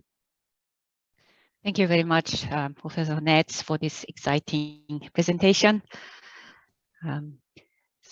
So we go to our last speaker, is the Chief Business Officer of the Korean company iGene, Dr. Christian Hong. And iGene is working on a vaccine that shows improved immunogenicity and stability, and can also target the Omicron variant. And this presentation will be about this liposome-based vaccine candidate, e.g. Covet, with very high level of virus neutralizing antibodies. So Dr. Hong, the floor is yours. Oh, thank you, Ms. Maria, so for a nice presentation for me. Before we begin the session, I would like to say thank you for everybody, Your Excellency, and my colleagues and VIPs. I really appreciate this opportunity. And also, as the former active duty U.S. Army Medical Department officer, I would like to express my deepest appreciation for the Belgian veterans served in Korea. I believe it was almost 4,000 veterans served in Korea during the war. Of course, U.S. Army had about 38,000 casualties in Korea. In the midst of the Ukraine crisis, I really wish that everybody in Ukraine is in peace, and God bless you. Okay. So now we're going to be talking about the e.g. Covet, which is our COVID-19 vaccine. Okay, when we had this mission back in sometimes 2020, and we had a vision, okay, we're going to be developing this COVID-19 vaccine, middle of nowhere from the scratch. I was really like scratching my head and gosh, how are we gonna start this from scratch? But obviously we did it. So it's sort of, I would say, it's a miracle that we relatively developed this vaccine in relatively very short timing. And as you see here, our mRNA vaccine is, I'm gonna be explaining this one a little bit in depth later on, but the freeze-dried. And we are developing Omicron variant vaccine right now, but since this was the very first vaccine that we had, so we used the D614G, which is a little bit older strain, but back then was a European strain. And of course, we had a uridine modification on our mRNA. And also we used the AI assisted the codon optimization for our vaccine. So I'm gonna be discussing the vehicle that we are using here. So this is basically cationic liposome for better mRNA delivery. One thing notably, we do not use the PEG, so not necessarily allergenic to any patient. So as you see it here, showing the Pfizer vaccine against ours. So we have a little bit bigger in terms of diameter. So about 300 nanometers. At the same time, the nanoparticle LNP employed by Pfizer is about 100 nanometers. And patent-wise, we are covered, patent pending in Korea. And the notably here, our storage temperature is 2 to 8 degrees, which is basically any home refrigerator, versus the Pfizer employed minus 70 degree kind of storage temperature condition. In a nutshell, our vaccine has been designed as a 2-dose regimen, which will be a first day 0, and it's gonna be second shot gonna be 21st day, so 3 weeks apart. Okay, our delivery vehicle, since the Pfizer uses the LNP, we are using our own delivery system, which is again pegylation out of that, and superior default effect because of lacking pegylation. And one thing I'm very proud of this vaccine is that we can easily lyophilize this vaccine. So the storage condition won't be matter anymore. So let's take a look at the biodistribution of our vaccine. As you see it here, it just stays in the injection site. It doesn't go anywhere other than the injection site. Okay, let me just a little bit touch base on the pegylation.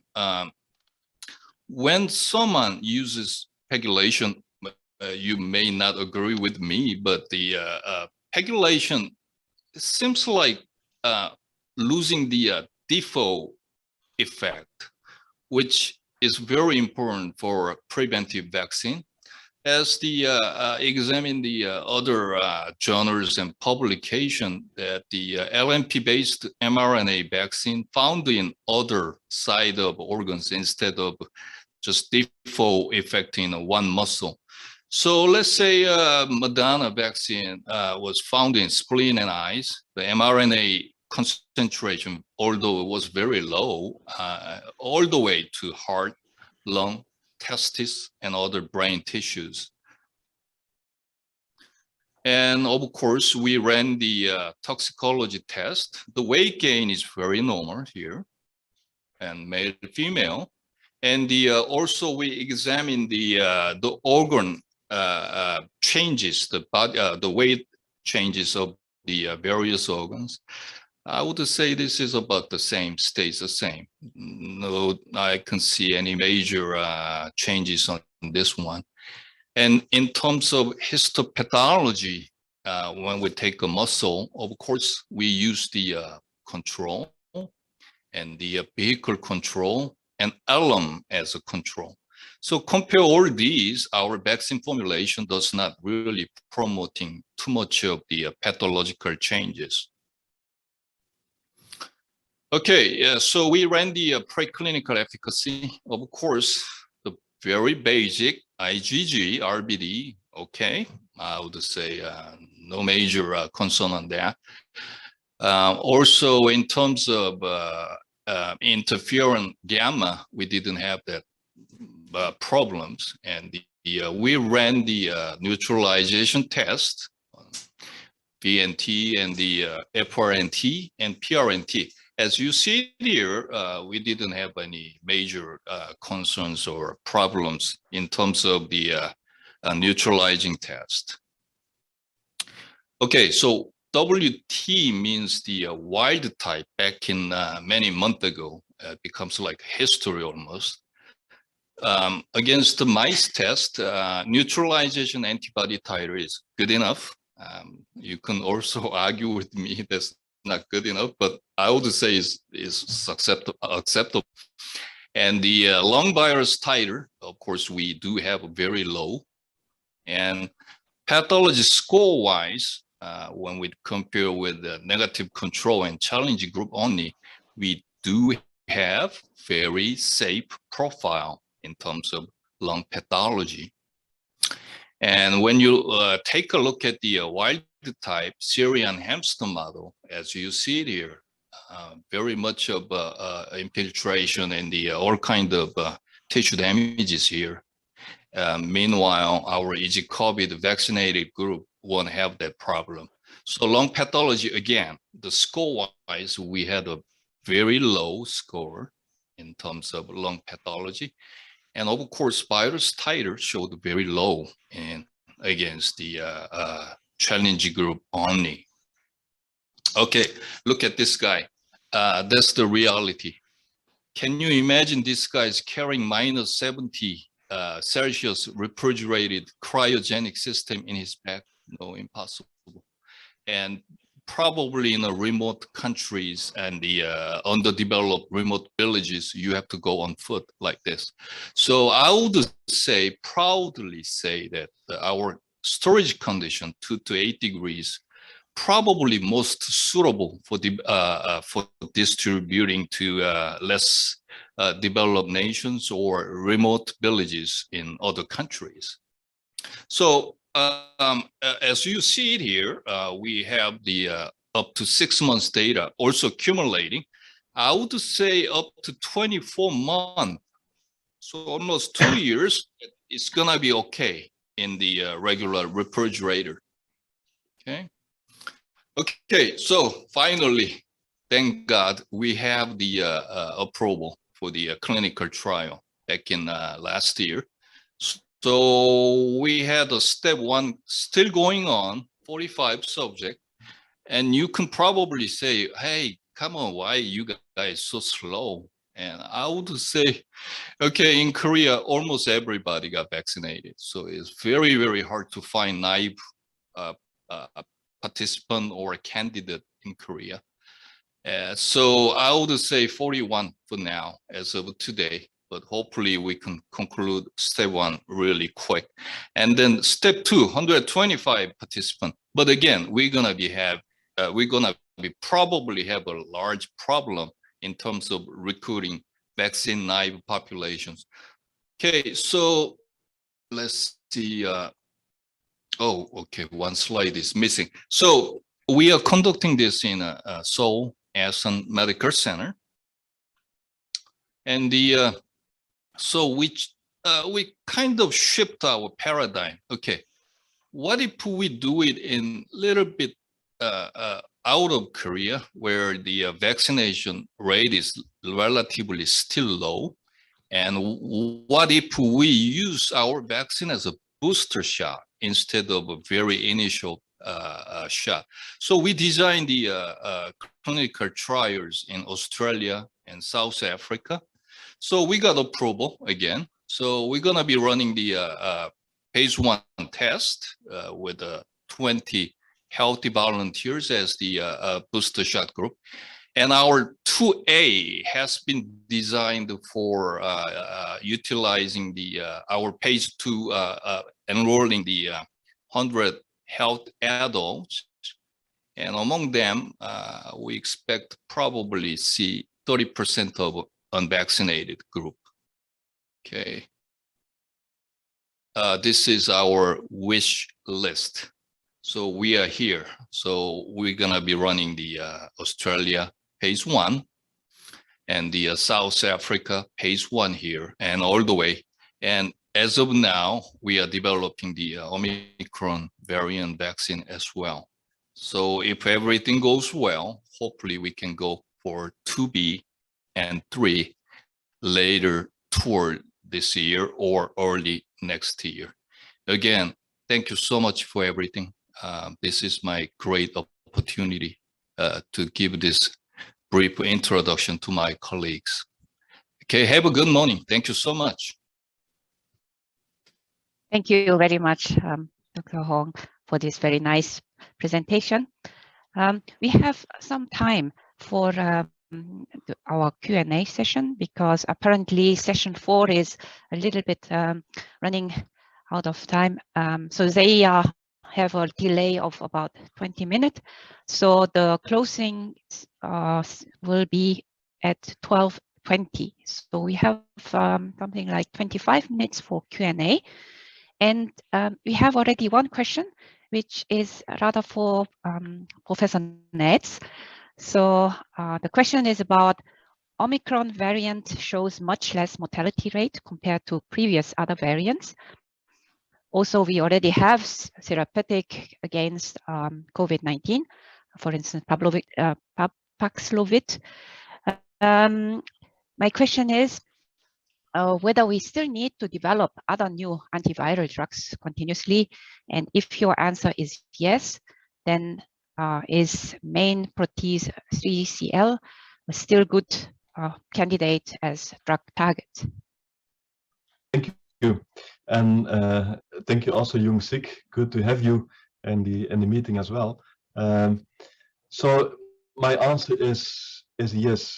And Omicron, although Omicron is mild, mild somehow means that you have less people ending up in the hospital. But still, as was explained earlier in the meeting, quite a bit of people may end up in the hospital, and we will see how long also the immune response is holding after the 3rd dose, and definitely in elderly, they're now receiving in many countries the 4th dose. So the question is, how long will that hold? And we're pretty sure that at some time we will see breakthrough infections. But also, you have quite a bit of people that are immune suppressed, that have immune diseases, or that have, for example, a transplant organ for which they receive immune suppressive therapy, and so they do not mount efficiently a immune response to the vaccine, even not after 3 or 4 doses often. And so for these people, you need a alternative, and the alternative is either antibodies that you can give as an infusion or as or intramuscularly. And we are also developing, together with different teams, antibodies that are active against all the variants, including Omicron.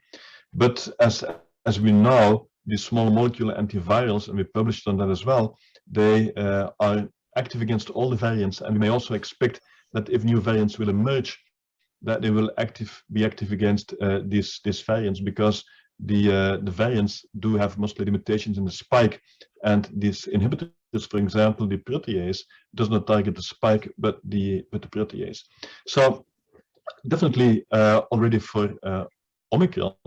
And then the question is, of course, will we see, and the answer is likely yes, it's almost certainly yes, will we see new variants emerging in the future? And so it's good to be prepared for new variants. Of course, I mean, as has been explained and by various speakers, many people have been vaccinated, many people had infection, so there is a good baseline immunity that will for sure also protect against new variants, but we will need weapons to battle new variants if they will emerge, or also if just immunity is waning in people. And so will we have enough with protease inhibitors? Well, I think we may be very happy that Paxlovid is so potent, but you need to combine it with ritonavir. I think it's not possible to develop even more potent drugs. And then one of the questions is, will we see resistance developing? And the good news is that for Paxlovid, the Pfizer compound, so with the Gates Foundation, we studied that, and we see that resistance is not coming easily, and that's good news. But we may also not be naive, because in the end, you will see resistance developing, certainly in patients that are immune deficient. So we should have drugs with another mechanism of action that that can be used to treat patients if resistant variants would emerge. But also, I think this is where we have to go to, is that in the end, combinations will likely be needed. So you know, for example, to treat HIV, it's a combination of 3 or 4 active drugs in one single pill. Of course, that's a chronic infection. SARS-CoV-2 is an acute infection. You just need to treat a couple of days. But in people, again, that take medication to suppress the immune system, you may need to treat them for weeks. And then you have the risk that resistance will develop. So if you combine, for example, Paxlovid with a drug that has another mechanism, you will avoid resistance to develop, because if resistance would develop against Paxlovid, you will have your second drug that will block that resistant variant. And so I think it's more or less becoming a consensus, even among drug developers, but also against people in the field, experts in the field, that a combination of 2 drugs with a different mechanism will be needed. And we will see, well, SARS-CoV-2 will not disappear. That will even our grandchildren, I think, will likely still see SARS-CoV-2, hopefully much milder. So we will need drugs to treat these infections. But also, we may see in the future new coronaviruses emerging. So we had SARS in Hong Kong emerging in 2003. We had MERS coronavirus in the Middle East in 2012. We had 2019, 2020 SARS-CoV-2. So it's not unlikely that we will see somewhere in the future a new coronavirus emerging, and then it would be good to have a broader spectrum coronavirus inhibitor at hand.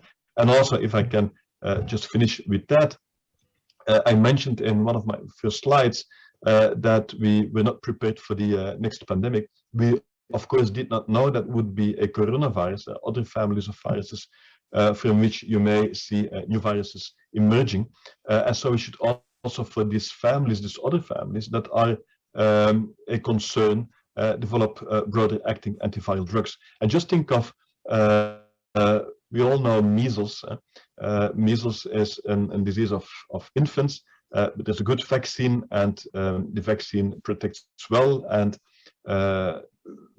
but measles is a very, very infectious virus. So they are not so-called. My colleague here, Molenberg, explained that are not of SARS-CoV-2 is somewhere around 3 or above 3, but for measles this is 15 to 18. So this means that if you have one patient infected with measles, that one person will infect 15 to 18 other patients, and the other people, and this in turn will infect 15 to 18 others.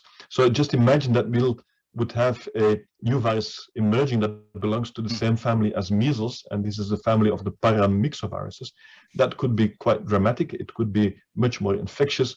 It could also perhaps target more the children rather than the elderly, and we don't want to see that. And measles belongs to the same family as mumps, the virus that causes mumps, but also RSV. So people with young children know that RSV can be a problem in young infants.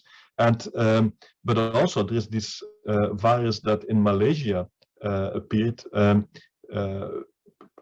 mid 2005, something like that. And this is a virus that comes from bats. So this family of the measles virus, mumps, RSV, the bats are full of these viruses. So one or the other day, there could be a spillover event happening. And that happened with this Nipah virus in Malaysia, which spread from bats to pigs and from pigs to humans. And it's a pretty bad disease. Same thing in Australia, where the Hendra virus, about 15 to 20 years ago, from bats to horses and from horses to men. And so we don't want to see that happening. So besides coronavirus, we have other families of viruses, and we should develop broader acting drugs to battle these viruses if they would emerge. We may not, as a human mankind, we may not make the same mistake as was done with SARS-CoV-2. I'm pretty sure that the pandemic would have been a different phase if we had drugs at the time of the outbreak in early 2020. So I hope that answers a little bit the question. Thank you very much, Professor Ned. I understand in a way that there will be other, maybe hopefully not pandemics, but other outbreaks. And of course, we can never be really have always the vaccine or treatments available to that time. But it seems to me it is very important, especially in terms of technology and innovation, that we can react very fast on the outbreak. And so when we have seen for Korea, South Korea has been very fast in the development of the testing kits, and as well as also in terms of the vaccine. So I would like to ask Dr. Kim, what is, in your opinion, in terms of the technology and innovation, what has been the most important factor for you to react that fast and efficiently on the crisis? Yeah, thank you. Yeah, in my answer, I remember first stage of COVID-19 pandemic in Korea. Many countries look at Korea, how we can control the COVID-19, the test. I think two things. In the Korea company has technology, and second thing is Korean government process the quality testing validation of assay, and third one is lab environment. After MERS coronavirus, most Korean hospitals already established the outbreak response system. It is not first one. We have experience.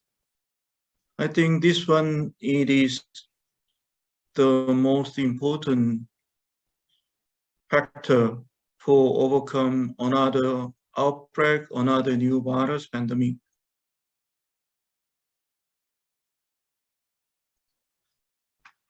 Okay, thank you very much. Then I turn this question back to Professor Ned. Well, you mentioned other infections.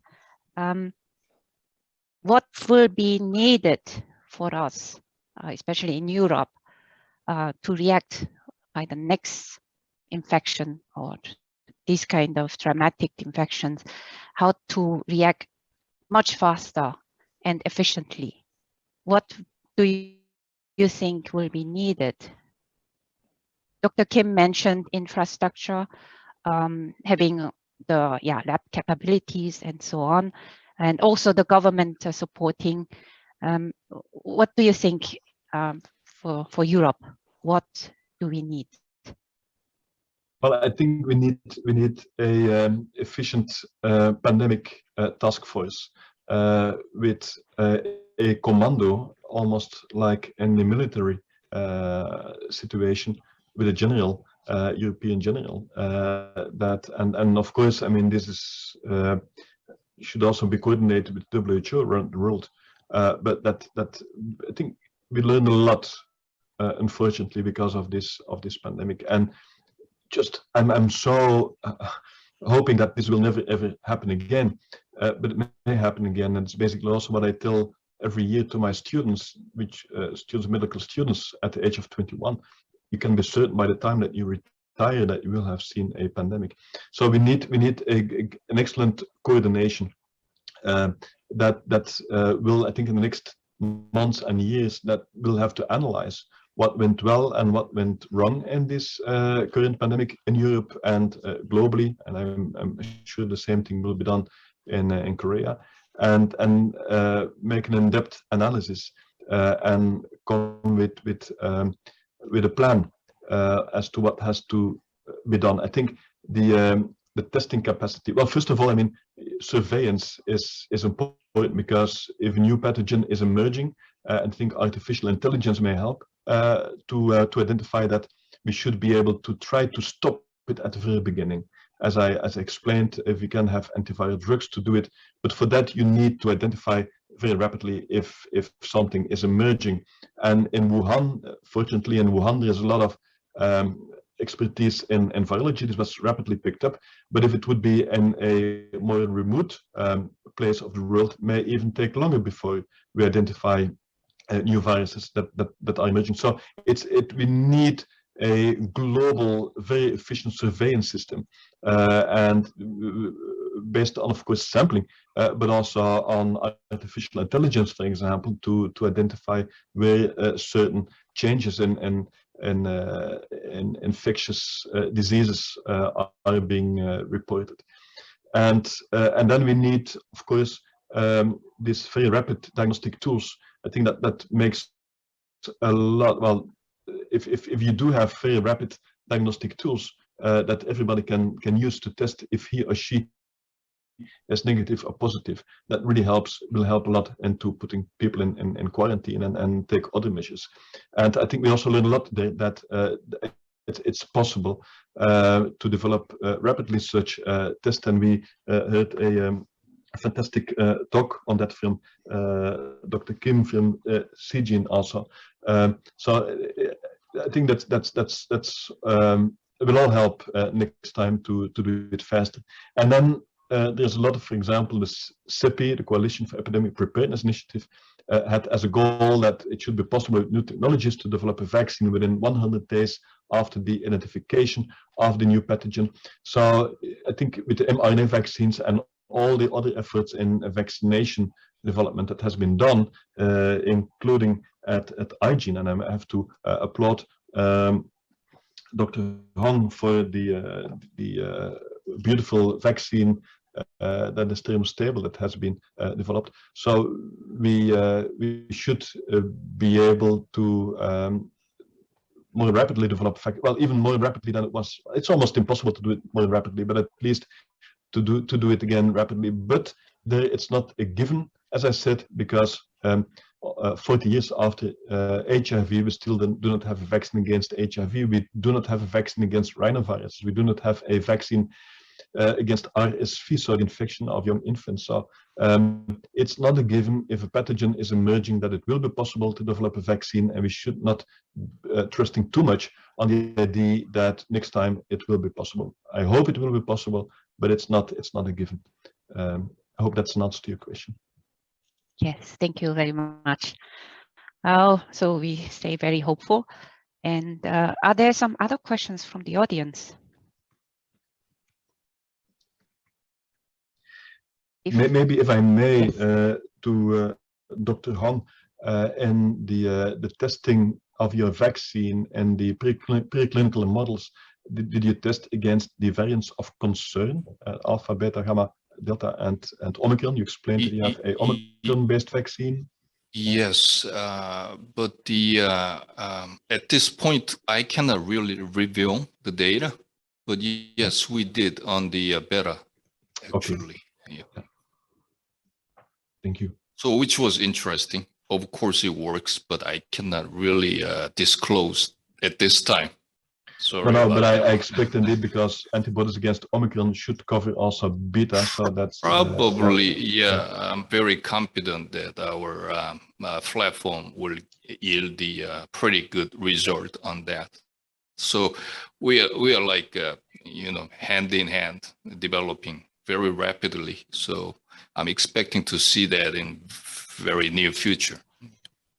Thank you very much for your excellent explanation and the presentation. I want to say personally, thank you for that. Much appreciated. Thank you as well. No problem, sir.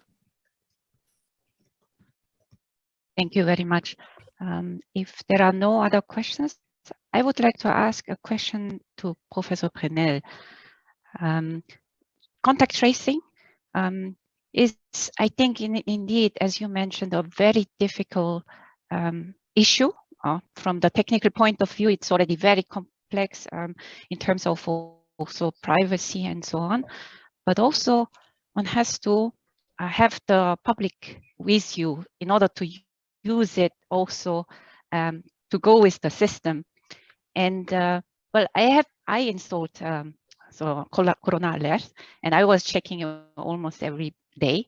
And yeah, unfortunately, people were expecting on app which was much more active than that you have to go and check every day and what's going on and so on.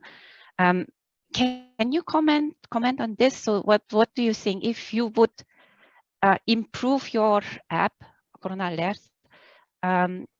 What do you think in order to attract much more the public?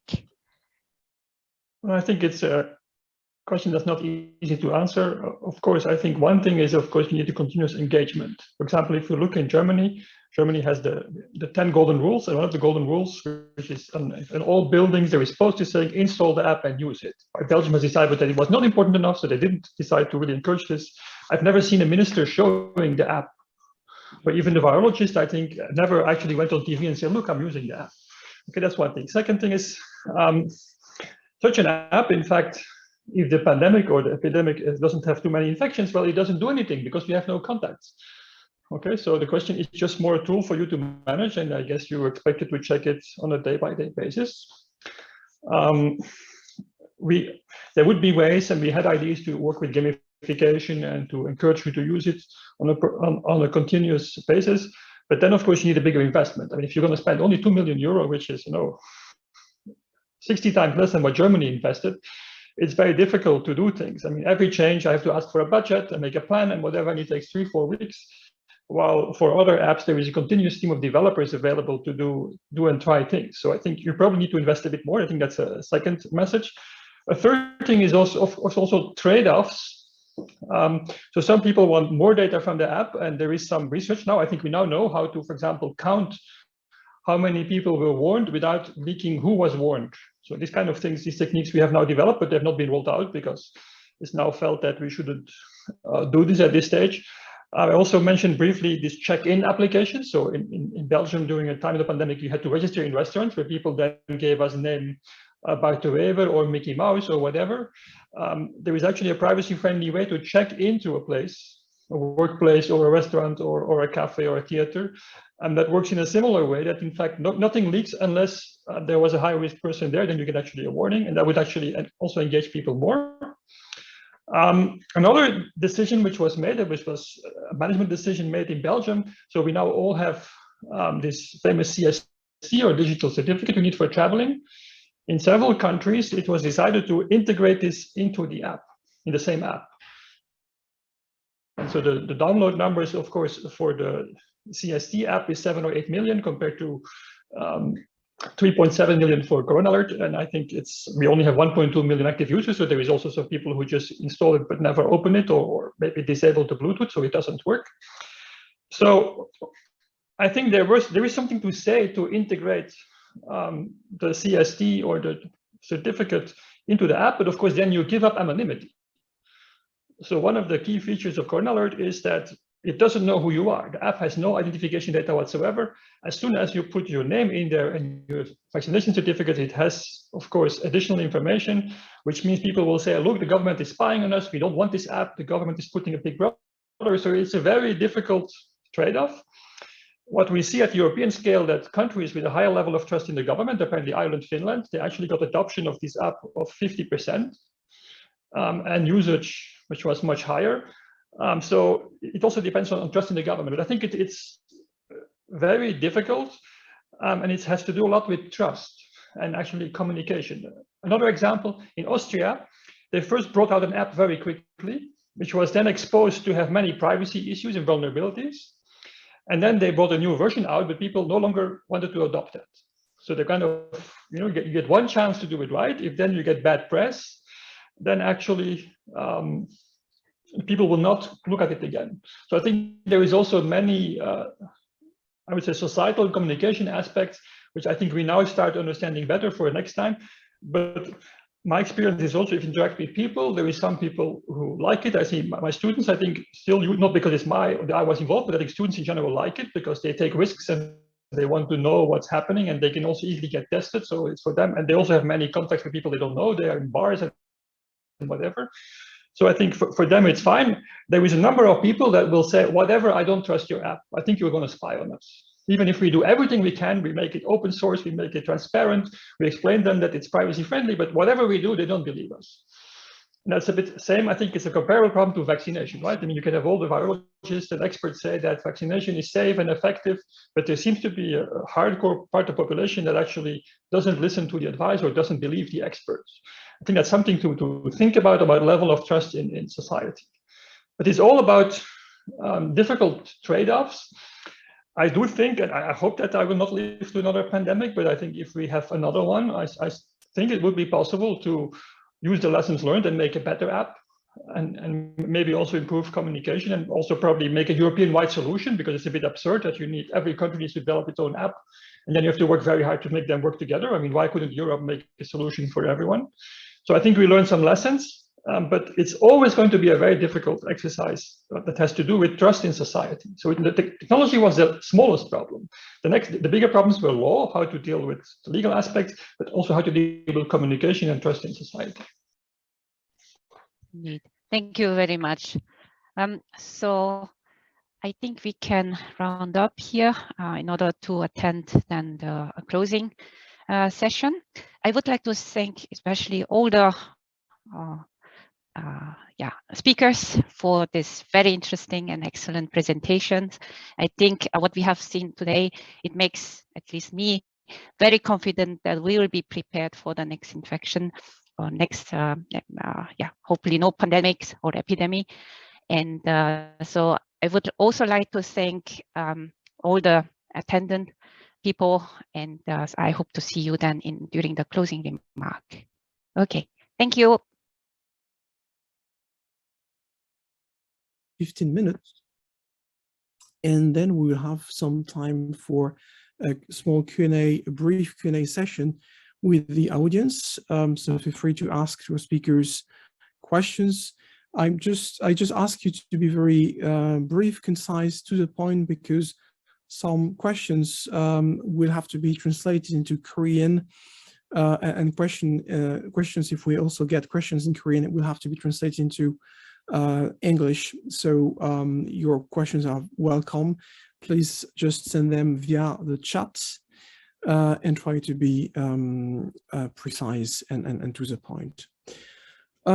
Before we start, I would like to convey my gratitude to a couple of people, of course, to all the participants of this symposium, specifically to the participants of this historical session. We have outstanding scholars with us today. I also would like to convey my gratitude to Thomas Daniels from the International Office of KU Leuven and Lee Dambi from the Korean Embassy. Without their tireless efforts and support, this symposium couldn't have taken place. Without any further ado, we will start this session. We have, as I said, 4 speakers. We'll start with Professor Hyun-Suk Lee from Yonsei University College of Medicine, Institute of History of Medicine. And Professor Lee will talk about the origins of prophylaxis, epidemics, and preventive measures in Korea during the 8th century. Professor Lee, thank you very much for being with us today. It's a great honor. And I give you the floor. You can share your presentation.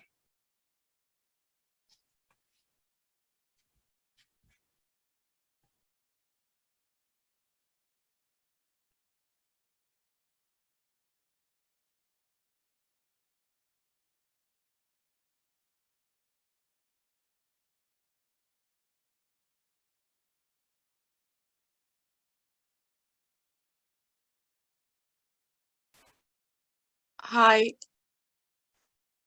Can you hear me? Perfectly, Professor. Oh, yeah.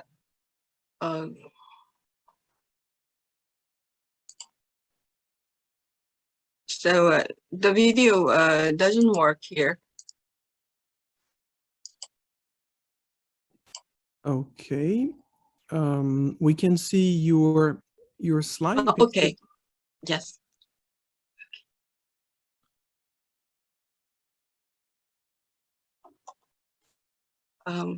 Hi, I'm Hyun-Suk Lee from Yonsei University. Thank you for having me in this conference. And I'd like to introduce my theory about the ancient epidemics, specifically smallpox. I have to confess, I'm in an isolation of COVID-19. I am positive, and so this starts from my experience. So COVID-19 in 2022, right now, Korea, whenever the coronavirus, sorry.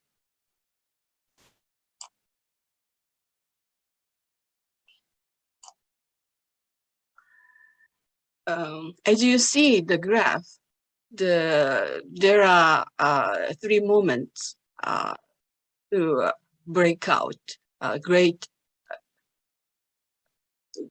breakout in Korea in this pandemic. Whenever the coronavirus mutated, the transmission power surged, and the number of infected people also increased rapidly. But the severity rate also decreased as toxicity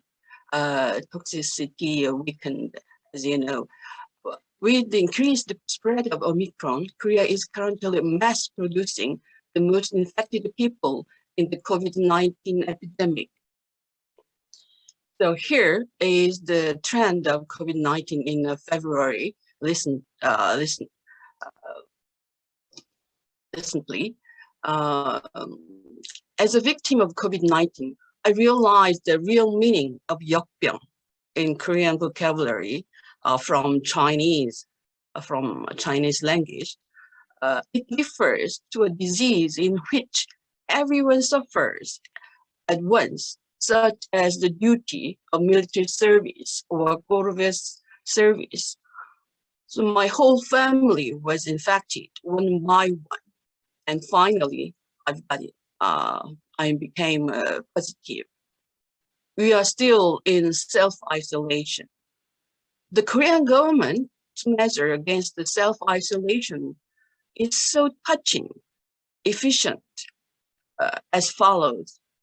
This is my experience, personal experience. The community health center called me the day of being positive. He explained the details. What should I do? And he sent me. He sent the whole family the self-health care kit.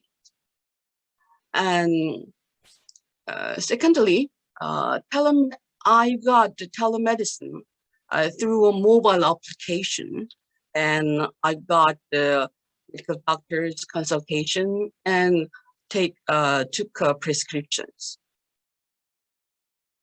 Thirdly, quick delivery system of medicine to front door from the pharmacist connected to the doctor provides me medicine very quickly. Fourthly, self-health care kit and a mental health program is provided to us. If I have a mental problem, they told me put the opcals and take a consultation. It happens in 1 or 2 days of being positive, and no payment. There's no payment. It was very impressive for me. So this is the self-health care kit, what I bought. It includes oxygen saturation monitors, thermometer, fever remedy, and hand sanitizer, etc. Drive-through and walk-through diagnostic testing system made us obtaining rapid test and research for COVID-19. It takes less than 24 hours. Thanks to mobile apps and quick delivery system of medicine, we, a whole family member, able to take the medicine prescribed by doctors from the day of being positive. The process of monitoring the positive is convincing, reliable, and very touching. So this is the medicine what I got in 22nd February of Leuven, me positive. Supposedly taking 8 pills, it is too much for me. I'm still dizzy because of too much medicine, and gargling special liquid 3 times per day. As a negative of COVID-19, I have been sick since last week and took plain medicine of common cold from 16 to 22 February. I already took medicine over 2 weeks. So this is my son's room. He got the first he was first victim, and I tried to make him isolation at home, but actually it doesn't work. Whole family got infected one by one. So this is the waiting line for taking PCR test, what I've got. And this is the quick antigen testing line. So those kind of preventive measures was very touching. Is very touching and very proud of Korean people. So this is first time for me. There's a Korean government who take cares of me. This is actually first time to feel it. So as a historian, I have researched history of epidemic over 20 years actually. So from the prehistory period to Korea period, it means the 15th century, 16th century. I tried to reveal what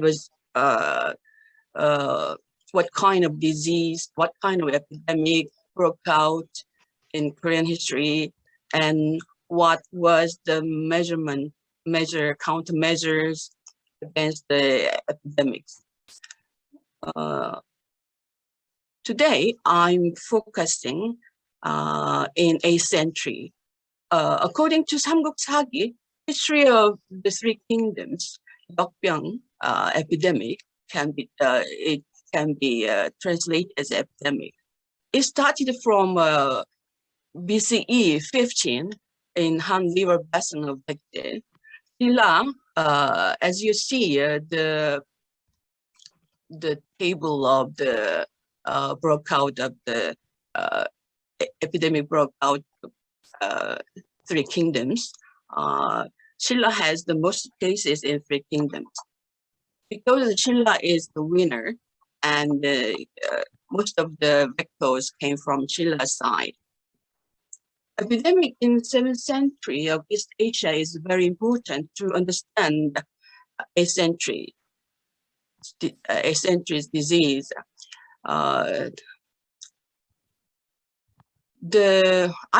In my opinion, in my field, China's epidemic, according to old Tangshu, Taichung reign, there were 6 outbreaks, and in Gaosun reign there was 2. And Shilla's epidemic it broke out mostly during wartime, during the Baekje and Korean War. So this is Korea territory and Shilla and Baekje. This is Wa Japan, and we call the Shilla Unified War. It happened. It occurred from 660 to 676. I call it as the time of exchange of pathogens in East Asia, because Shilla allied Tang China, and in Tang China's troops, there were troops and Uyghur soldiers as well. Baekje allied Wa Japan, and Goguryeo got Malgar soldier as well. So in the description of a smallpox of White Eye Meow, book number 3, smallpox came from the west and spread to the east in 653. This is very important discovery in my thought, because nobody understand what kind of epidemic in these days. But I found this phrase in medical book. So a medical book could be a very important resources to understand history. In that time, dispatched Tang's army to Korea Peninsula is more than 100,000 or 200,000. So I think it, at the time, smallpox arrived in Korea. Because in 654, smallpox came to Tang China from the west, and in 657, epidemic broke out in certain area of Tang, China. In 660, more than 100,000 Tang soldiers attacked Baekje's capital. In 675, Shilla won against 200,000 of Tang soldiers.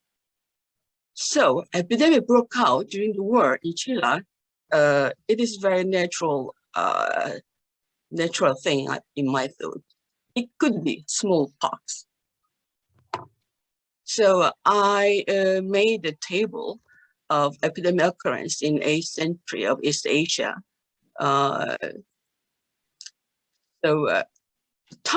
Mostly Tang started early 7th century, and then Korean Peninsula, Korea, and then via Korea to Japan. Yes, Japan has the they have many records about this epidemic. And 8th century, it goes and come and goes to China, Chile, Japan.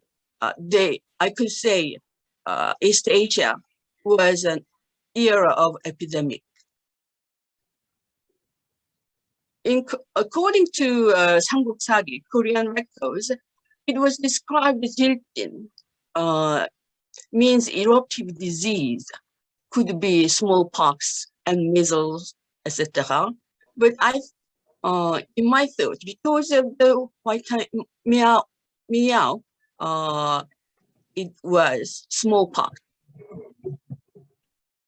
According to William Wayne Ferris, in the 8th century, smallpox killed almost the 1/3 population in Japan. Almost the same thing happened in Chile. Rapid decrease of population brought a shortage of labor and productivity. So the epidemic in 8th century Korea derived those kind of thing. Chile established the National Medical School in 692, teaching Han Chinese medicine. And there are many times for grant amnesty, yes, there are 5 times early 8th century, and relief police was provided. In 707, 70,000 starved people was provided food per day. In 717, recruiting more office for medicine and calculation in Shilla government. In 720, Shilla government buried the dead bodies on the street. It means that there are too many people who died on the street. We watch it, those kind of thing in China, and yes, in late 8th century, I mean the nowadays China in this COVID-19. In late 8th century, we established a local system, decreased the population of 2 provinces and 7 prefectures. So those kind of local population was here. It means that in 799 broke out of epidemic again. In 833 broke out of epidemic again. So you can see the term the next epidemic comes after 30 years. So what it means 30 years? It means one generation. So it means it's a period of adoption. Let's look out countermeasures of epidemic in Chile. In order to reduce the resentment of poor people, the prisoners were released. Providing the information, the Chile government provide information, including treatment and medicine as well. Local province for local officers. And in this period, there are so many construction. The statue of Vaishayaguru,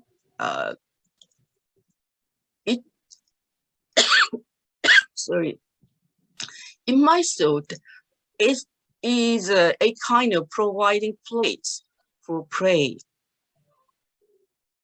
And Shilla government held many national ceremonies for celestial and Buddha's mercy. And Shilla provide relief food and jobs for construction of Buddhist temples. So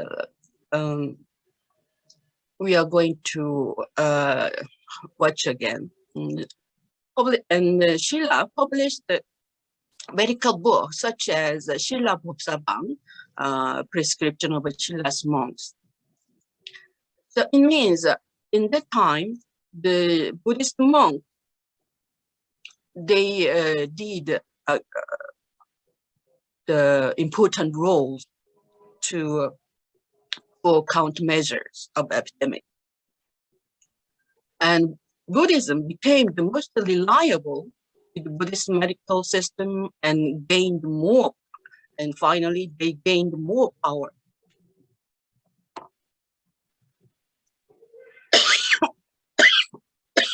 Professor Shin, may I ask you to conclude?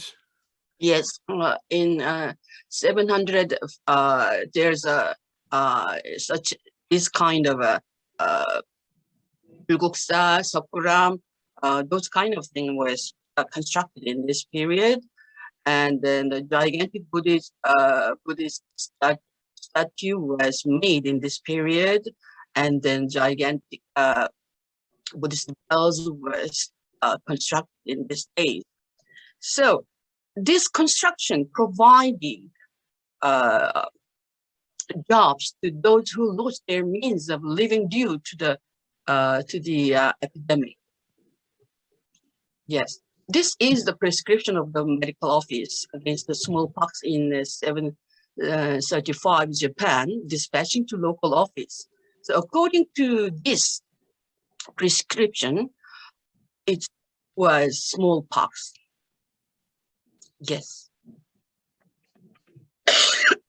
So those kind of treatment came from Tang via Chile, finally arrived to Japan.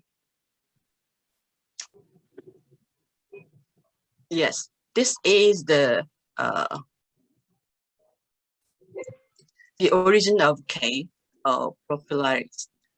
Thank you for hearing my presentation. Thank you very much, Professor Lee, for this very interesting presentation. We're a bit short of time, so without any further ado, we'll give the floor to Professor Shin Dong-won.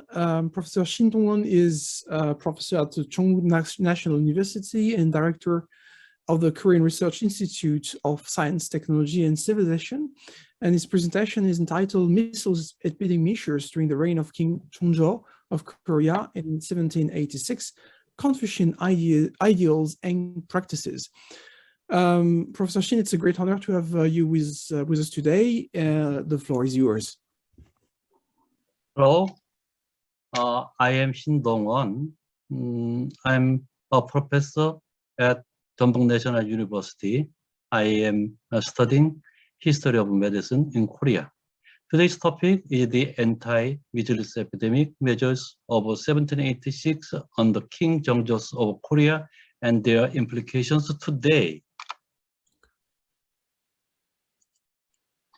It is a great honor to make a presentation in session D of the conference Global Crisis in Context, Belgian and Korean Approaches to the COVID-19 Pandemic, here with the Leuven University in Belgium, the home of the great anatomist Andrea Vesalius and Jean-Baptiste van Helmont, the founder of modern pharmacology. Through a 15-minute presentation, it is quite insufficient to address these issues in earnest. I would like to find the meaning of my presentation in sharing insights and engaging in a discussion with the audience. I will read loudly the bold letters. Contents. First, introduction. Second, the ideal of King Jeongjo's anti-infectious disease measures, the recovery of Confucian norms. Third, the old Confucian norms versus the new modern normal. Fourth, Confucian norms and their implications today. I have selected this topic because I would like to pose questions on and discuss the three following items. First, according to what norms were infectious diseases prevention and control performed in pre-modern Korea or East Asia? Second, with Korea's incorporation into the Western-led world order in 1876, how were these norms switched to the new so-called modern norms? Third, what are the secrets to measure against controversial disease 2019 to 2012, COVID-19 in South Korea, which have been evaluated as successful at least up to now, in contrast to the failure and limitations of COVID-19 countermeasures of nations around the globe today? And what are the relations between them and the old norms from different countries opening of its doors to the world? When the variable records of the Joseon dynasty, a collection of annals, I examined 79 occasions of infectious disease epidemics are confirmed over some 200 years from 1660 to 1864. out of which no fewer than 6 cases where 100,000 or more died alone are featured as well. 7 to 8% of the total population died from infectious diseases. Major infectious diseases during the latter half of the Joseon dynasty were smallpox, scarlet fever, typhoid fever, dysentery, influenza, measles, and cholera. According to Confucian patentology theory, infectious diseases were perceived as a class of natural disasters outside human control, such as droughts, floods, thunder, heavy snowfall, and earthquakes. Let us then look at why I chose the 1786 measures under King Jeongjo. It's a figure evaluated a reformist ruler during the latter half of the dynasty. When there were signs of a measles epidemic in April 1786, under King Jeongjo's personal initiative against the measles epidemic, which continued until the end of June of the same year, four aspects are noteworthy. First, measures were taken so that physicians would be dispatched and medicine would be provided to those who were too poor to obtain medicine on their own, regardless of whether they were nobles, commoners, or outcasts. For this, 27,000 pills of Anshinwan, an expensive pharmaceutical formulation for the royal household, were bestowed on diverse offices, both within and without the court, so that they could be provided widely. Second, in order to respond to the measles epidemic systematically, the construction of an emergency relief and treatment system for the indigent through the regulations on the relief and the treatment of the poor with measles were implemented. They included the notification of the public of the following contents through announcements in both classical Chinese and Korean posted in all areas of Seoul. Assumption of responsibility for disparate areas. 2 state medical organs for treating measles. Selection of physicians for the relief and treatment of impoverished patients with measles by these 2 agencies. Uninterrupted performance of relief and treatment duties with respect to the indigent through work shifts, efficient provision of medicine to outpatients. Post-hospice on constant standby for the maintenance of promptness and continuity in household duties, and the construction of an emergency relief and treatment system for the poor. Above all, emphasis was placed on statistical reports on patients that the medicine provision in units of 5 days, and this was strictly followed even when the Crown Prince died from measles. Such measures were quite similar to the infectious disease countermeasures taken in modern Europe. Third, the April 22nd, King Jeongjo issued an order for the procurement of measles prescriptions from skilled physicians in both Seoul and the provinces. This stemmed from the view that medical officials in the capital would be unable to present efficacious prescriptions for a disease due to inexperience. Around a month later, numerous prescriptions were gathered from across the kingdom, out of which the most appropriate ones were chosen and sent down to the provinces. This was unprecedented. In general, medical texts or prescriptions prepared by royal physicians or medical officials would be sent out to the provinces. It was the first time for such materials to be presented to the court from below.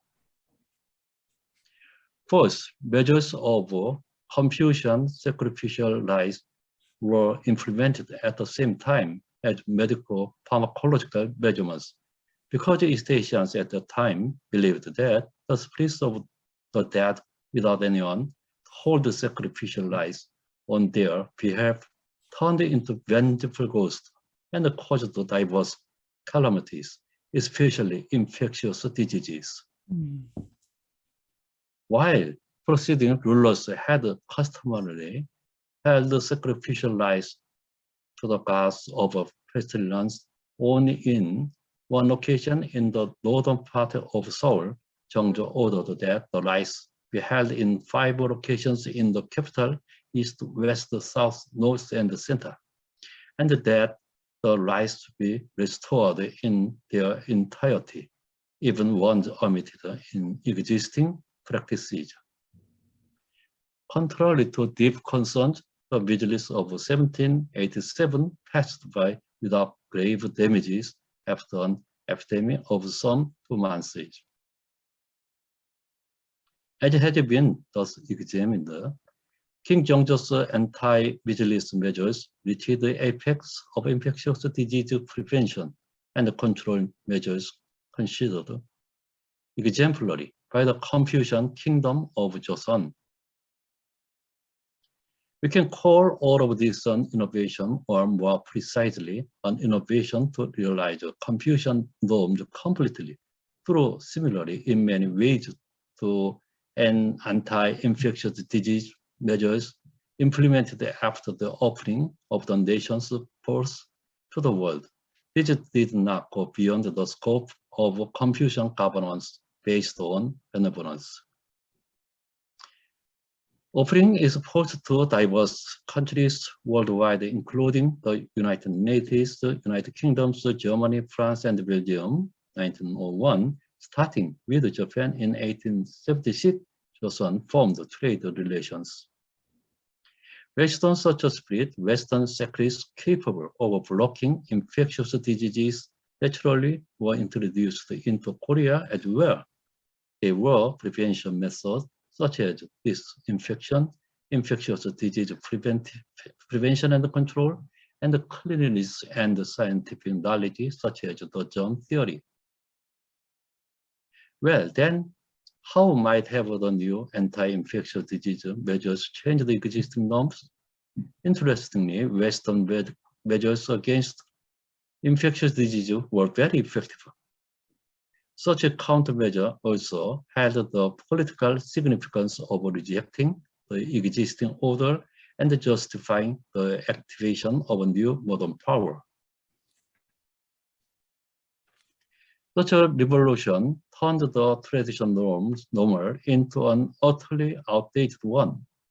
From the perspective of natural philosophy, on the medical level, institutionally, on the level of individual status as well.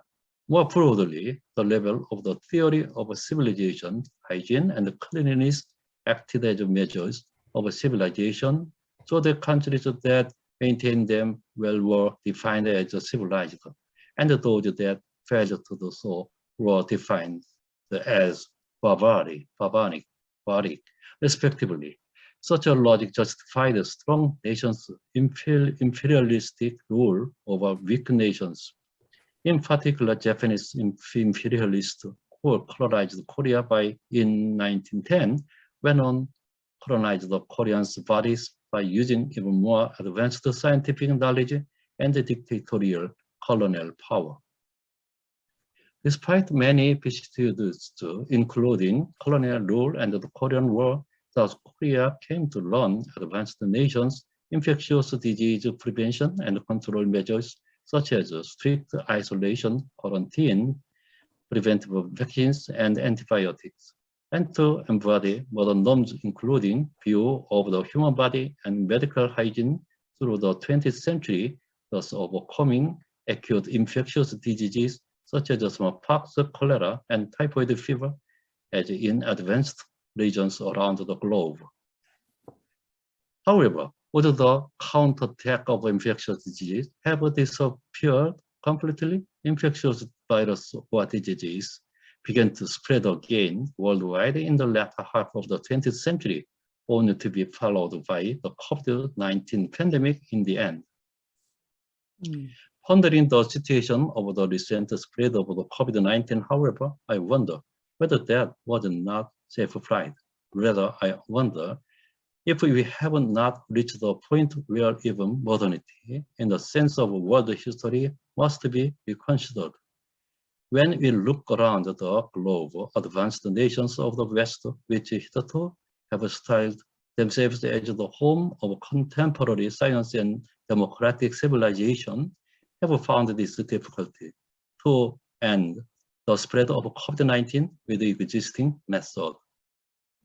The issues of excessive state control and laissez-faire individualism, two other pillars addressing the contemporary era, likewise, have become objects of reconsideration. We have also become aware once more that organic cooperation between individuals and the community, and moreover, on a supranational level, which never surfaced noticeably in history before, is effective for the measure against this form of pandemics.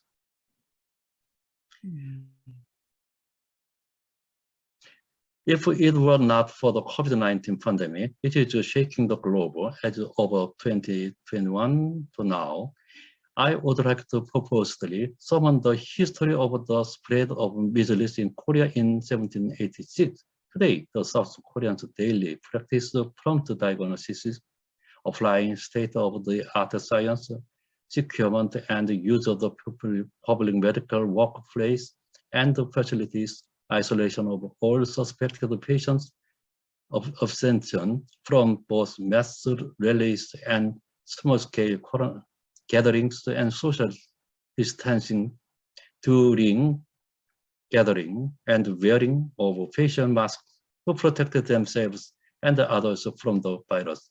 And all of these have been highly esteemed as a factor of successful countermeasures up to the present.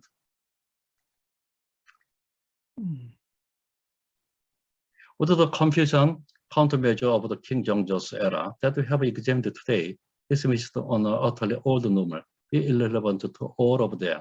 It would be a clear oxymoron if we start to emulate an anti-infectious disease measures of these times. Nevertheless, certain aspects of measures taken during measles epidemic under his reign seem to give us a sense of deja vu.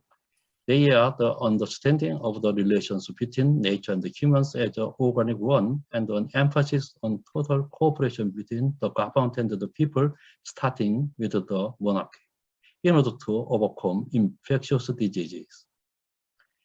Active in South Korea's responses to COVID-19 today are industrialization and democratization, accumulated over the past decades, and Western medicine and the anti-infectious disease measures learned over the past century or so. Along with this, perhaps underlying is a culture of overcoming calamities through unity between the government and the people for over a millennium, which reached the apex with King Jong-jo's measures against measles. Thank you for attention. Thank you very much, Professor Shin, for this very interesting presentation. We really appreciate it. I will now move on to the next speaker, Professor Joris van den Driessen, who is presently assistant professor at the Faculty of Arts, Department of History, and is also director of the Leuven Center for Health Humanities. Professor van den Driessen, thank you very much for being with us today, and the floor is yours.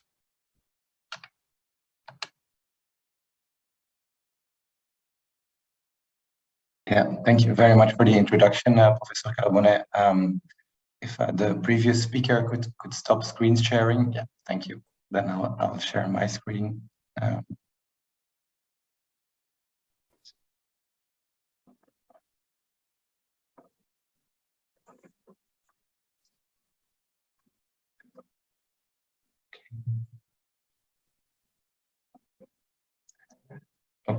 this okay for everyone? That's perfect. Okay. So thank you very much for the invitation to speak at the symposium. It's a great honor, and I'm very happy to make a contribution. I want to start by showing you some clippings from Belgian newspapers in the 19th century. In 1866, the Belgian newspaper Le Bien Public published a statistical overview outlining the cases of cholera that was ravaging the country during those days. And it had retrieved those statistics from a medical journal at the Journal de Médecine, which published a monthly bulletin tracing the epidemic during those days. And in fact, in the 19th century, such disease statistics, health statistics, which my presentation will be covering, were quite common. And of course, while gathering and spreading this medical information at the time was going at a much slower pace than we are used to today in the current COVID epidemic, when information and statistics and numbers are circulating at a global scale at a very high pace.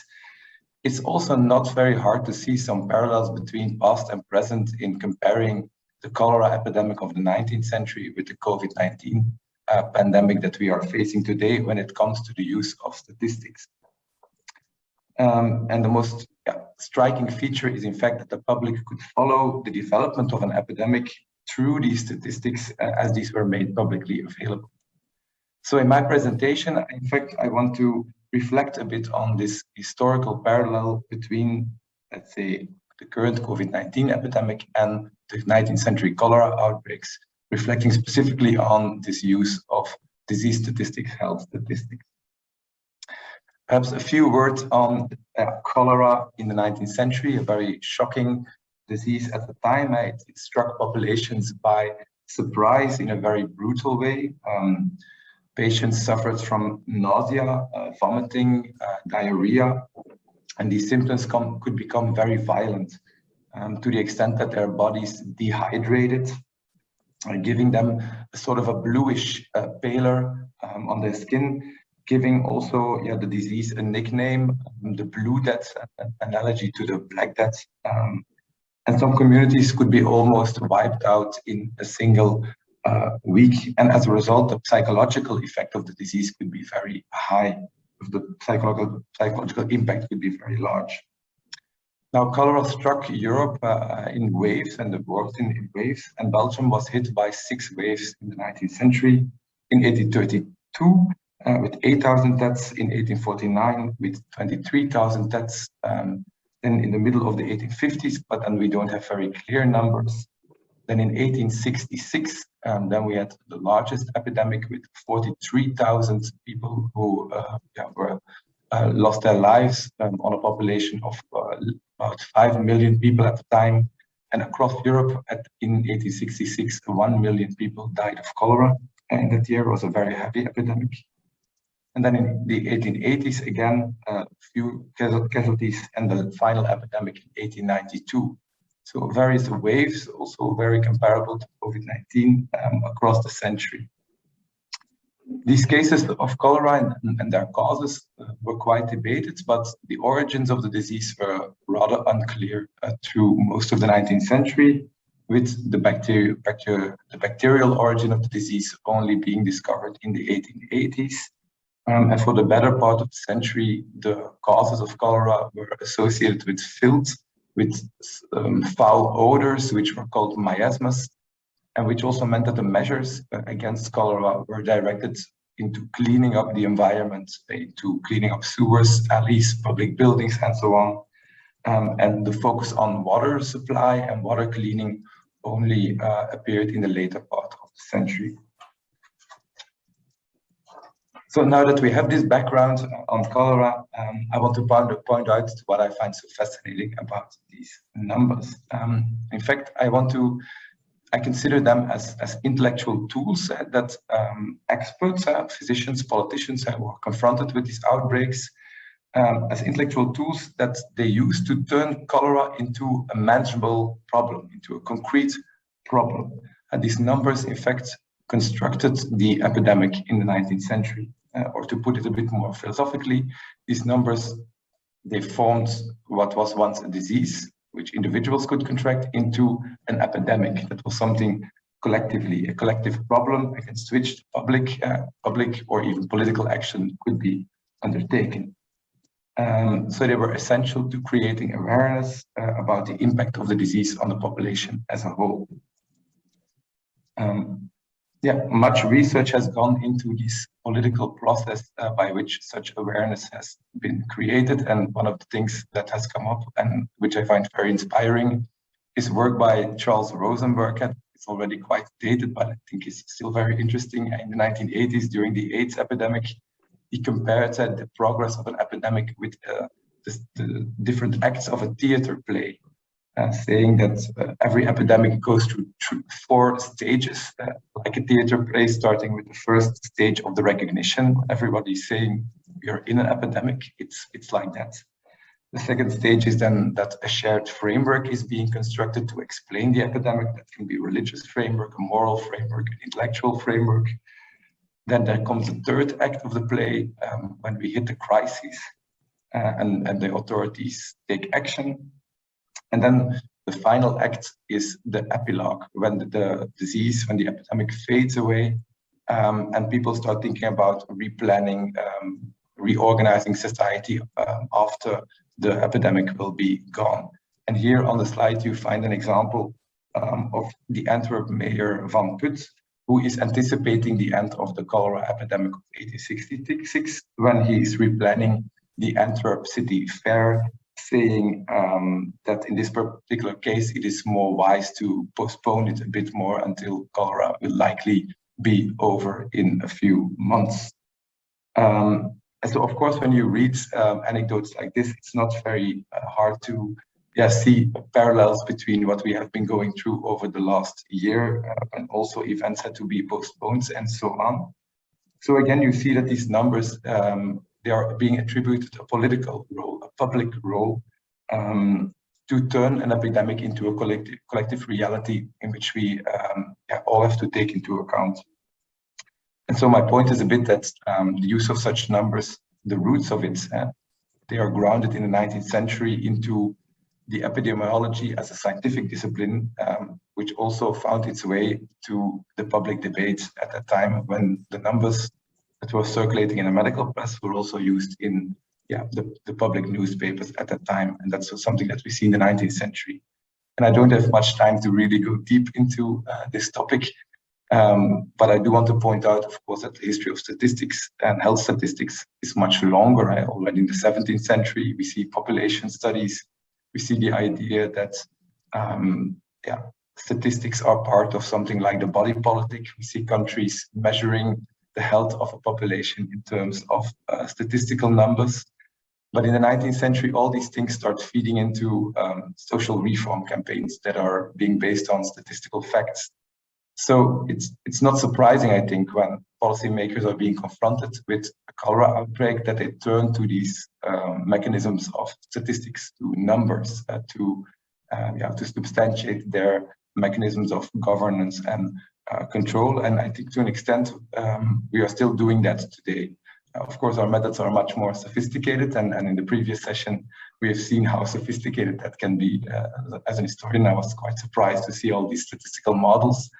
But in essence, the mechanisms behind it are still quite very similar, I think.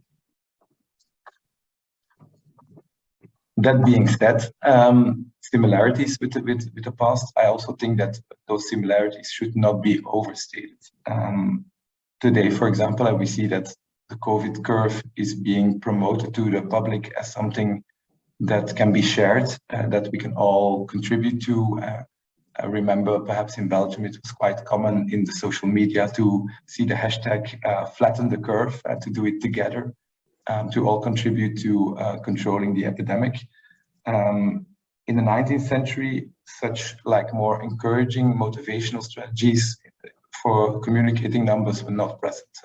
Health was rather enforced by the government along class lines. And I've given you a few illustrations of how let's say, sanitary agents who were sent to the homes of people who were affected with cholera to disinfect those homes. And this was something that was forced, and you did not have a choice. You had to collaborate, and if your home was being disinfected, you had to move. There was not an option to do something voluntarily or something.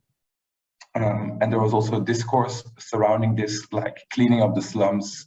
It's all the worker population was scapegoated for being the cause of the disease because they lived unhealthily, they were morally corrupt, and so on. So in making this comparison with the 19th century, we also have to be very careful not to overstate the likeliness between both cases. And there was a very different attitude in the fact that statistics in the 19th century also were used to justify quite harsh policy towards the lower social classes in Belgium. What both cases do have in common, I think, is that health statistics, disease statistics, have quite a lot of difficulties in, let's say, paying attention to individual experiences of disease. And like the story that the first speaker in this session described, how she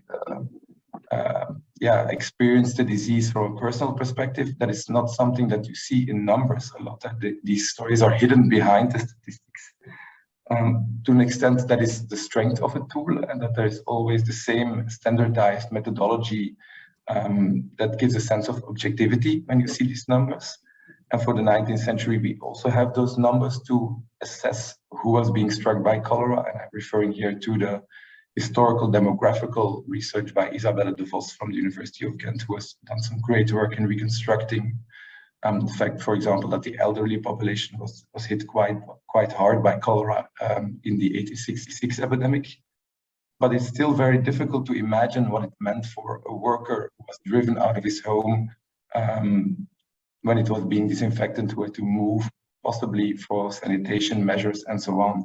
So these are the stories that say behind the curve, behind the statistics. And today as well, with COVID-19, health statistics do not tell us a lot about the individual experiences of disease. And much of it has to do with the complexity of the way we experience an epidemic and experience healthcare, whether we have to take care of elderly or of vulnerable people, whether we lose our job or not in such an epidemic, whether we get ill, whether we live in a rural community or in the city. There are so many factors to take into account. And these experiences, in most of the time remain hidden when we use statistics. So I will just sum up a bit what I've been saying, not really make some conclusions for my paper. It's been a bit too brief to really come to conclusions, but what I've been saying is that statistics play a crucial role in the way epidemics are constructed as social events. And I think when we look at this historically, this is a telling reminder that the notion of an epidemic is not something given, it's not something natural, it is something that is always constructed. And here I come a bit to my title, Trusting Numbers. This is a process that involves experts, of course, politicians, physicians, but it also involves the public. And the historical development of these health statistics learns us that above all, they are intellectual tools that help us to see health as a common good, as something that has to be protected, that has to be, can be under pressure and needs to be collectively seen as something we need to take into our protection. But second, this construction is never a neutral thing. Some things are left out. Some political meanings are attributed to it. Social classes are treated differently on different occasions.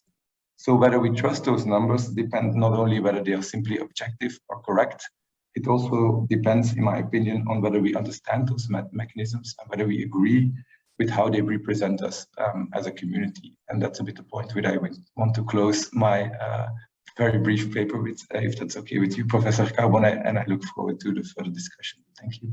Thank you very much, Professor van den Driest. It was very interesting indeed. And one more time, feel free to ask your questions, via the chat. I think we'll have 5 to 10 minutes at the end of the session to discuss.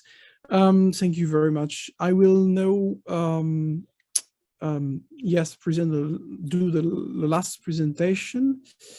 Give me 1 second. It's this one.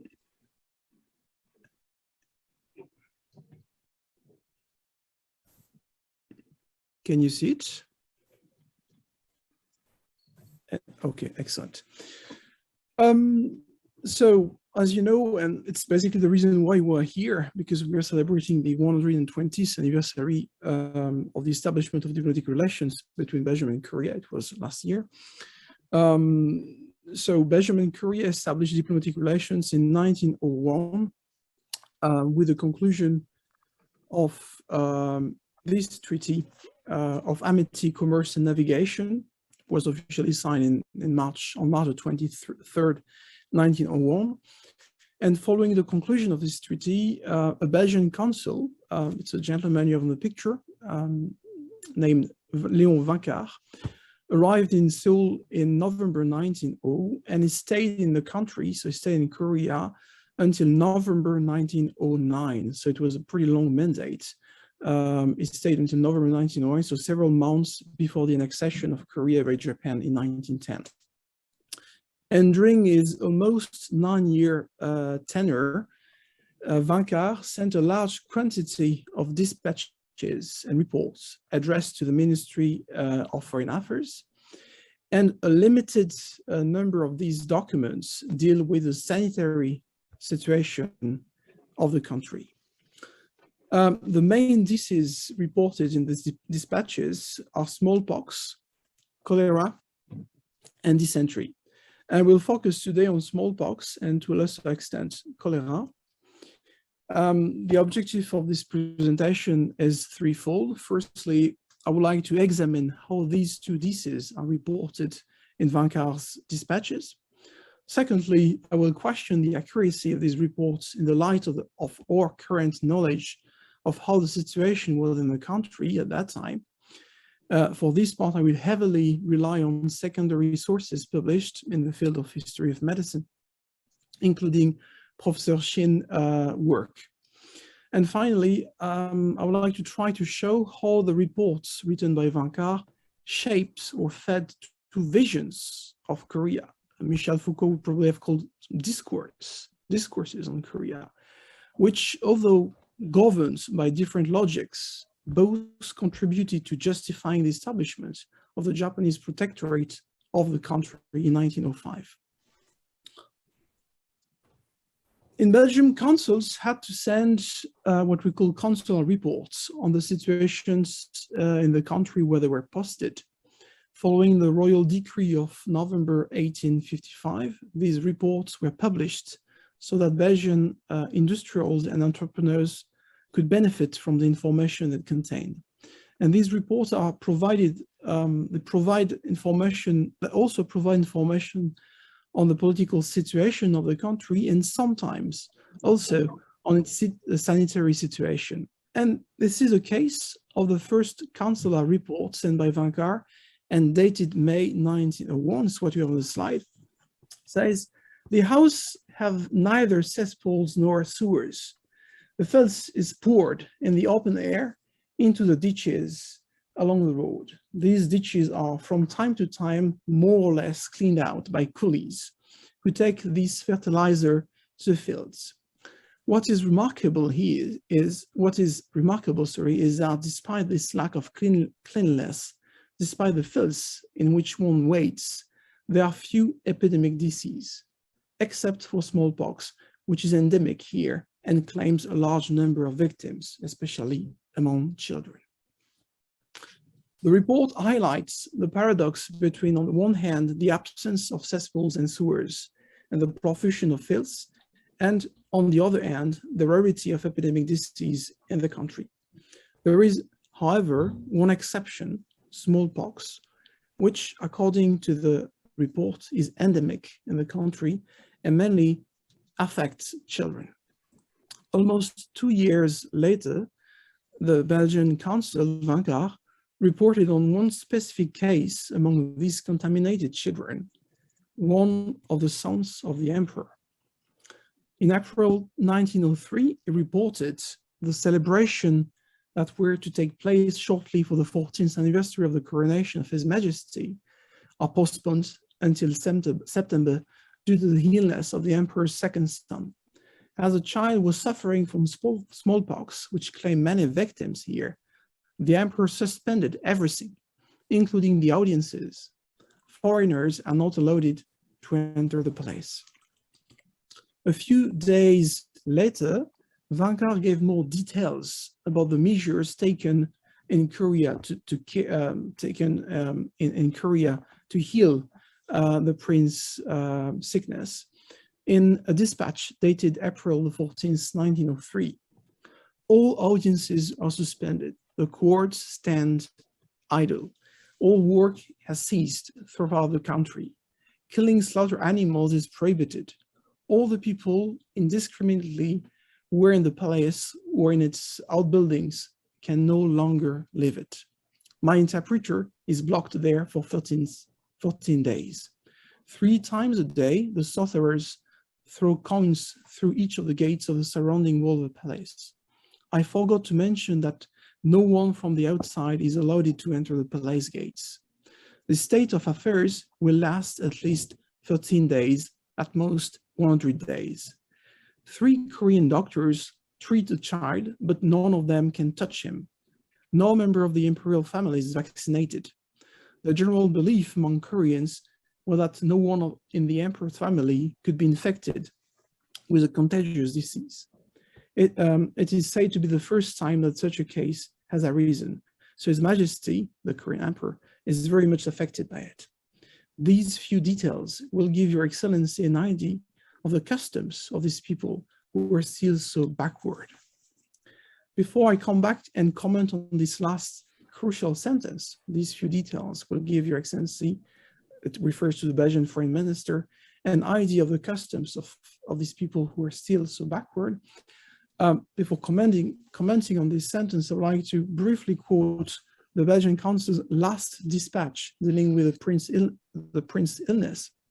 It's a dispatch dated May the 8th of 1903, and it says, the palace is still closed and everything is suspended, but most probably it will open this month, because it is said that the spirit of smallpox has been expelled from the palace, this time for good.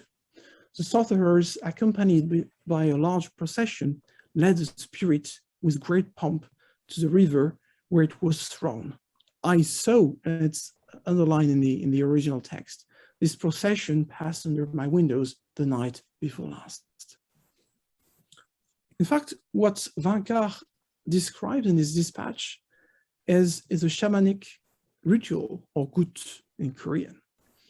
In Korea, but also in other countries, such as in China or in India, smallpox was commonly believed to be caused by the god of smallpox, who had several names, such as Mama Sin.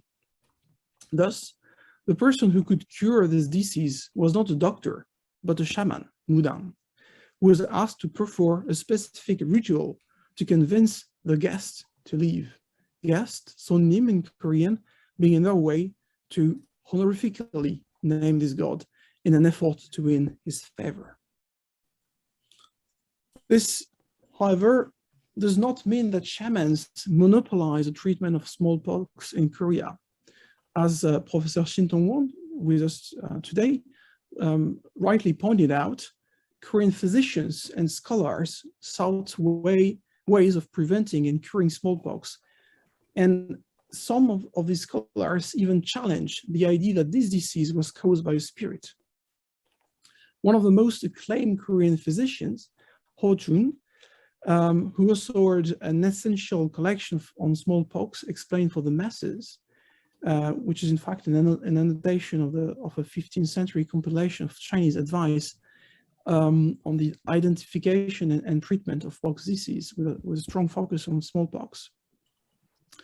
And this physician also discussed this disease, smallpox, in what is regarded one of the most important Korean treatises, medical treatises, and also regarded as his monumental work, the Tongyi Program, or Treasure and Mirror of Eastern Medicine. And his knowledge was not only theoretical, but also practical, for he gained the trust of King Sonjo by successfully treating the Crown Prince smallpox in 1590. Later, at the end of the 18th century, the Confucian scholar Chong Ya-yeon, also called Tasan, a prominent figure of the Shillak or practical learning school, rejected the common belief that infectious disease were caused by evil spirits.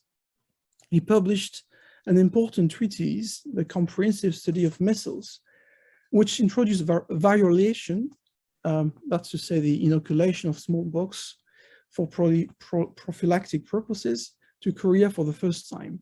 And later in his life, Tasan added an appendix to this treatise describing the general method of vaccination against smallpox by injecting cowpox lymph under the skin.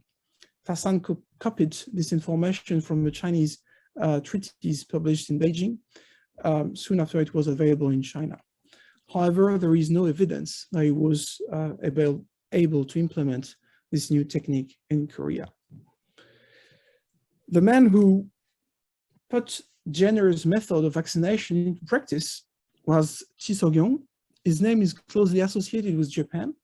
He first studied smallpox with a book, A Guide to Vaccination, published by the Japanese scholar.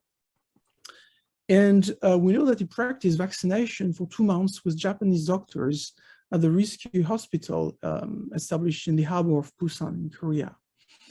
Later that year, so in 1879, he vaccinated about 40 people, which is considered to be the first public vaccination in Korea. We know that some people had previously been vaccinated, but secretly.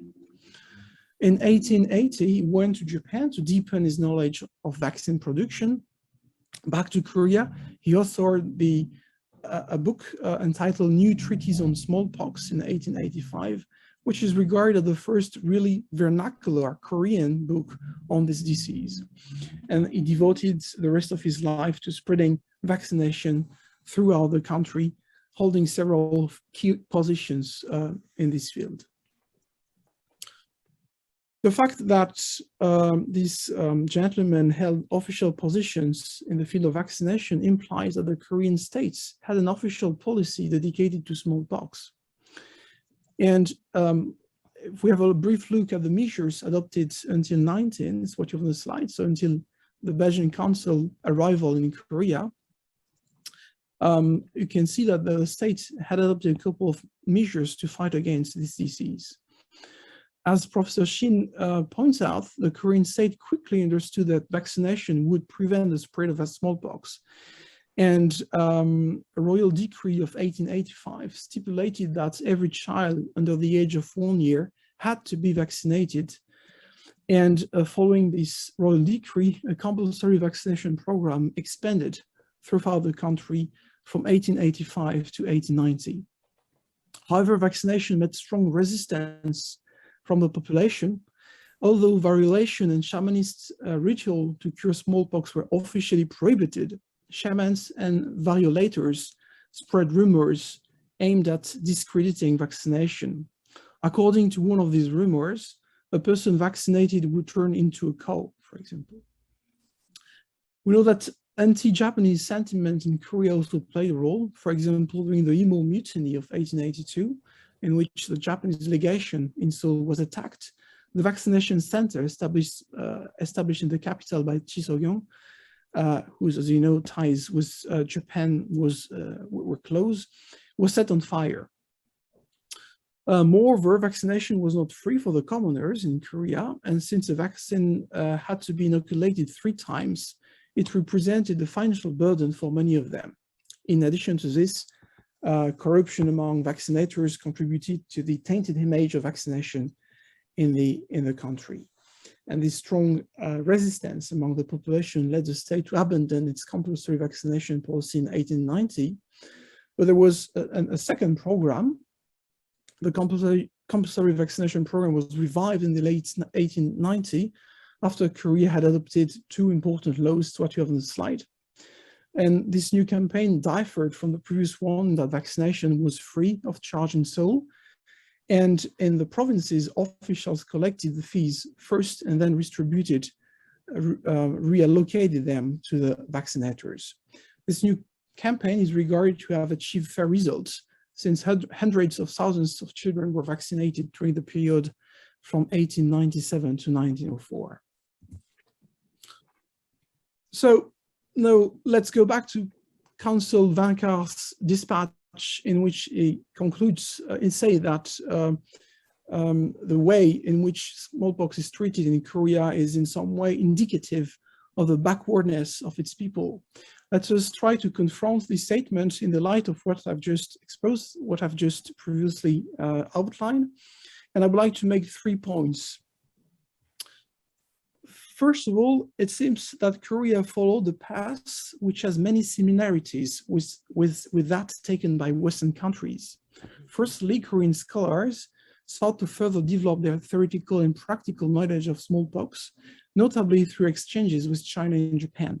Secondly, the Korean state did not remain inactive. It set up a compulsory vaccination program in 1885. And in Great Britain, it was 1853, which was met with reluctance in the local population, but such a reluctance was not only observed in Korea. For example, in Great Britain, following the Vaccination Act of 1853, which made vaccination compulsory in Great Britain for children, an anti-vaccination movement emerged, and it was structured around societies and leagues such as the National Anti-Vaccination League, active until 1907.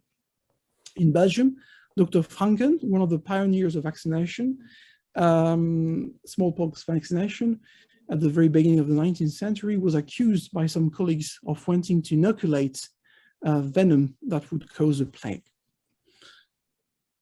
The rumor spread in Korea, according to which vaccinated people would turn into cows, made us think of this famous English engraving by James Gillray, the cowpox of all the wonderful effects of the new inoculation, dated, drawn in 1802, which reflects the skepticism with which vaccination was received initially in some quarters in Great Britain.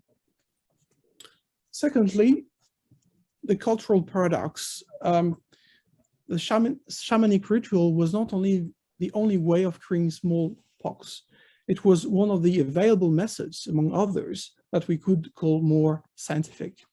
What Vancar describes in his dispatches is certainly the performance of shamanic ritual, but he also mentions the presence of 3 Korean doctors in the palace trying to heal the little prince. What is striking is this coexistence, the coexistence of these 2 figures, the shaman and the doctor, at the same time and in the same space. Nowadays, shamanic rituals to heal smallpox are not performed anymore, except as a formality in some regional rituals. But it seems to me that if these rituals are no longer performed today, it is not so much due to the existence of a vaccine, but rather because this disease has been fully eradicated. If smallpox was still the greatest killer on earth, it is likely that this ritual would still be performed today. In that sense, Korean shamanism represents a fascinating cultural paradox. Even though Korea has achieved a remarkable degree of biomedical development, Koreans still use shamans as healers. And I guess it is a similar paradox that leads us to build both chapels and hospitals, and sometimes even chapels inside hospitals. Thirdly and lastly, I've titled the subtitle of this presentation, Belgian diplomats' perceptions of infectious disease in Korea, but perhaps misperception instead of perception would have been a more appropriate title. The problem is that such a perception or misperception is not neutral. In the early 20th century, Korea was a remote country and almost unknown to us. And reports from a council posted in the country were authoritative and could not be really questioned or challenged due to the lack of information on Korea. Vancar's reports on smallpox contributed to shaping or feeding the negative vision of a backward Korea. I believe that this negative vision of Korea can be articulated with another vision, this time positive, of a Korea on the road to civilization, I would say, thanks to the establishment of the Japanese protectorate in 1905. I mainly focused on smallpox during this presentation, but I'm going to end it with cholera, since this disease is mentioned in the dispatch illustrating Japan's benevolent action in Korea, so to speak. In a dispatch dated October 1907, Vanka writes, "Cholera is declining here in Korea." And I must credit the Japanese authorities, which, with our approval, have taken very energetic measures. Of course, these two visions are not exclusively based on the perception of disease and the way they were cured in Korea. You can find dispatches deploring corruption in Korea and other dispatches praising the financial reforms undertaken by the Japanese protectorate. But let's say that this perception of this disease contributed to feeding these two visions. And ironically, one of the last dispatches that Vankar sent to Brussels in September 1907, just before leaving Korea for good, is largely dedicated to a new cholera epidemic that had broken out throughout the country. He reported that the Japanese resident general, so the head of the Japanese authorities in Korea, had no choice but to cancel the farewell dinner given in his honor. Thank you very much.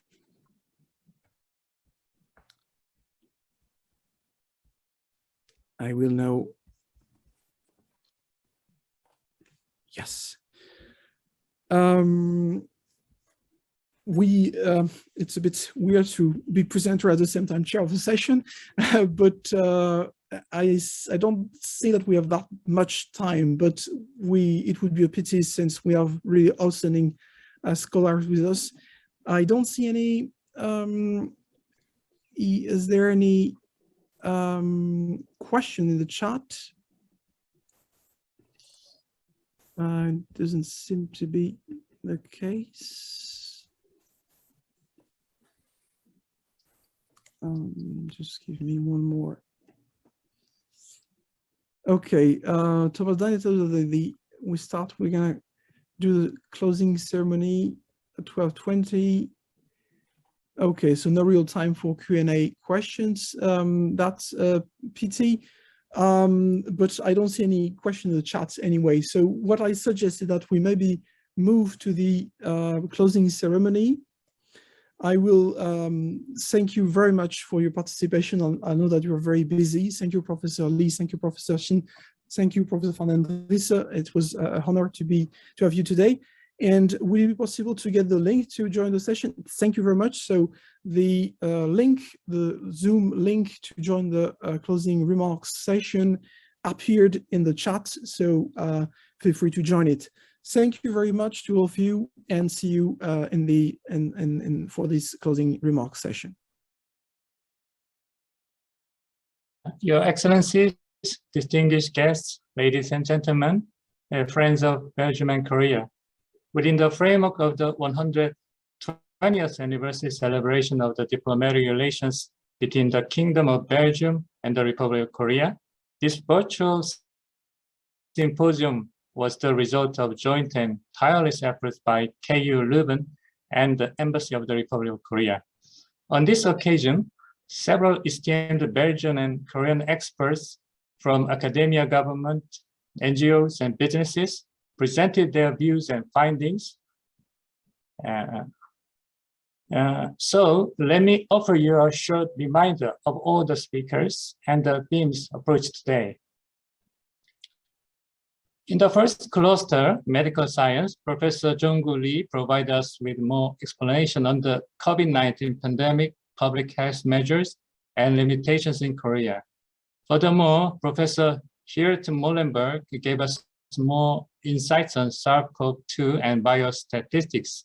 Additionally, Professor Jacob Lee approached Korea's response to Omicron variant. Finally, Professor Ronnie Bruford shed light on the pandemic from a public health perspective. The second cluster, political and administrative management of crisis, began with congratulatory remarks from Dr. Eun Kyung-jung, Commissioner of the Korean Disease Control and Prevention Agency. An insightful speech followed by Dr. Eugene Jung on the public health emergency response measures of Korea. Conversely, Professor Siegfried de Witt highlighted the many phases of the anti-COVID measures. Then Dr.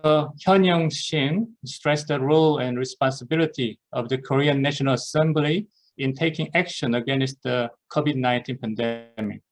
At last, Professor Mark van Rast conveyed more on the Belgian management of the outbreak and the continuity of the pandemic. In the third cluster, technology and innovation for healthcare, Dr. Song-Yul Kim formulated the SEJIN solution for recovering a safe daily life in Corona era. Also, Professor Bart Prunell assessed the privacy and the preservation of contact tracing from a Belgian and European point of view. Moreover, Professor Johan Netz explained about the antiviral drug and vaccine research.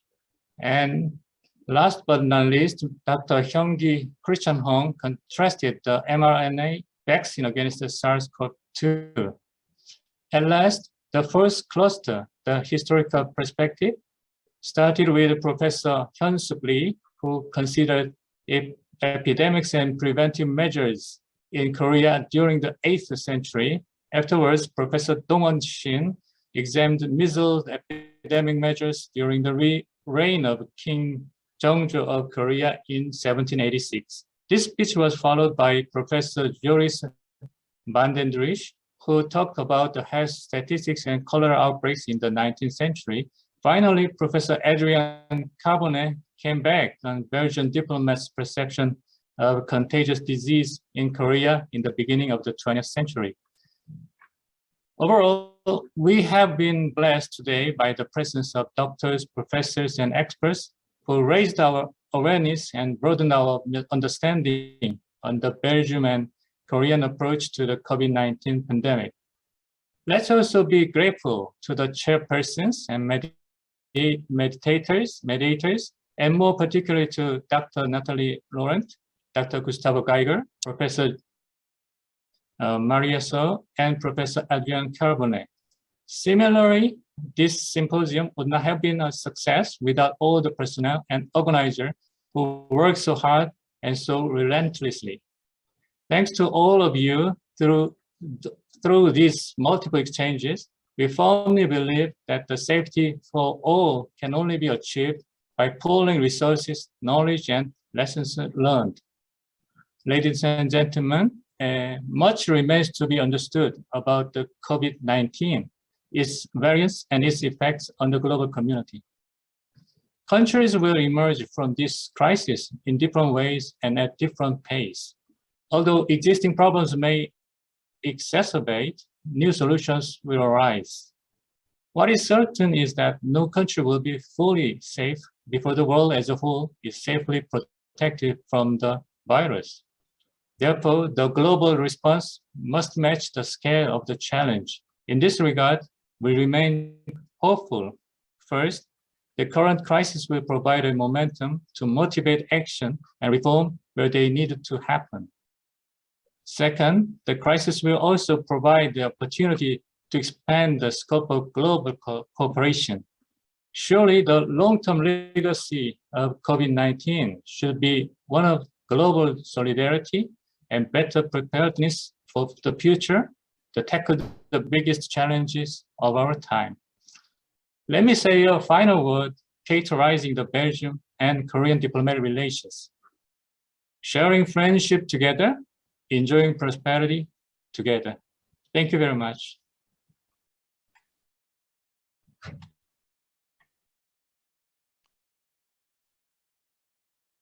Thank you very much, Dr. Kim.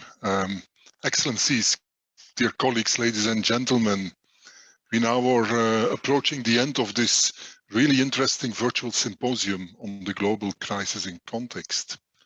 Today, when we hopefully are in the final phase of the COVID-19 pandemic, we learned about Belgian and Korean approaches to deal with the situation. Of particular importance, so we learned, is to join forces globally to deal with a next health crisis in a better way. Although the various measures that have been taken, be it with an elimination or mitigation approach, were able to control the situation to a large extent, we have realized that a pandemic like the current one has a very strong impact on our societies. Many lives were lost. Normal functioning of societies has been prevented for now almost 2 years, and the health sector was severely challenged. We also have realized that equity is long from being reached in our world. From an academic perspective, it has been, however, very reassuring to notice that our countries could rely on the expertise of a large number of scientists stemming from different disciplines. We could again today witness the excellence of all scientists involved. Their analysis and contribution to society has been so important throughout this 2 years period. Not only their efforts have allowed to deal with the ongoing problems, but they also are very crucial to prepare for the future. I would like to quote from the talk of Professor Mark van Ranst from today, who said, "We will be ever more ready for the next pandemic, but when it comes, we'll realize we are not completely ready." End of quote. Another concern that was raised by several of the speakers today is the fact that the African continent was left behind, in particular concerning vaccination efforts. It is clear that the world needs to strive for more equity. The world should take responsibility to remedy the shortcomings as soon as possible. And it is reassuring to see that steps are being taken at this very moment. On a day like this, with another crisis emerging in the middle of Europe, it is obvious to us that global efforts are so important to make our world a better place. Let me thank everybody who has made the symposium possible very much. There have been tremendous efforts by the staff of the Korean embassy in Belgium, in particular Danby Lee and Heune Park. I also greatly acknowledge all the members of our regional committee on Japan and South Korea who work together brilliantly as a team. But a special word of thanks I want to address to the very important and leading role of Professor Adrien Carbonnet in setting up the symposium and in liaising between KU Leuven and South Korea officials. I also want to express my special gratitude to Thomas Daniels for all his efforts to make this virtual symposium possible. With the professional help of several colleagues of the International Office, the Marketing and Communication Office, and the Regional Committee. He has been the driving force behind the scenes. Thanks a lot to all dear colleagues. Beyond the topic of today, I would like to use this opportunity to conclude with a few words about the close relations we have as KU Leuven with South Korean universities. This morning, Rector Sells already mentioned the state visit that we joined in 2019, as well as the long-lasting collaborations that our researchers and schools have for many years with Korean counterparts. I must say that I'm really looking forward to my next visit to Korea, hopefully in the near future. And at that occasion, we plan to officially launch our International Alumni Chapter in Seoul, an event that we had to postpone for obvious reasons for a couple of years. This will be one of the actions that we plan for the near future. We also have the ambition to reinforce ongoing mobility agreements, both for students and for academic staff, beyond the current about 20 agreements that are already in place. This includes partners like the Hanyang University, Erika Campus, Seoul National University, and Sungkyung Kwan University, among others. We also are establishing a renewed partnership with Korea University, who already is a partner in the Universitas 21 Global University Network. University-wide, we welcome about 100 Korean students at KU Leuven every year.